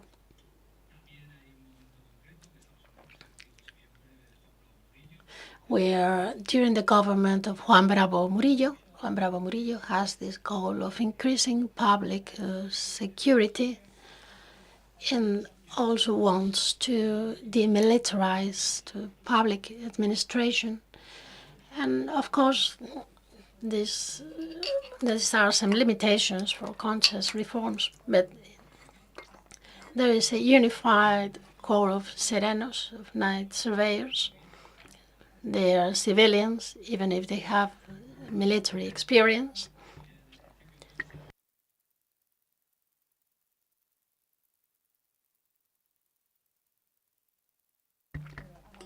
The reform will be first implemented in La Habana, but it will be later extended to different places throughout the island. And which are his goals? He wants to adapt to regulations put in place in Madrid. He wants to apply the French model, where the judicial areas are the same as the municipal areas. There is a corps of guards which will ensure public security during the day. Both the Serenos and the Salvaguardias will report to district commissioners. And there will be higher officers for the whole island and for the whole force. And there will be fixed salaries for all the staff. And these salaries are based on a rational criterion. For example, in this, even if these criteria are not the same we would use now, for example, they don't pay more to people working during the night, but to people working during the day. So Concha is the governor for the first period between 1850 and 1852, and he is implementing progressively his model. And this model has an economic cost, which is 150,000 pesos just in La Habana. We are talking about pesos because this is previous to the existence of pesetas. And how is he going to fund this? Because he will later rely on town councils approving new taxes. The model is later extended to Matanzas, which is the second biggest town in the island. And this is funded by money borrowed from the state. And his first period as governor ends in 1852. His successor is an interim governor. There is a second interim governor, who is Juan Pezuela Ceballos. And he implements in Cuba the same solution already implemented in the Philippines. And the solution is creating a different corps of former soldiers who are now in charge of public security. But in 1854, Concha comes back to Cuba as governor, and he goes on with his reforms. He has the intention of extending his system to the whole island.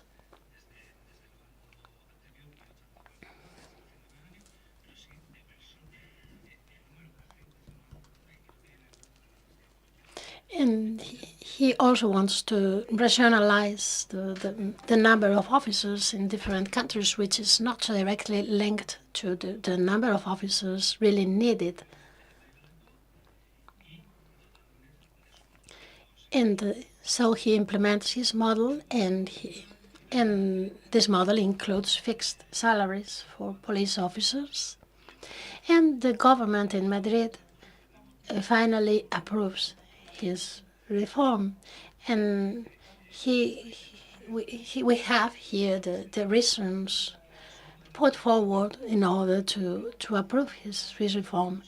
This is a very important issue, and our decisions should not be led by the bigger or lesser economic cost, which is not important if we take into account the importance of the reform.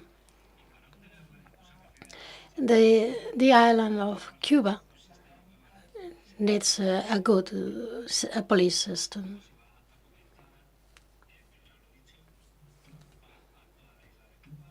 And this structure is implemented in the whole island. And I would like to highlight this final article of the Royal Decree, which establishes that there will be no further reforms without the approval of the government in Madrid. So this will limit the ability of successive governors to change the system. I would like to mention some superintendents of police. And here I had a very brief summary of my speech. And finally, to conclude, I would like to mention that in 1875,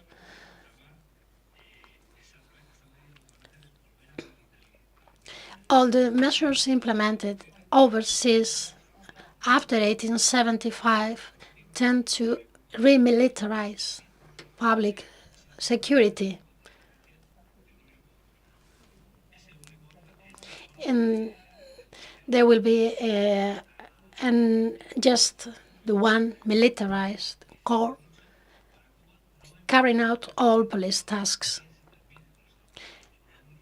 But in the case of Cuba, the existence of this centralized military corps will not imply the end of the system implemented by Gutiérrez de la Concha.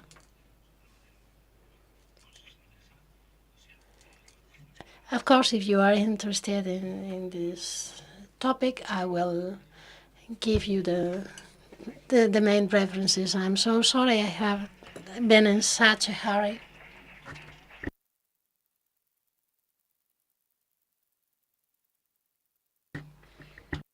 Thank you, Jose Maria, for your presentation and for having stuck to your allotted time. Thank you to all the participants as well. We're going to see each other again at 4 p.m. We're not going to do the debate right now. I think, well, what I suggest to you is for you to ask your questions at the end of the second session, of the afternoon session, so we can answer all of the questions at once. Thank you very much. Con seguridad, ¿no? Sí. Vamos a comer. José, vamos a comer. ¿Vienes? Vamos a comer. Vale, vale.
el sistema este es antiquísimo. Ese está abierto, ¿no?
visto que estabas ocupada, digo, no te quería montar. Palma Mayor. ¿Ya estás aquí? ¿Qué tal? Estoy aquí. Muy bien.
Anda, que te estoy esperando para que puedas ir.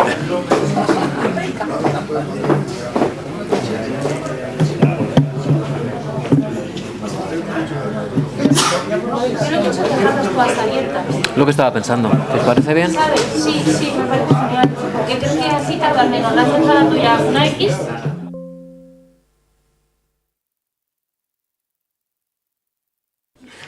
Por lo que sea.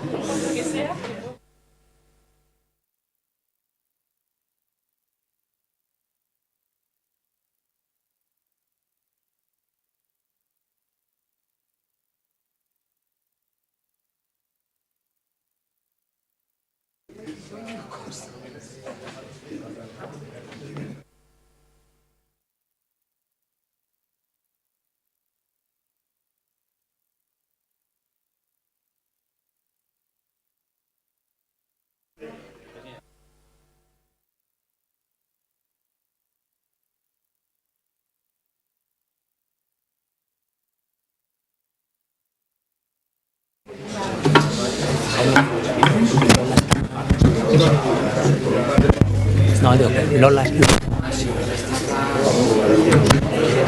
Vale, al revés.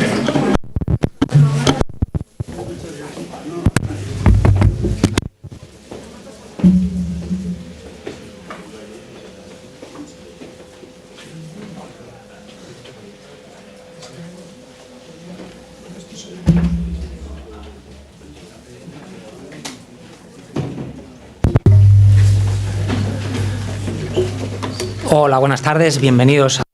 Good afternoon. Welcome to the third roundtable of this International Congress on the History of the Police. We have 3 guests at our roundtable today. One of them will join us shortly, Santiago de Miguel, but he has asked us to start without him because he had some commitments to attend to. So, Professor Sergio Vaquero from the Complutense University will be starting this debate. He is part of the sociology school, a partner, of course, of this School of Geography and History. He has recently joined his department. Previously, he carried out his postdoc research at the University of Valencia, and he has also worked at the Defense University in Zaragoza, which is part of both the University of Zaragoza and the Army. He has also worked in Scotland and in the Center for Social Movement Studies in Florence. He has worked on militarization processes and democratization processes in the administration of public order in both Spain and Portugal. And he has focused particularly on the end of the 19th century and up until the Second Republic. He has published several studies on that topic, and I would like to highlight a book that we have published together, which is a brief history of the Spanish police and which was presented a year ago. So he's actually broadening his focus when it comes to the study of the police and the research of the police, and he participates in the Transipol project, Transition and Democracy in Spain, and he's also working on another project called Governability, Governance and Democratization, during the first part of 1936. So again, he focuses mostly on the period that goes from the end of the 19th century to the first half of the 20th century. In particular, we'll give the floor to him, and he will be speaking about Commissioner Victoriano Mora and the beginnings of criminal identification in Spain. Please, Sergio, the floor is yours. Well, first of all, I would like to thank Lola and Ainhoa, this faculty and the Spanish police. Thank you for inviting me, for organizing this event. I will start my presentation entitled Beginnings of the Criminal Identification, Commissioner Victoriano Mora. So allow me to start by telling you who Victoriano Mora Ruiz was. He was an institution for the national police. He was the first head of the Criminal Identification Service of the National Police. He was the first teacher at the Spanish school on this topic. He was actually in charge of teaching criminal identification, and he was the first delegate in the International Commission of Criminal Investigation that was the predecessor of Interpol. Mora was, let's say, the archetype of the forensic police officer. He was a hero for the first people that focused on this field, but he was also a victim. He was a victim of the political reconfiguration that happened during the war and after the war. We will talk about this afterwards. Why is this person interesting? Well, first of all, his stellar career was the reflection of that process, that modernization process of the police, or more specifically, the development of a forensic police. His career represented or took the same direction as the development of the forensic police. And he was also an example for thousands of police officers who were exiled or removed from their posts during that political era after the war. That's why he's so interesting to me. So the goal was to review the development of the forensic police in parallel to his life, to the life of this person, from a perspective that is more humane, more focused on human beings, on the person. I'm interested in addressing personal relationships, the experiences of officers themselves, what their concerns were, what their rivalries were, how they interacted with each other, how that community, the police community, worked at that time. I do not want to talk about the police as an institution, but as a community of individuals with everything that it entails. I wanted to also talk about the tools and the knowledge that was developed during this era at the beginning, the origin of the forensic police. Some of the tools that the first identifiers of the police used, because that's the name they gave to themselves, identifiers. So he's a very representative case and a very specific case at the same time. It has its particularities because, well, again, he held very important positions within the police. He was an expert in his field, but he also represented all those police officers that were educated before the Civil War, that were professionals, that served the people during different regimes, and I think that's very interesting. So now we're going to see how the identification service developed and evolved, and we will go through some of his some information about his life. He passed the police exam on his second try. He got posted in Madrid. At the beginning, he worked for the police stations of Congress, for the police station of Congress. He also worked on public order in the neighborhood. So he was experienced in gathering information about people living in a certain neighborhood. So this identification process, this was a time that was essential for the development of the Spanish police, because it took place during the big reform, the great reform that took place at the beginning of the century, that culminated with the law of 1908, and which marked the modernization of the police officer. It established a series of ranks, the mobility within the forces. It truly made the police a professional corps. So this law, dating back to 1905, which professionalized the police, the work of the police, gave rise to a new era, and Mora was part of that generation. He was educated with those values in mind. This is the police was at the service of citizens. It was supposed to be a professional body again. So those were the values. He became part of the close. He was part of the close circle of Dr. Federico Oloriz, who was an expert on the fingerprint identification. He would later teach that identification system in different schools. At first, it was only used to identify criminals. He also helped Dr. Oloriz in the elaboration of a guide explaining this new system of identification using fingerprints to be applied in the Madrid office. And although he was first served for the Ministry of Justice, he founded later on an identification service in the Director General of the Police.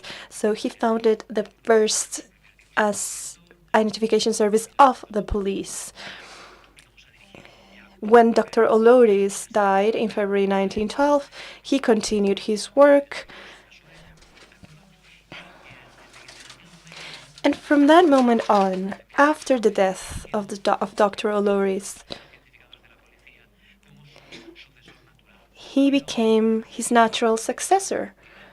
There was another person, José Jiménez, who said that he was the Oloriz that is alive. Living Oloriz.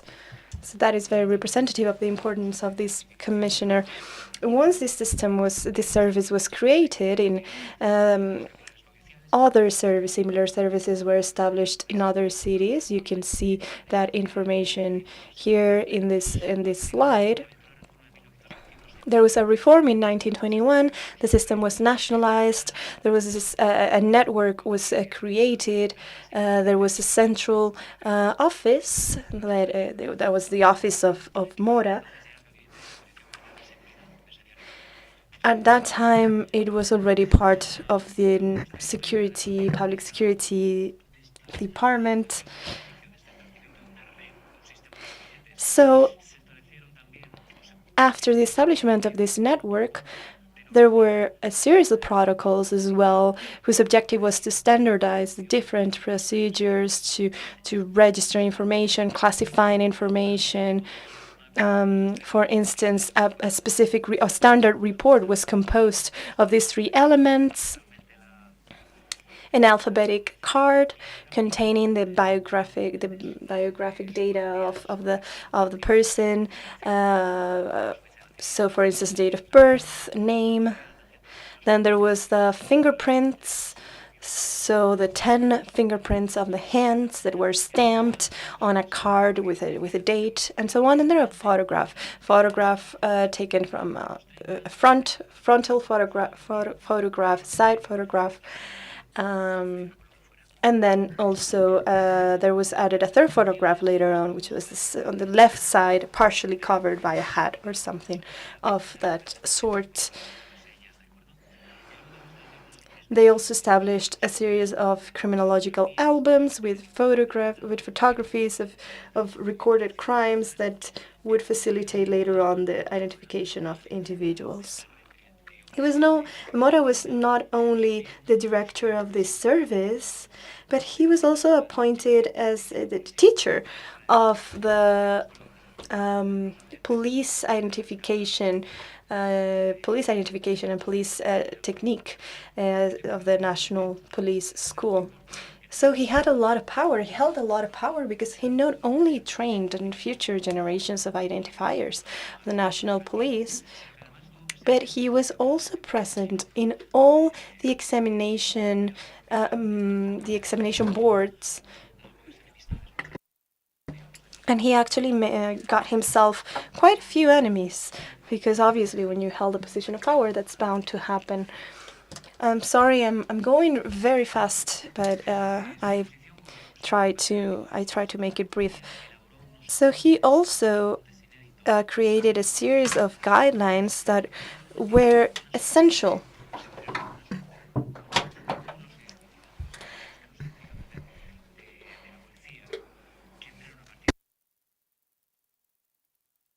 And these guidelines were later used as a reference by all the officers that came after him. So they became a baseline for the training of identifiers. It wasn't published, these guidelines, but he would provide them during his classes. These are some images, some examples so that you can understand what the report looked like. So, for instance, this with the biographic information, this comes from a book commemorating the 100 years of existence of the forensic police. It's a very interesting book if you want to get some examples of how officers would work back in the day. You have fingerprints here. So just to move on, another important dimension of his career was that related to his international career. He served at the International Commission on Criminal Police, which again was the predecessor of Interpol. He attended an international congress of this commission in 1926, and he suggested the use of a standard report for all the police all over the world in order to facilitate the exchange of information of criminal backgrounds at an international level. His suggestion was actually accepted and approved. I don't know if it was ever implemented or to what extent it was implemented, but it was unanimously approved. And Spain was also accepted as a member of this organization, which was a very significant thing.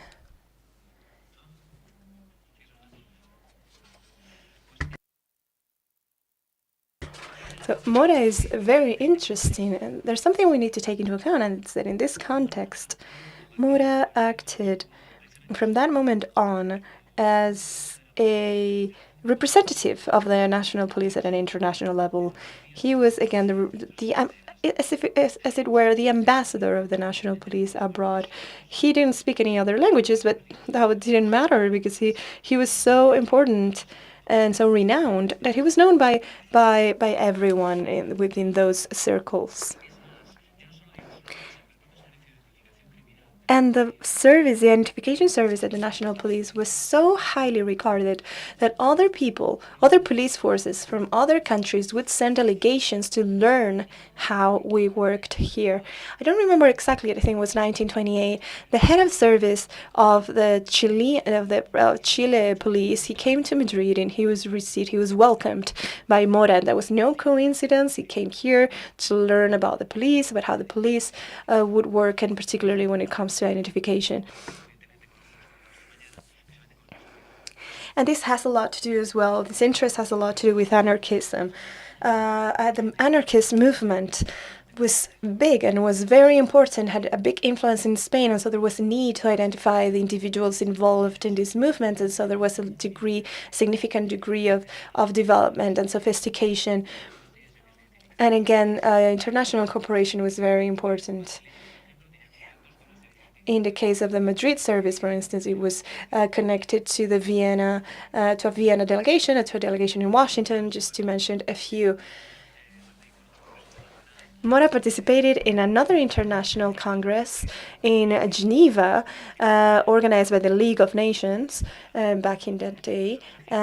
He was a representative, so he would always go to these events, these international events.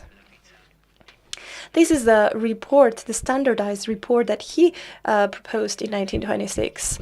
So this is an image of what the Central Bureau would be. This is a structure with different services, identifications, prison, laboratory, where evidence would be analyzed and fingerprints would be obtained. statistics and inventory, a photography service for international matters. The most important services were the last two ones, the Central Service of Repression of Counterfeiting and the Central Service of International Criminal Matters, which would centralize all the services beyond our borders. There was also a translation service to translate reports.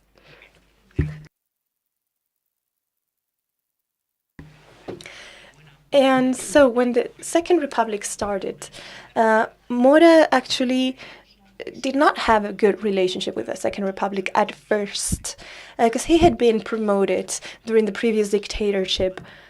However, once the Republic was established, all those promotions were annulled. So he was demoted to inspector.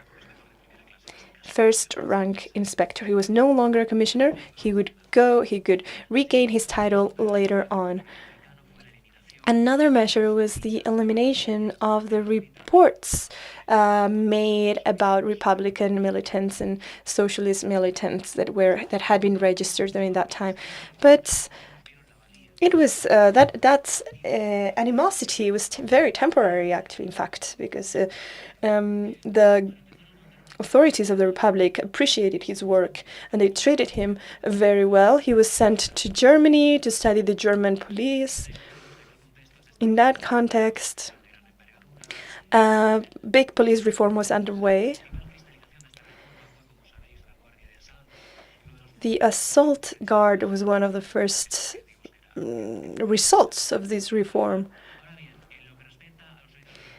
But when it comes to the identification services, they did not learn too much, apparently. One of the other members of the delegation that went to Germany said that the Spanish police had nothing to learn. That when it came to identification services, they had nothing to learn from the German services, that our services, Spanish services, were good enough. Mora was also named a faculty member of the Criminal Studies Institute, established by Jiménez de Azúa. He was an expert in criminal matters, and he personally appointed Mora as an expert in identification. So he was a faculty member of the National Police School, and again a faculty member of the Criminal Studies Institute.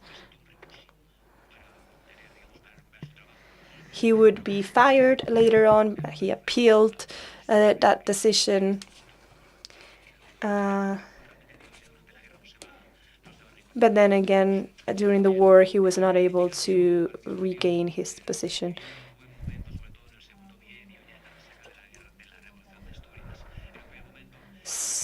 Later on, the identification service would achieve a higher status. Mora was appointed general inspector. It was a significant promotion, and at the same time, at the end of 1935, there was another restructuring, and a general headquarters for identification, background, and appeals was established, one that would cover the entire Spanish territory, and he became general commissioner. So the government of the Popular Front undid these reforms. He was demoted again, although he kept his salary, but it was a step back. So now we are in the middle of the Civil War. So the state loses the monopoly of the use of force. There are brigades, there are paramilitary forces, militias,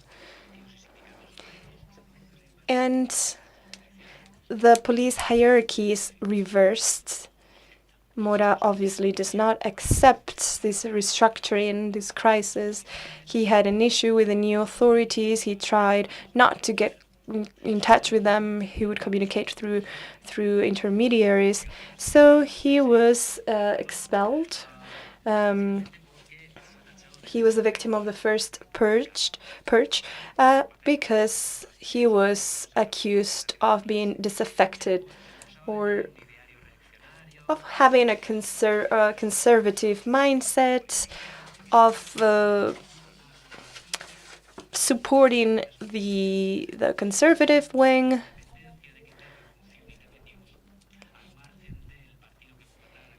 So that independence that he had showcased towards the governing party was now seen as something negative and something to be denounced. He would no longer fit into that political police force that the new government was trying to establish.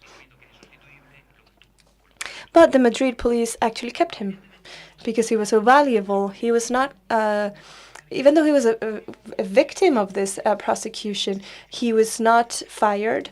But he lost a lot of his power. He was no longer a teacher at the National Police School, which he decided himself, but he stopped serving as the Spanish representative of the International Congress of this organization we have mentioned before, because he was no longer trusted. And indeed, he would be surveilled.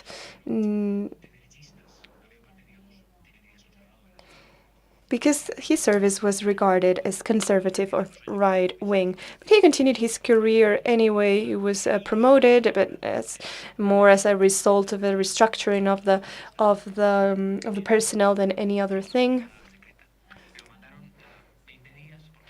And then he had a very short-lived collaboration with the Special Department of the State Information, so intelligence services. It only lasted 20 days. He was sent to Barcelona, but he went back to Madrid, and then he refused to join that service again. And in fact, he didn't go back. So this is the order that's by virtue of which he left. And during the Franco dictatorship, he was purged 3 times. In March 1941, there was a law reorganizing the whole police according to the ideology of the new state. And this law rejected the apoliticism of the previous organization and promoted a different model, a model more akin to that of a totalitarian state. At any rate, it was a model of political police. So the political ideology replaced professionalism, and this implied that many police officers were expelled. No fewer than 1,500 police officers were expelled from the force, and Mora was a victim of a depuration procedure. This procedure followed a law of February 1939 about the depuration of civil servants, and the people judging him were his own colleagues, because the people in the police were submitted to pressure to accuse their colleagues. Mora explained that he had belonged to no political party. He had no close relation with any political party, and he mentioned that some of his activity had been in favor of the Francoist regime. For example, he had acted to protect his men, and he had also acted to protect some right-wing people who were pursued by the Republic. He had also founded the so-called White Relief. given money to the families of the victims. He gave assistance to some of the victims of the repression in the Republican rear guard. He enabled the victims to identify the murdered relatives. He also helped to keep the archive of his office, and this was quite difficult, and the archive in his department was the only one that survived the war. And many people were calling him atheist because of his sympathies with some left-wing friends. So some people were accusing him of being a chameleon, of being too adaptable. He was being accused because of his ability to adapt and served under different political regimes. So this depuration procedure followed its course. He tried to defend himself. He explained that his friendship with Jiménez de Azúa was a strictly professional matter. He mentioned how he had created a collection of pictures to enable the identification of victims of the Red Terror. And he explained how he had trained many of the identifiers who would work under the Franco regime. And many of his students declared in his favor. He was finally sentenced to just 1 year of expulsion from the service. So he was sentenced, but the sentence was quite short. There was a second procedure in parallel to the first one, and he was judged here before a military court. He was retired at 60 years of age. This was a way for the regime to get rid of some older police officers who had been associated with the previous regime.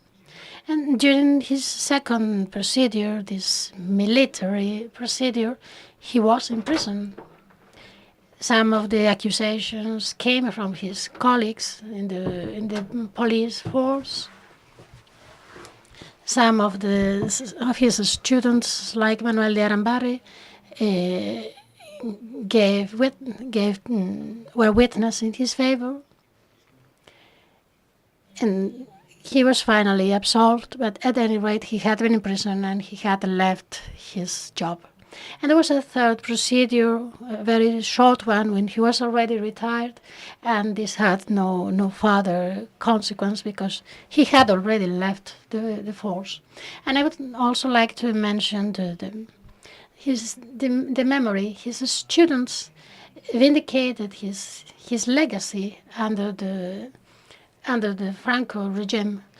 For example, his favorite student, Manuel Vela Arambarri, wrote several articles about him. Mora died at the age of 90 in a very difficult economic situation.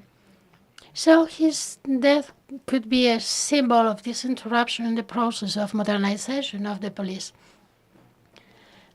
After the 1936 coup, this process of modernization was interrupted. However, his ideals and his proposals for modernization were later recovered by many of his students. We've got here one of the identifiers who were trained by Mora is putting forward an homage to his teacher, and he is explaining the importance of his teacher, and also the importance of the legacy of the surveillance corps under the Republic. Fantástico, Sergio. Muchísimas gracias. Thank you so much, Sergio. I will now give the floor to Vicente Cabo Meseguer, a police officer, a historian. He joined the National Police in 1981, and he took part in the analysis of the amnesties to the police officers under the Second Republic. And Vicente Cabo had an important role in this reparation to the police officers who suffered reprisals. He has also collaborated with the Foundation of the Spanish Police and the Institute for Police Studies. He has been researching the history of the Spanish National Police for over 4 decades, and his field of expertise is also the role of the police in the overseas provinces. He has published several books, including one about the Spanish police in the overseas, in Cuba and the Philippines, and different articles and papers about the national police and its history. Thank you so much, Diego. Thank you to all of you. And I will begin without further ado because we are running out of time. There's something I would like to say now. 30 years ago, both police officers and scholars of police history were aware of the existence of different magazines published after the Civil War. But we didn't know a lot about magazines published before the Civil War. For example, we knew Policía Española and maybe Presente, but not much more.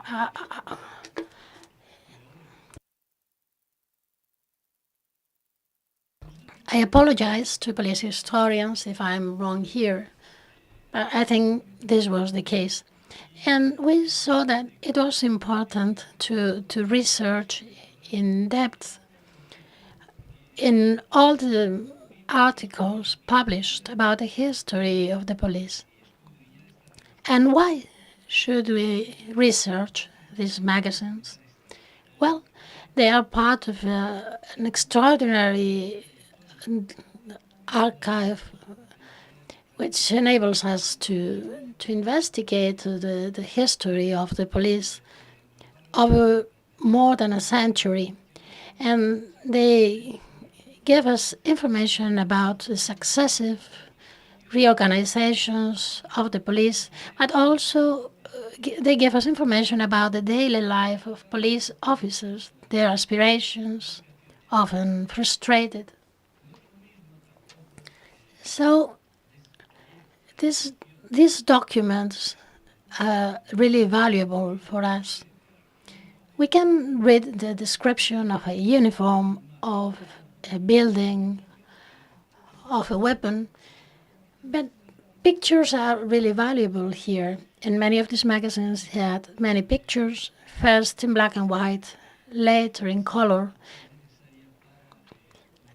And these magazines also enable us to know the historic truth. Because, you know, the laws and regulations are not really what finally is implemented. I could give you an example of this. I think this is an important point. This is an anecdote, and I was, let's say, a victim of what I was explaining, of this difference between what is in the law and what happens in reality. All of us who have researched the history of the National Police knew about the first batch for the National Police was created by the Royal Decree of 1887. And we had all read the description of the batch in the Royal Decree, but none of us had seen physically the badge. And what did we do? Well, my colleague Miguel Ángel Camino and me, published a paper in 1989. We had the literal description contained in the royal decree, and we tried to draw this badge according to the description in the law.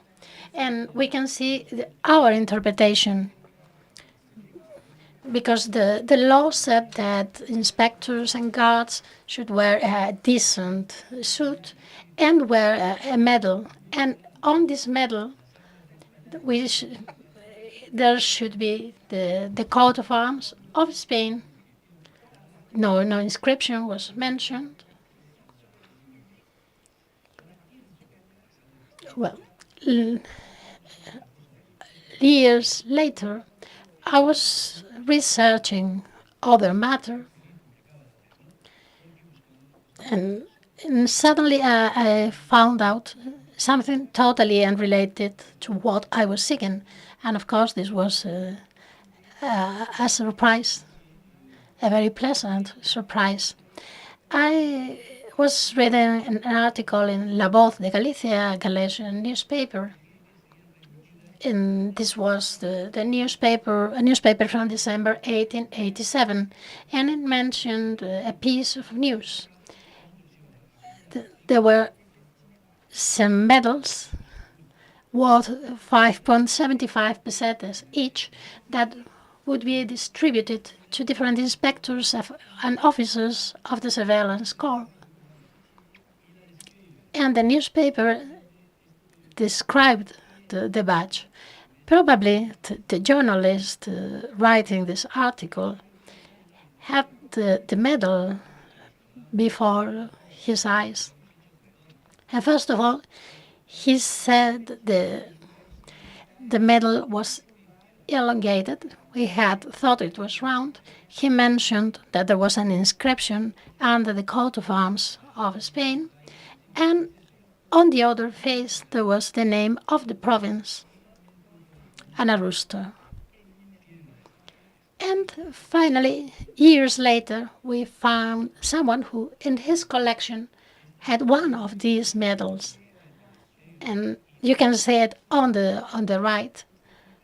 And the medal was really as the journalist described it, not as it was described in the royal decree.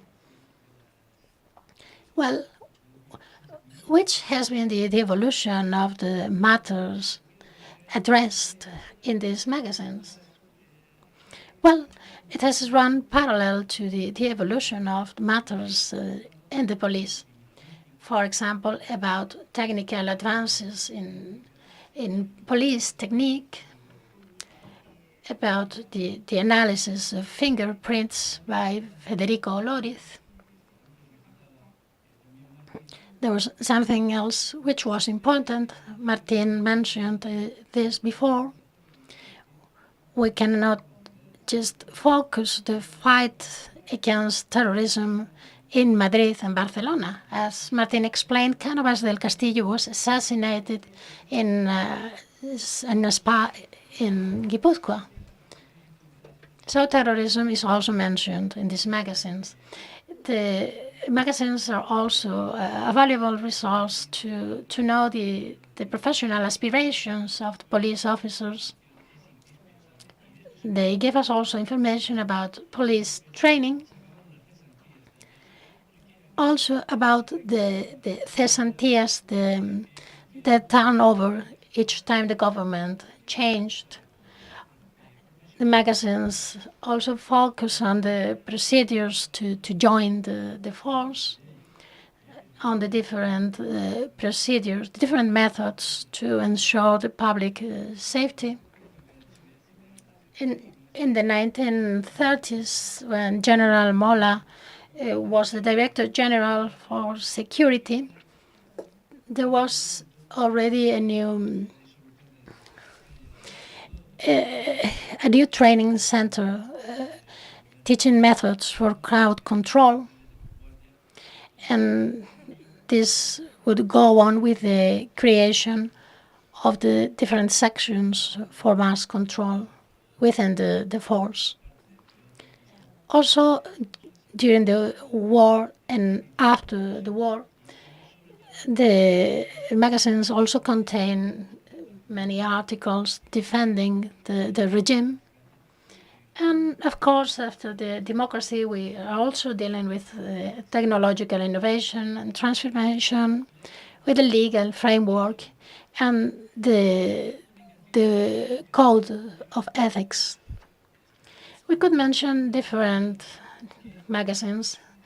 Some of them are general newspapers, but include content which is of police interest.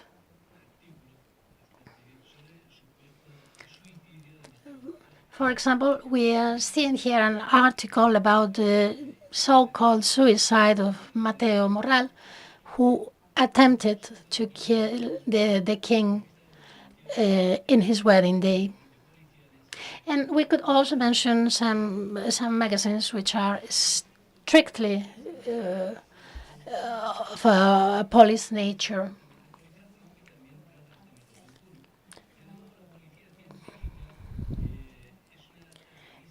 And we could also mention La Policía Científica, the forensic police, and this is a magazine strictly technical. You can see here the number 2 of the magazine, and you can see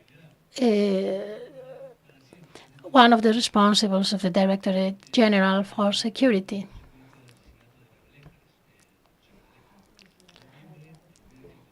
As you know, President José Canalejas was assassinated in November 1912. And this could be a bit surprising, but there's always been some link between prison institutions and the police. I could also mention other magazines. Some of them are focused on the legal framework. We've got here another magazine called Memorial de Policía. You can see there is a rooster.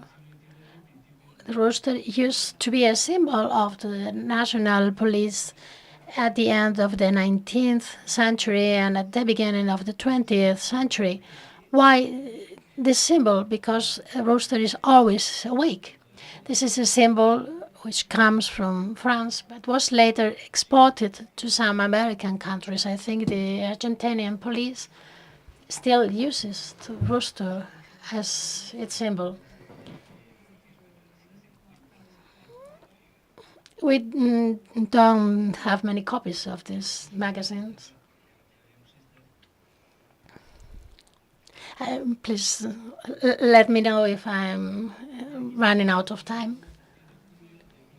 For example, after July 1929, Policía Española includes color in its issues. And these pictures are quite valuable for us. There are many things we would have missed without these images. For example, this is the police school in the Avenida de la Moncloa. We think the picture might have been taken in 1911. Those are magazines published during the Second Republic. As you can see now, the magazine is now Policía Española instead of La Policía Española.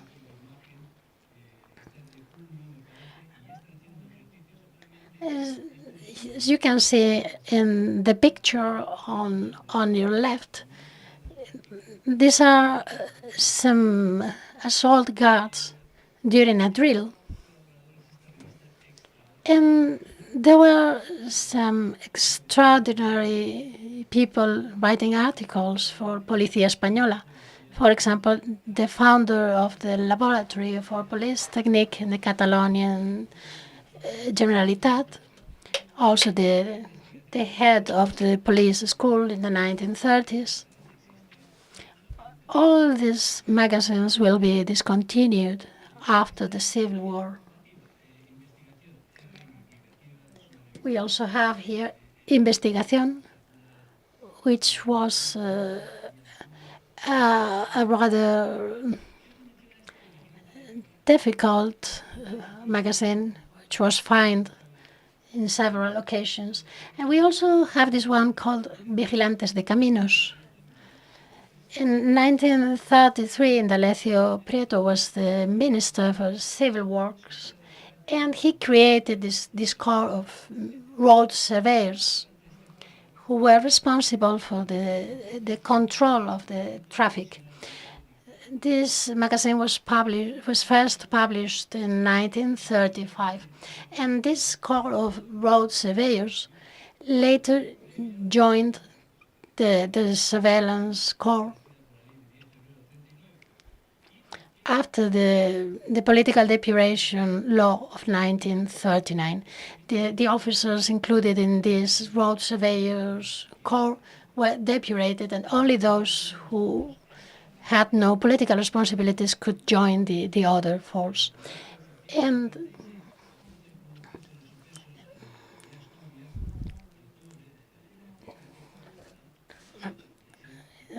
I'm sorry, I said 1936, but I wanted to say 1934.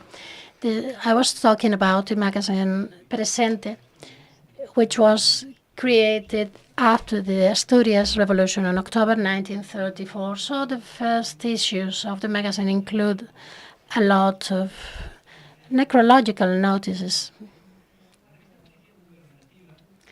I would also mention Policía Gubernativa, which was created in 1935.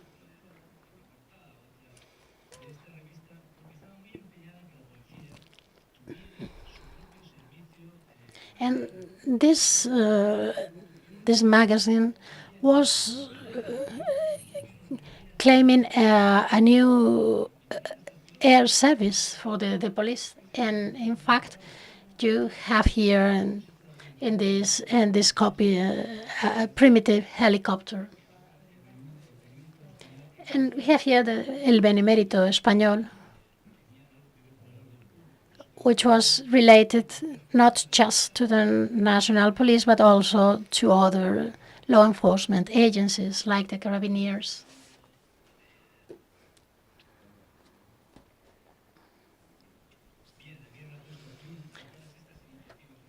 After the civil wars, many of these magazines were not published anymore.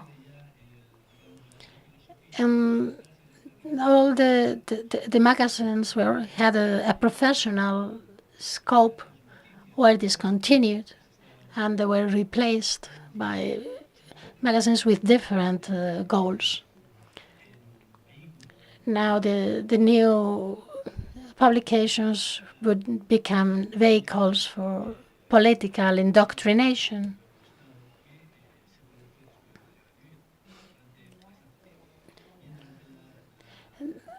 During the Civil War, 1936, 1939, we don't know many magazines.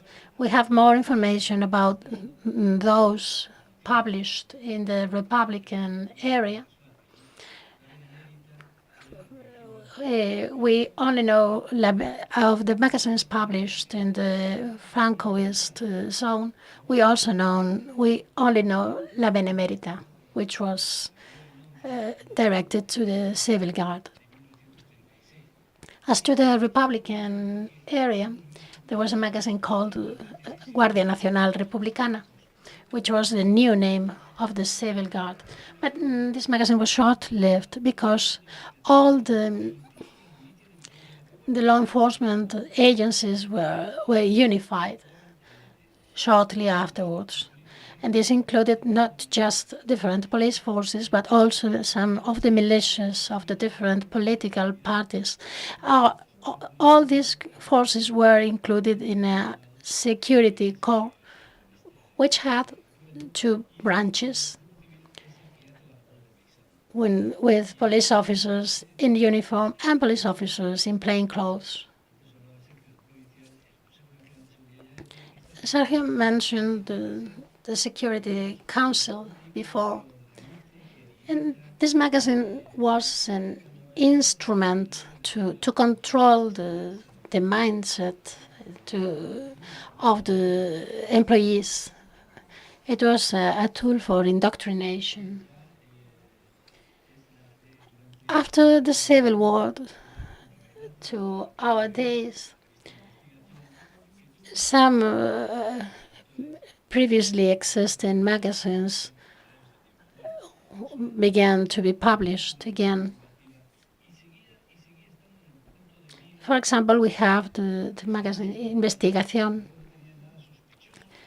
It was still quite a bit subversive, not because its collaborators were against the regime, they were not.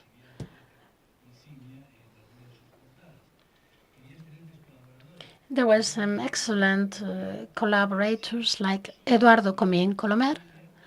His family donated his archive to the National Library, and we could also mention Manuel Vela Arambarri, who was one of the students of Victoriano Moras. I could also mention the magazine Policía. It's a very technical magazine.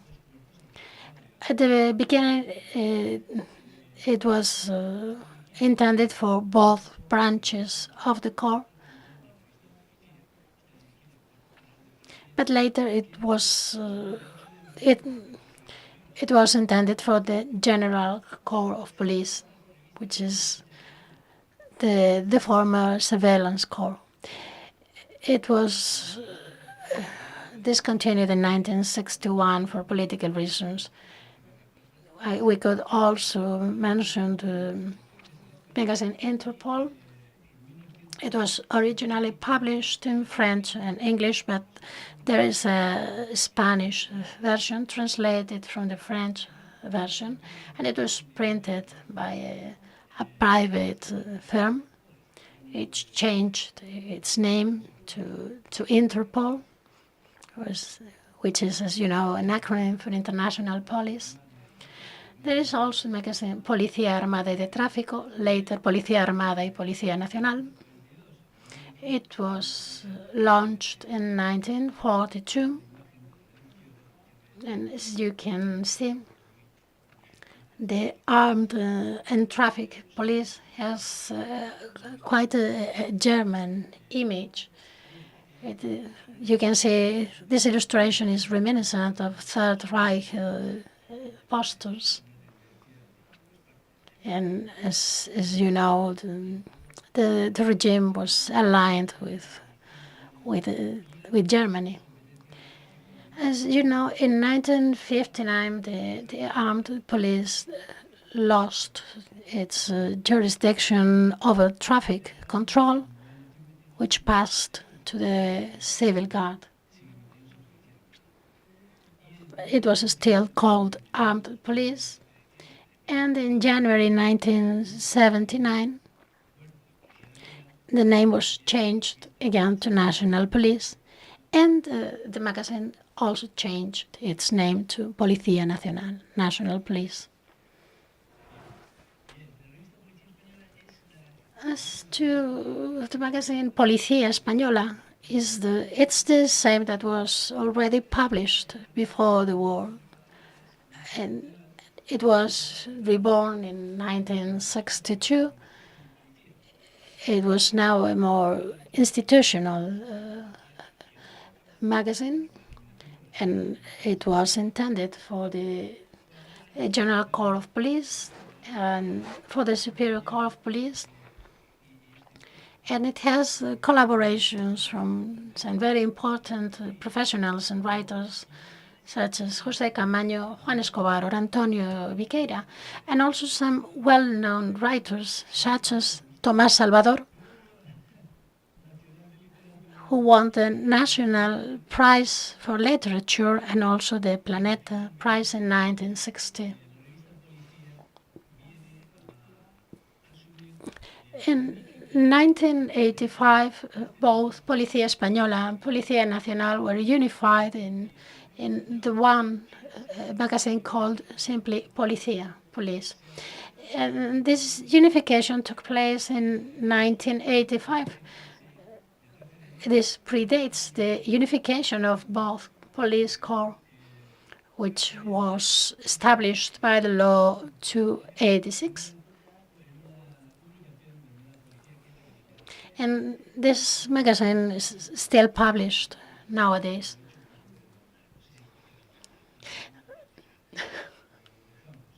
And well, in this case, I've got about the 175th anniversary. There is a catch here, but it won't explain it.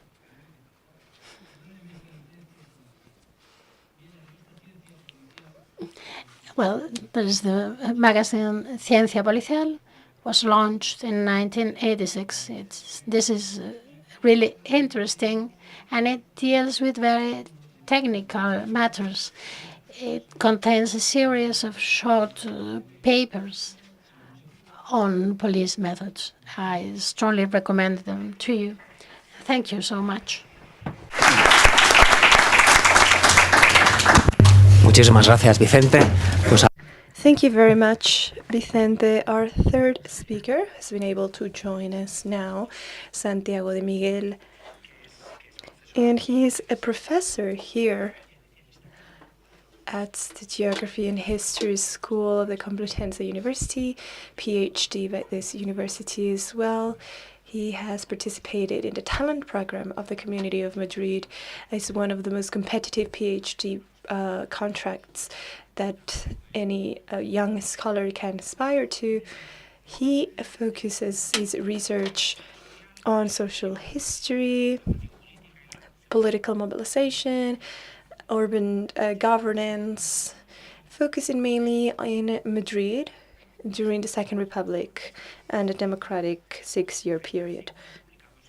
He has a huge number of articles published in national and international magazines, and he has been awarded an award by the Social History Society and also the J. Hamilton Award in the year 2018. He has collaborated on different projects and as also research space of the Complutense University. He has also directed a project for young scholars funded by the Complutense University, whose goal was to study the interrelations between the political, cultural, social, and economic changes between 1800 and 1836, particularly in Spanish rural society and in Madrid, and the new governing systems that were created as a result of these processes. So now he's going to be talking to us about begging in Madrid in the Second Republic, detection and repression. Thank you very much, Diego, for this presentation. Thank you to the organizers of this event. And well, excuse me for having arrived late. I had to attend to some of my academic obligations as part of the faculty of this school.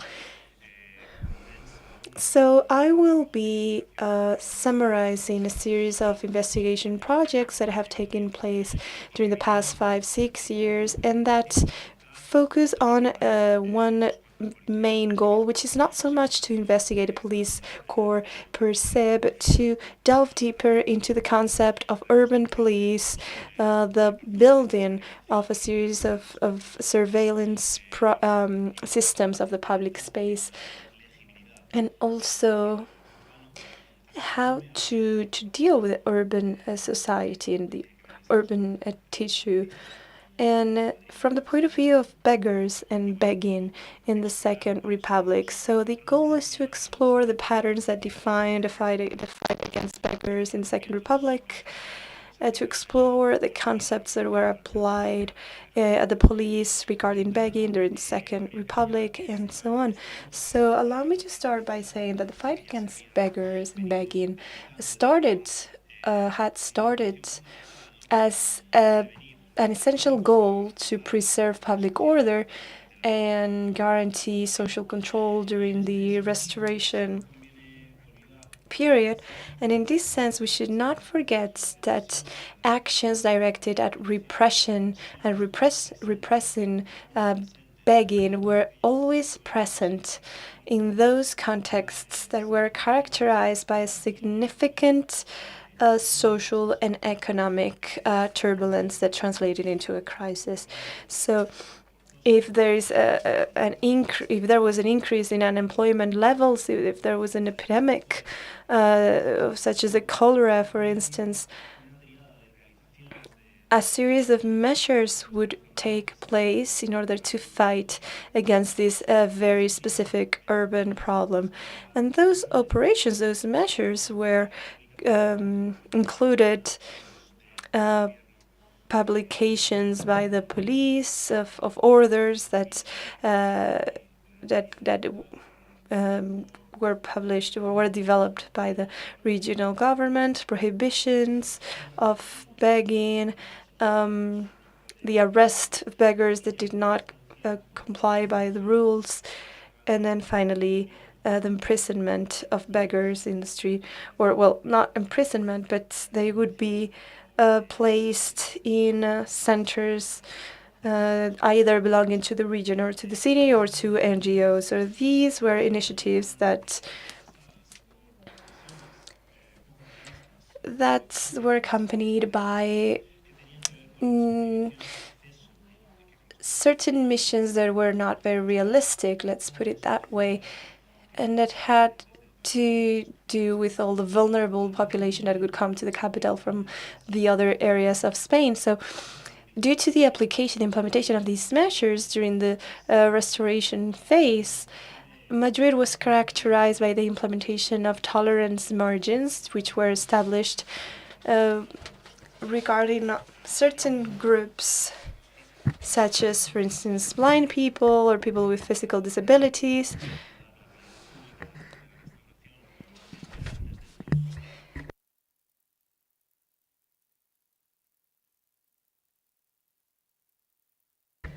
These groups, they had to ask for an authorization to be able to carry out their activity in the street, and there were certain requirements that they had to comply with.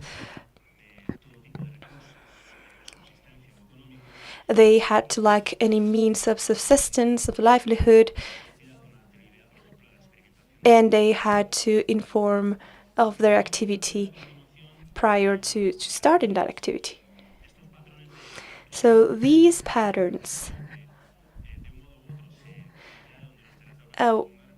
they were proposed during the Second Republic, and we could ask ourselves, why was this period different from the other periods when it comes to regulating begging? And to begin with, we should point out that during the Second Republic, and as a result of the social consequences that the economic crisis brought forward, the press was reinforced. The press reinforced, and the authorities reinforced the massive nature of begging in big cities such as Bilbao, Valencia, Madrid. They highlighted this massive nature. So in Madrid, begging was a phenomenon that had increased hand by hand with the modernization of the city since the end of the 19th century. But it was particularly concerning when there was issues of economic nature, for instance. So begging gained visibility at the end of 1931, beginning of 1932 among the public. So the local and regional authorities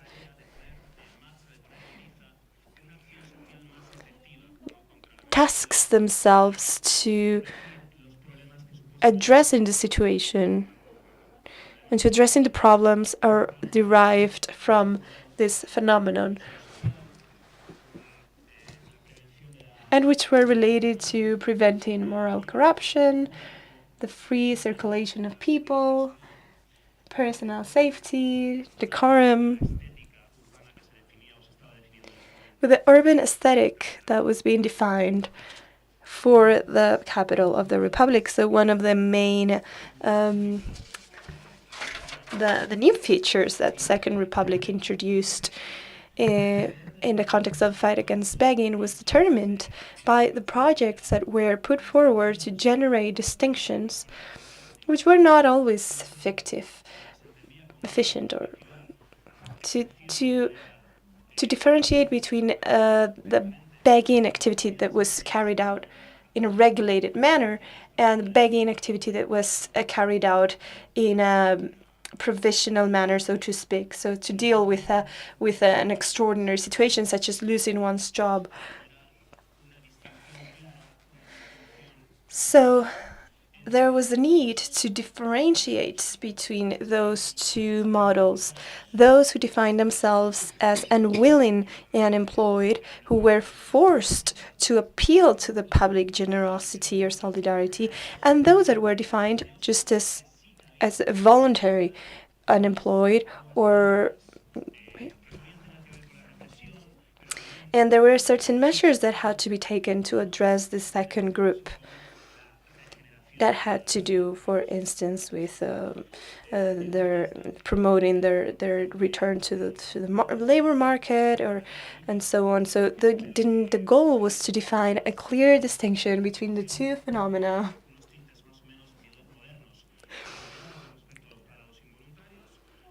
To distinguish between the type of measures that would have to be adopted to fight against one or the other phenomenon. En tiempos de la Restauración y que se asemejasen más a los centros de trabajo. So one of the measures, for instance, aimed at creating centers that could host these people and address these issues. So social assistance in the Republican Madrid was a rescue policy organized by the local government. So the idea was to create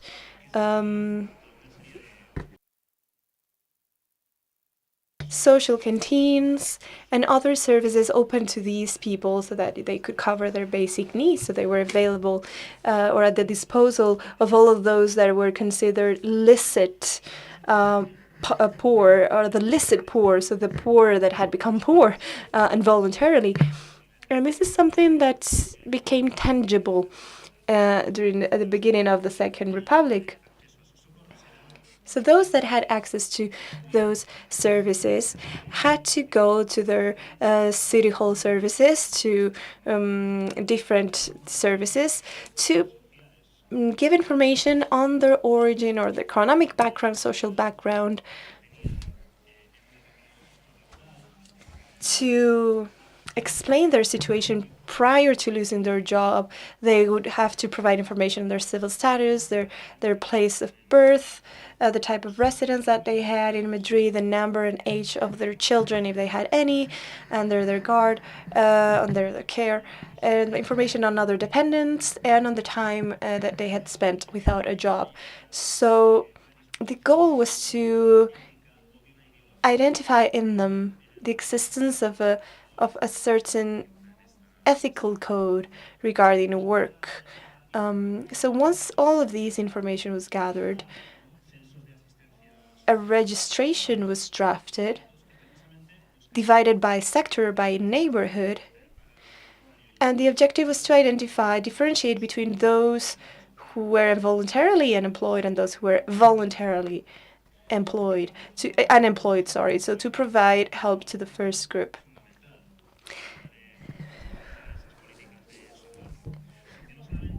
So the social situation or economic situation of those individuals that were asking for help was not only important, but also their behavior. The behavior they had showed the public spaces in the past. So that behavior that they had displayed had been were registered in reports drafted by police officers of the municipal police of Spain, of Madrid, and that contained specific information about any crimes they might have committed before, or their behavior, their lifestyle, whether they were surrounded by good people or bad people. Anyway, so here in this slide, we can see the regulation for the social canteens, established at the beginning of 1932. So what type of food would be distributed in social canteens around 1933? What were the professional sectors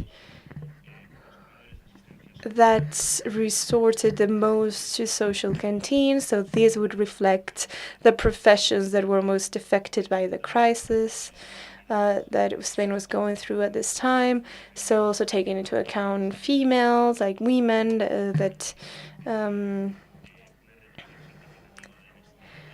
would be excluded from housework as well. And here we have another service.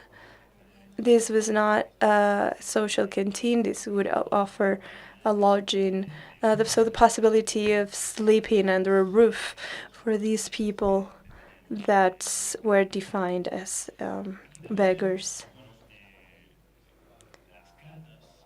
So here we have the letters sent by those that wanted to make use of these policies, of this assistance.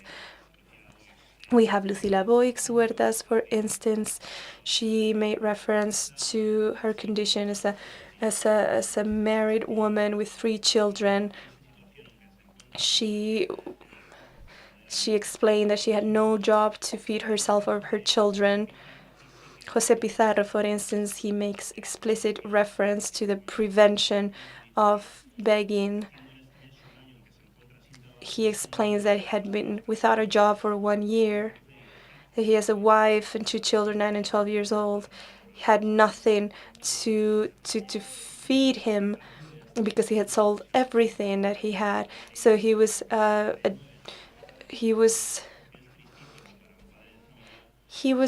going to these social canteens because it's very sad for a family father to not be able to take care of their family. So he explains that he had access to these services for 3 months, but he was asking for them again because his sad and tragic situation persisted. And even though he preferred working to begging, he had no choice but to beg.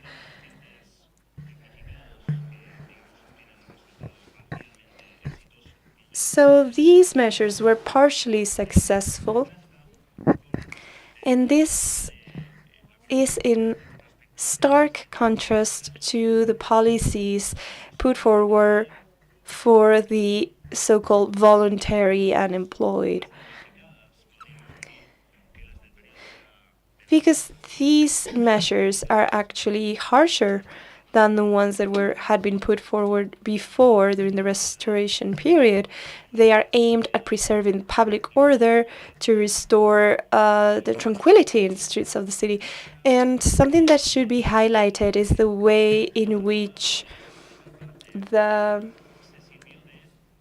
town council used brigades, police brigades, whose task was to organizing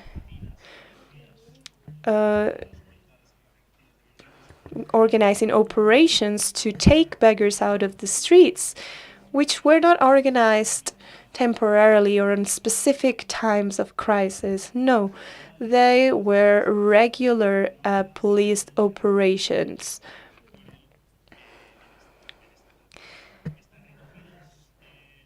These operations to remove beggars from the streets had a series of goals that had been put forward before, and they were not just related to the need to make sure that certain social sectors were protected, or were actually surveilled more than protected, they were surveilled. But another goal was to guarantee the aesthetic of the city, and the control of the public space. Something that is interesting about this period as well is that during these operations are going to be subject to prior planning. And something that is detected is the usefulness, the utility of having specialized police knowledge. And it takes into account how the city has grown, how it has expanded, and how the tentacles of the city have reached the periphery areas as well. So the urban growth demands more or stricter measures. There are new spaces claimed by beggars. There are new routes that are designed, and that are structured in 4 operations developed for 6 hours every day, and that also have a night shift. So these police operations cover the 24 hours of a day in this context. So in these new routes, police officers go through the so-called epicenters of poverty.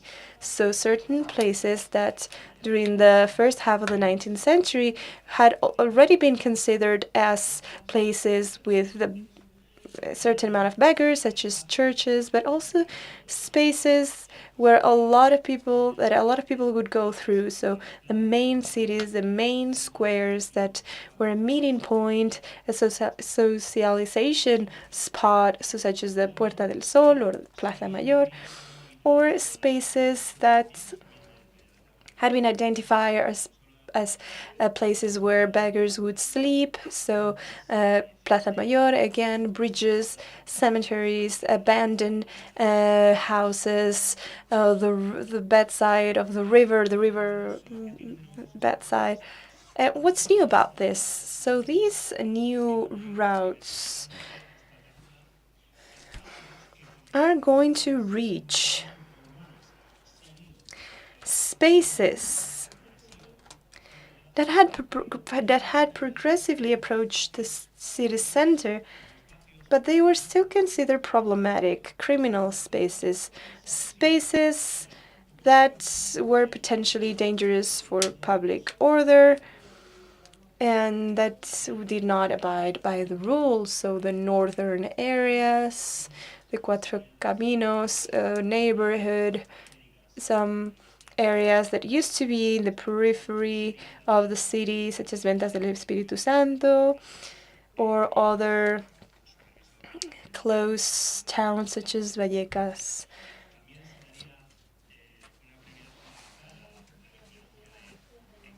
So priority was also given to certain areas that had become modernized recently and that had become very popular for coactive begging. So we could mention the Gran Via, for instance, from the 1920s, or the entrance to hotels, cinemas, theaters, malls, banks, cafeterias, bars, and so on.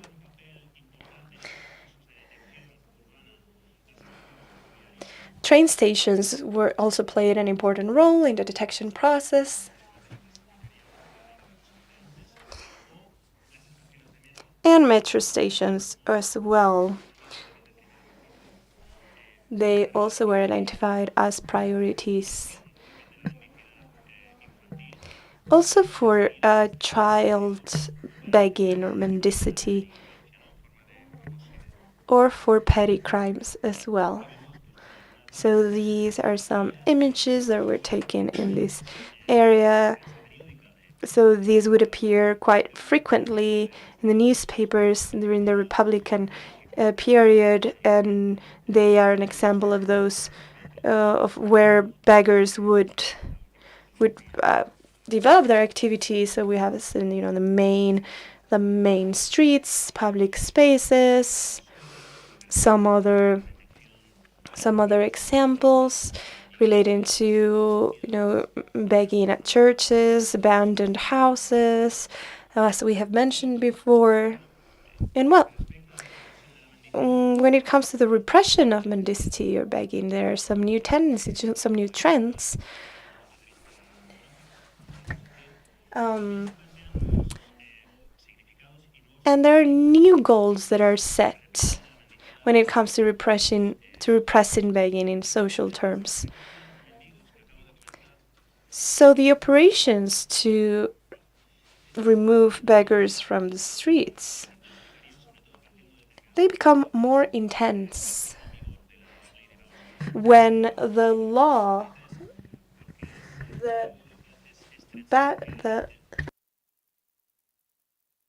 the Vagrancy Act enters into force.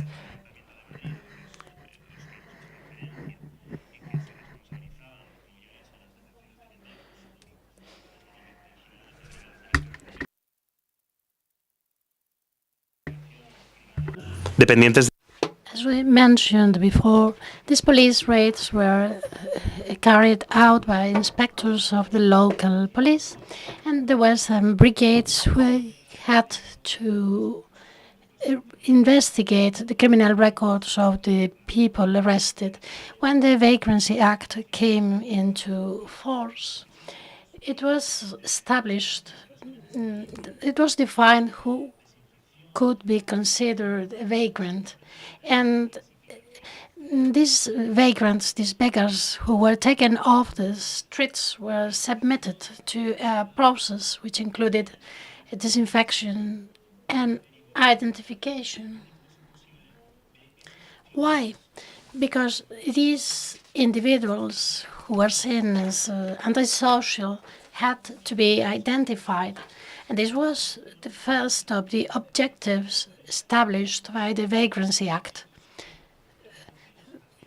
So these beggars who were taken off the streets were classified from a police point of view. And some of them would be considered usual vagrants. And what happened to them once they had been identified and why and when and after the criminal record had been established? They were sent to prison preventively.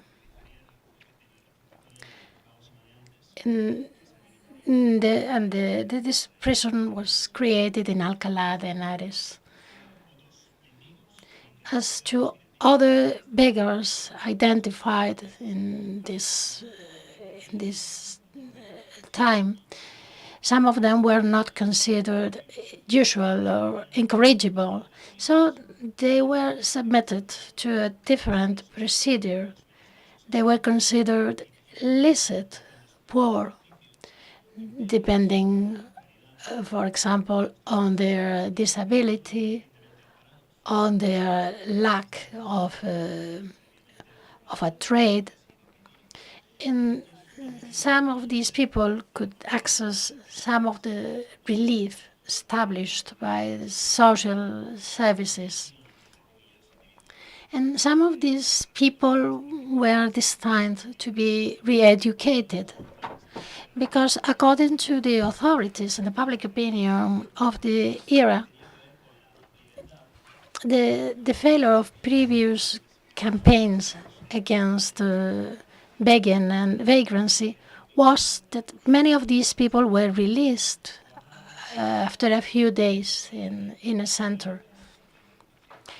So this new law considered that many of these people had to be re-educated. But these policies were destined to these vagrants or unemployed or poor who were from Madrid. Some of them were sent to workshops where they could learn a trade.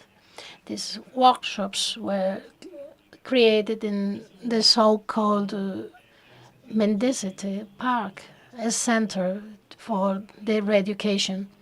In the case of the people who had no trade, no specialized trade, they were sent to a labor colony in Boadilla del Monte. And this was farming labor. And this colony was linked to other projects which had been implemented in the Netherlands, France, Belgium, since the end of the 19th century. And it was also linked to the labor colonies proposed by Juan de la Cierva as a possible solution for the problem of begging. He had put forward these proposals in 1909. So we see here an opposition between repression and social assistance. And this opposition is a constant of the fight against begging during the Second Republic. Thank you so much. Muchísimas gracias, Santiago. Thanks so much, Santiago.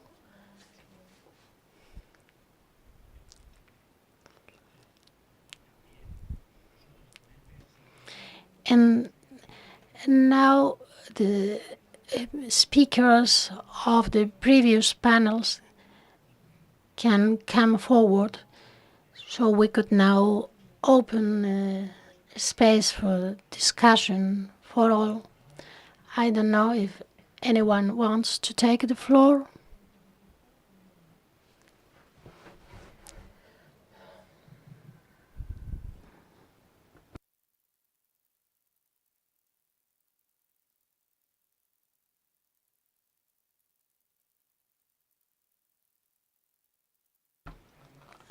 Does anyone feel like asking a question, making any remark on any of the matters we have dealt with over the day?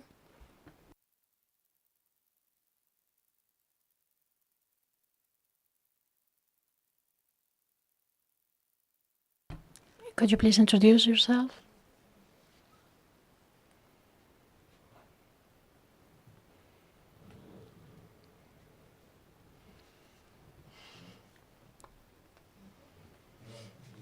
Hello, this is my question. Why was dissolved the road surveillance corps? Well, it wasn't really eliminated. According to the law of March the 8th, 1941, this corps joined the Armed and Traffic Police, which is the Investigation and Surveillance Corps of the Second Republic, with a different name. So these road guards became part of the forces responsible for controlling the traffic. But of course, they were all submitted to a political and ideological depuration. So some of these road guards came back to the Ministry of Public Works. Some of them who had been head of groups became corporals in the armed police. But I want to highlight that this corps did not disappear. This is the same that happened with surveillance and investigation corps. It didn't disappear. It became a part of the armed police.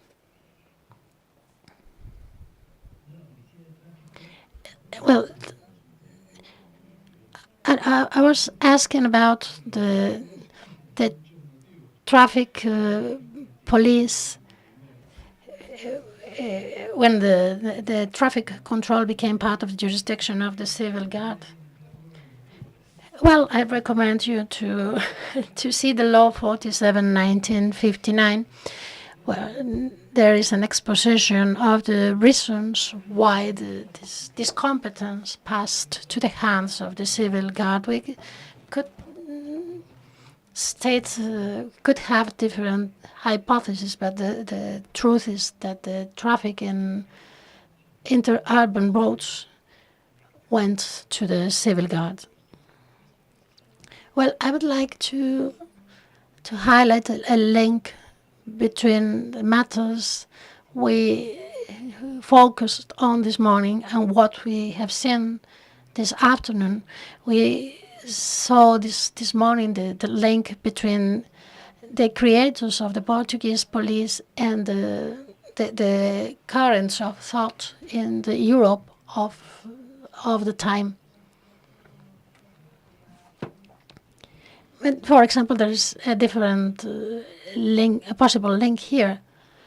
We could mention all these police magazines published before the war. These were not institutional magazines; they were private.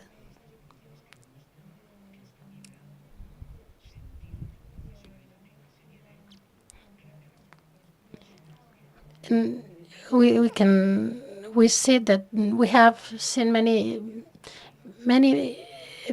people who had ideas for very important reforms, but not all of them were grouped around the magazine.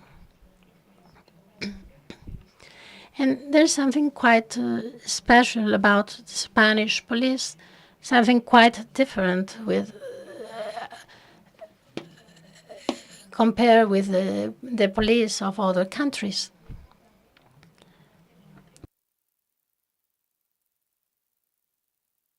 Maybe if we draw this comparison between the history of the Spanish police and the police from other countries, we can spot in which ways the Spanish police is peculiar, particularly as regards these magazines which are not institutional, as I said before.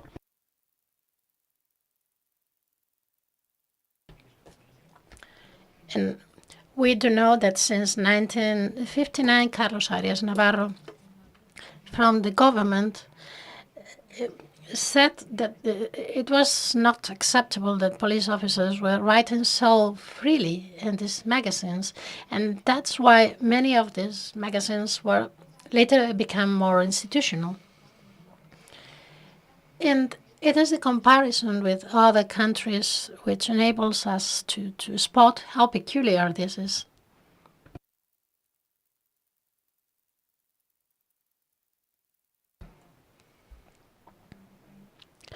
In my opinion,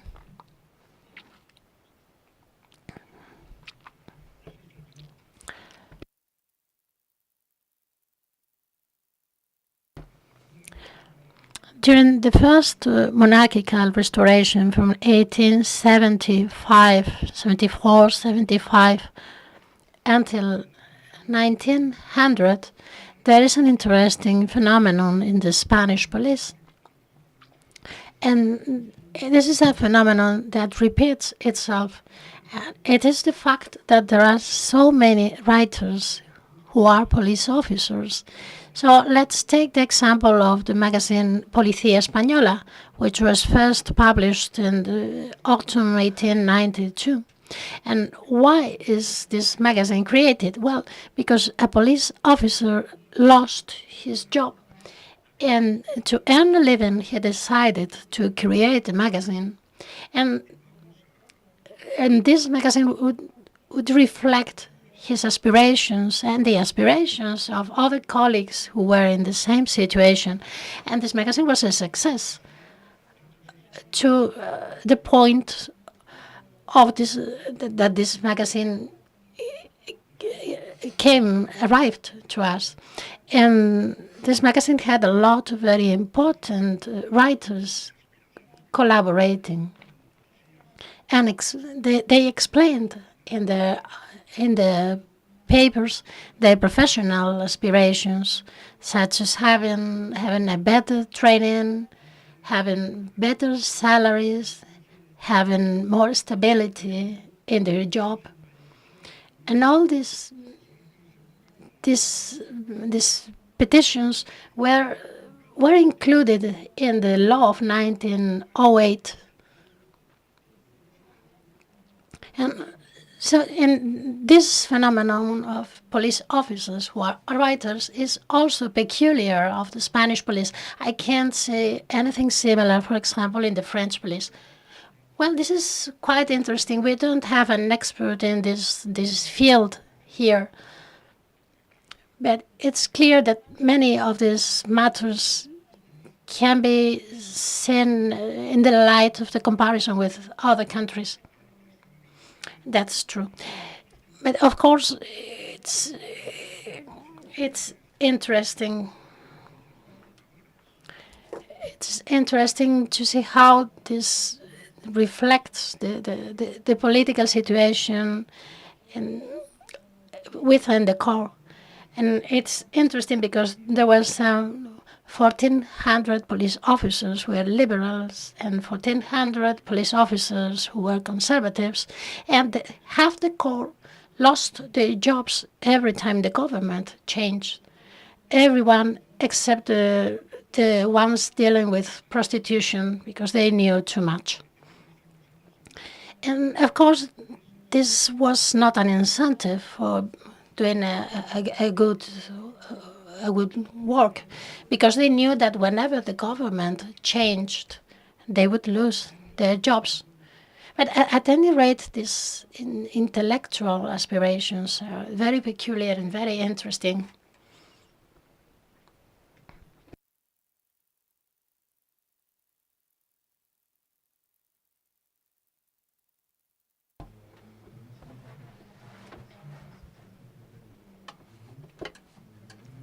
Well, I will speak French. That would be easier. Thank you so much for this conference. And there are two things I would like to deal with. First of all, the police officers who are writers. These does exist in French. There is a tradition of memoirs written by French police officers, and these books were disseminated throughout Europe, and there have been many examples from the middle 18th century to the middle 20th century. And there is a second matter I would like to mention, because this was mentioned this morning, and it was anarchism. I remember that in 1882, Empress Elizabeth of Austria was killed by an anarchist. The murderer was sent to prison, where he died 10 years later. And a few weeks ago, we have found out the medical file of the assassin. And this document we have just found could allow us to understand the murderer, because he didn't think of himself as a criminal.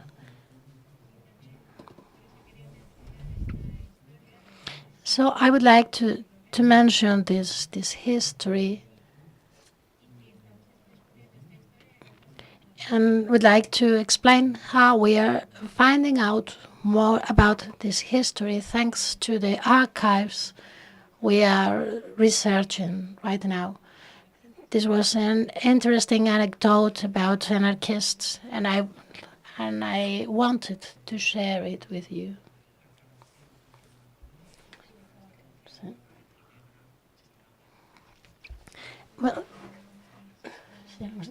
Well, he was mentioning that the archives in Geneva include documentation about the anarchist who killed Empress Sissi of Austria. And this murderer was interviewed by great criminologist Cesare Lombroso. And it's curious because this anarchist saw himself as a political activist, while Cesare Lombroso saw him as a born killer.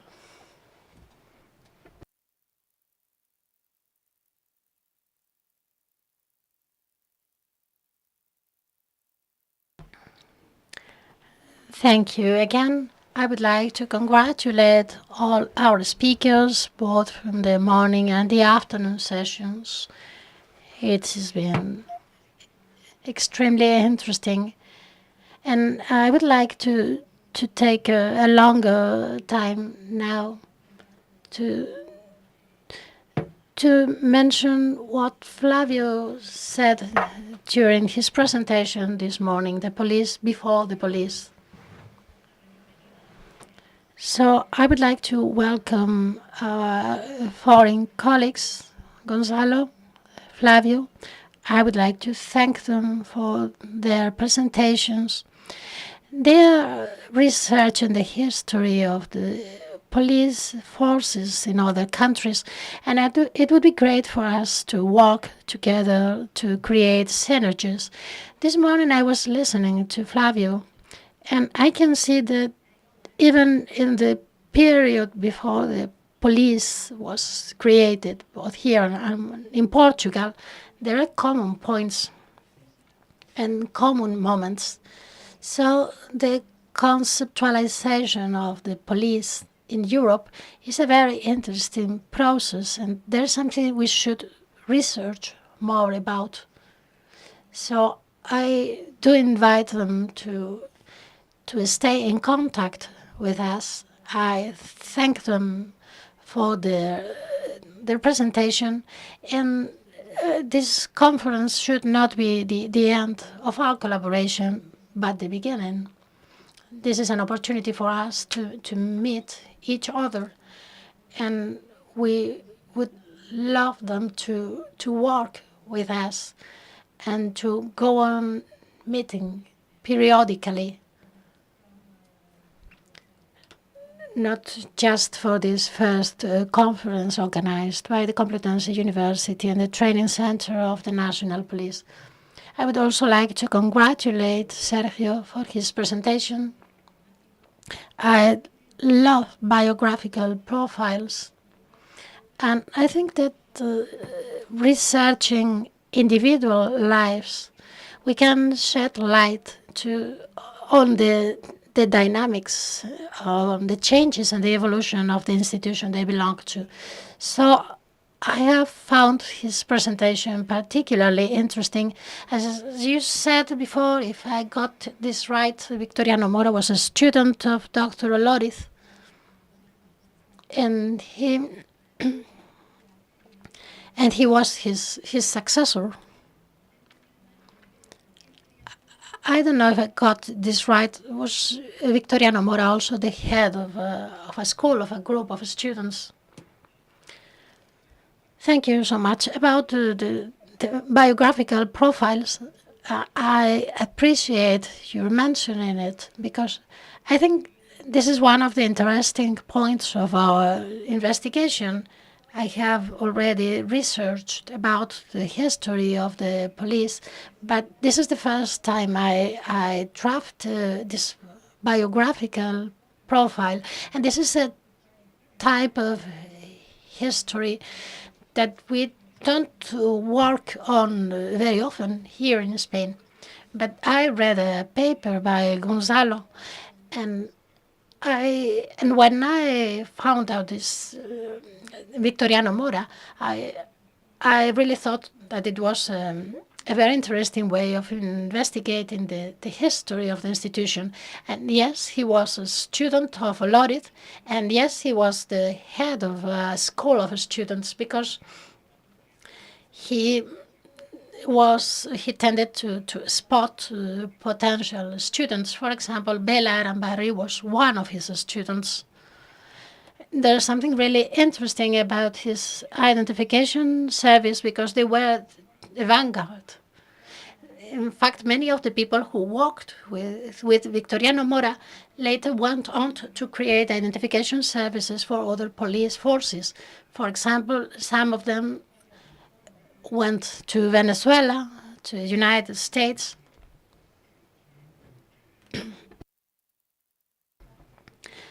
Yes, as you mentioned before, some of his students went to Venezuela, but because they had to flee Spain, because they had taken part in massacres during the Civil War. So he left Spain for France, and he left France for America.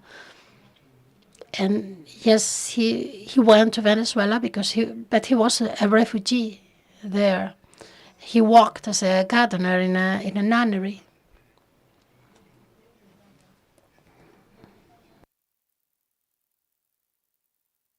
As you know, the Bishop of Teruel was murdered in Barcelona during the war, and this man was a witness during the beatification process because he had been a witness of the murder of the bishop.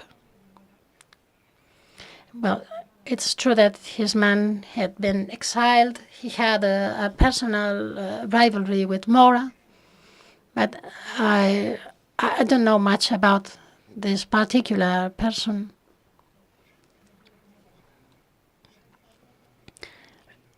Yes, it's true, but remember that López Sagredo left the surveillance corps. He went to the Mossos de Esquadra, the Catalonia police. He created the identification service within the Mossos de Esquadra. He went back to the national police, the surveillance corps. He went back to Catalonia because he was a member of Esquerra Republicana de Catalunya. He took part in the killing of priests and nuns in Barcelona, and that's why he went to Venezuela. That's why he left Spain, and it's a fun fact that he finally worked as a gardener for the nuns in Venezuela.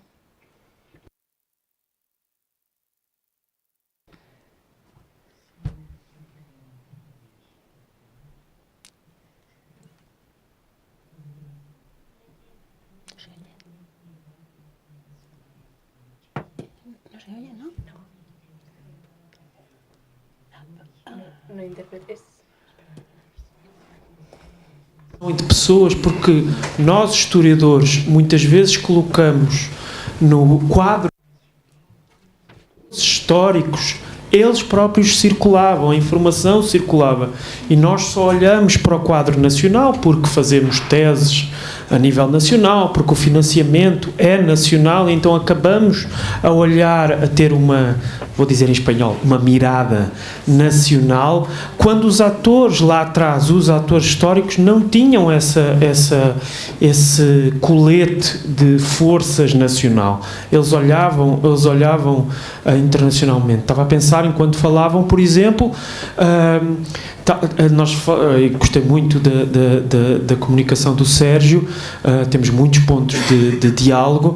Estava a pensar também numa internacionalização antes da internacionalização da polícia, que nós pensamos em internacionalização, e bem, com a criação daquilo que vem a ser a Interpol. Eu digo Interpol porque fica mais fácil, mas não tinha, só vai ter esse nome formal nos anos 50, mas estava a pensar numa internacionalização antes da internacionalização com os colegas. Estava a pensar em trabalhos de Martim Albornoz Crespo na Argentina, que trabalha sobre os polícias enviados pela Argentina para estudar os anarquistas. A Argentina tem um problema com o terrorismo anarquista. O que é que eles fazem? Vamos enviar polícias para cidades portuárias na Europa para estudar na Europa problemas que nos afetam aqui.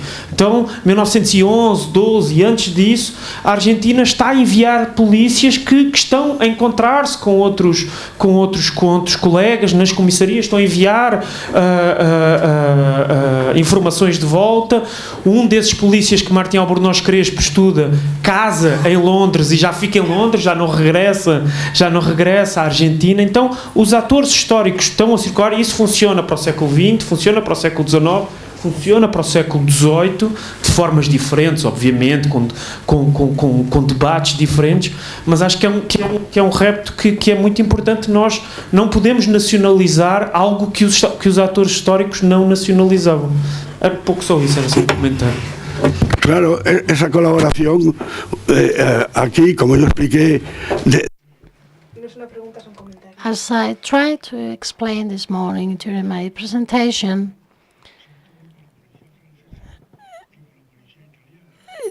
there is a close relationship between Spanish police and French and Italian police forces.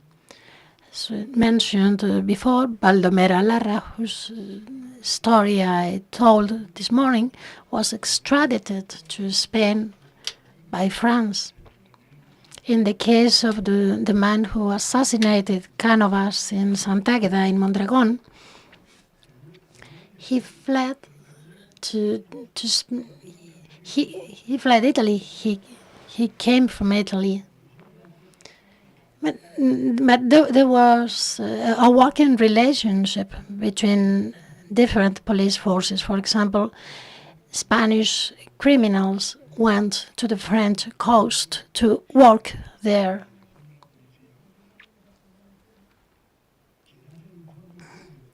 In the case of the decree issued by the Second Republic about the reorganization of the Spanish police, one of the documents that were taken into account when drafting this decree was a report by the Spanish ambassador to France.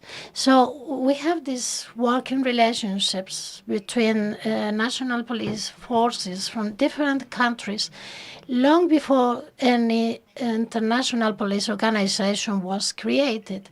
So there was a need for collaboration in order to pursue both common criminals and anarchist terrorists.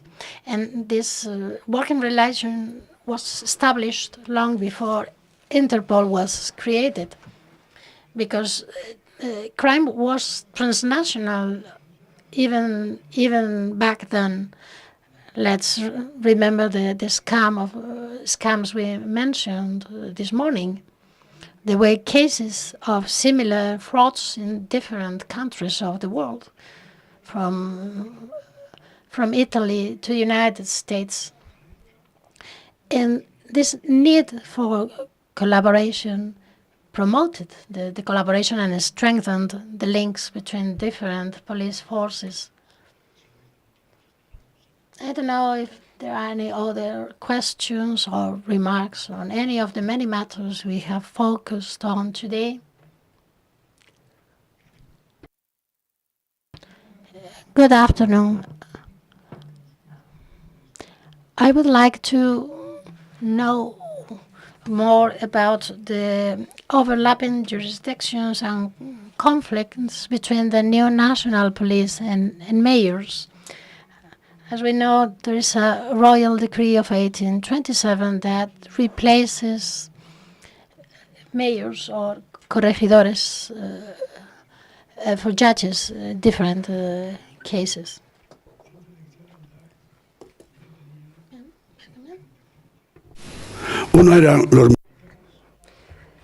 So there were military men.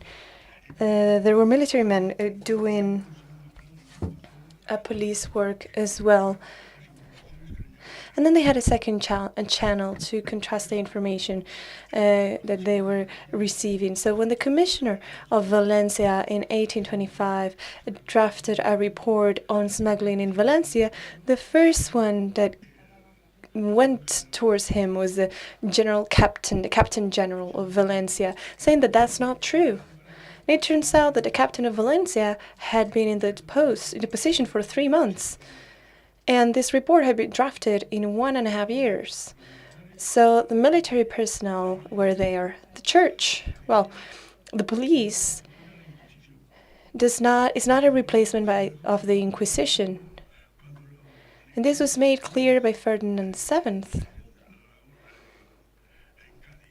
when he was freed in Cadiz. He said, the French army is not here, it hasn't come here for you to restore the Inquisition. So you have to establish an organization that is up to date with current times, with modern times. And on the other hand, Ferdinand VII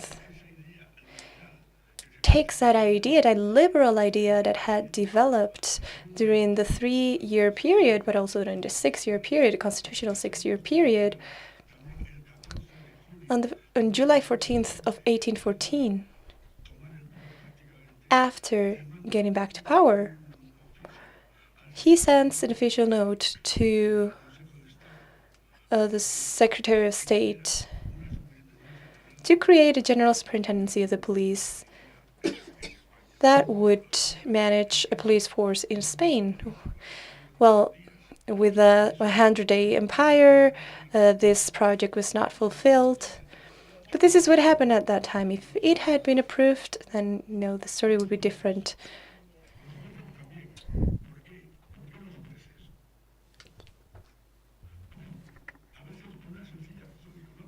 It just comes down to an economic reason. Fines in the Ancien regime was divided into 3 parts. One for the person filing the report, another part for justice, for the officers themselves, and another part for the royal chamber, for the king. But if the police intervened, the police would get the part that was supposed to be for the person filing the report. Before it was for the judges. So there was an economic damage to them. So that is why the judges declare war to the police before it is even born. That question to the Secretary of State in 1805, well, the judges say that it's not that they are against, well, they say actually that they are against the police. They say it very clearly. And this is as a result of their will to restore the general superintendency of the police. So there is a fight over the control of the police that pits the army and the judges against each other. And then eventually the military men win. And from the monarchy, or from the time of Elizabeth II, there are new confrontations, as I said this morning. So the process is straightforward. The royal decree of August 14th, excuse me, I'm having issues with my throat.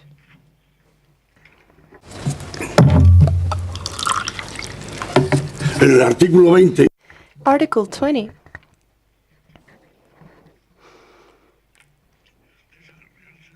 Of that royal decree clearly establishes the competencies of the police forces, particularly in the first and second paragraph of the articles, that establishes competencies on identity documents, controlling identity documents, not the issuing of licenses, but just the control. So it's a very, very minimal task that is reserved to the police. Just 5 police stations from the 10 that were established before, and then in 1832, Arjona, 1832, Arjona is once again appointed superintendent of the police, and he restores a lot of the competencies that had been taken away from the police in that royal decree. So that royal decree of August 14th, 1827 is a concession for those that felt damaged by the police in Catalonia. So the king signs it as a concession to restore quietness and tranquility in Barcelona. And there's a famous article that says that only served to fuel another revolution, the revolution that came with the Carlist Wars. I think I answered your question, right? Said here you wanted to intervene. Yes, I had a question for Sandy. And this is, well, I have a lot of questions, but I will just pick one.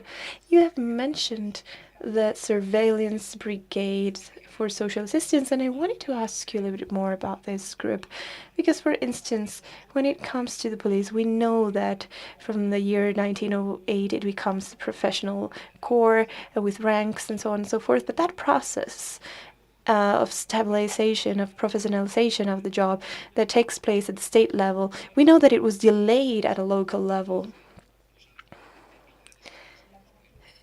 But it happened first in Madrid and other big cities. So I was wondering if you could tell us a little bit more about these brigades. Who were they? How would people access them? What was their training, if you know about this? Yeah.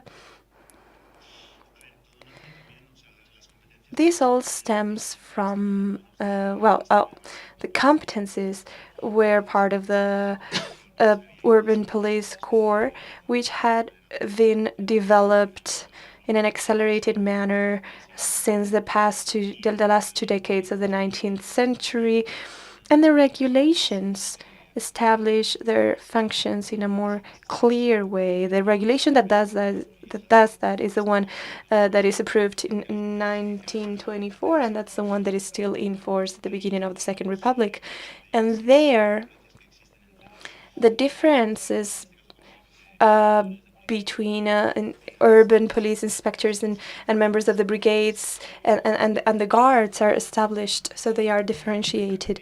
When it comes to the conditions, well, I haven't gone deeper on this topic, but in April 1931, May 1931, there were about 1,500 members of this urban police corps, and they did a lot of things, very different, very varied activities.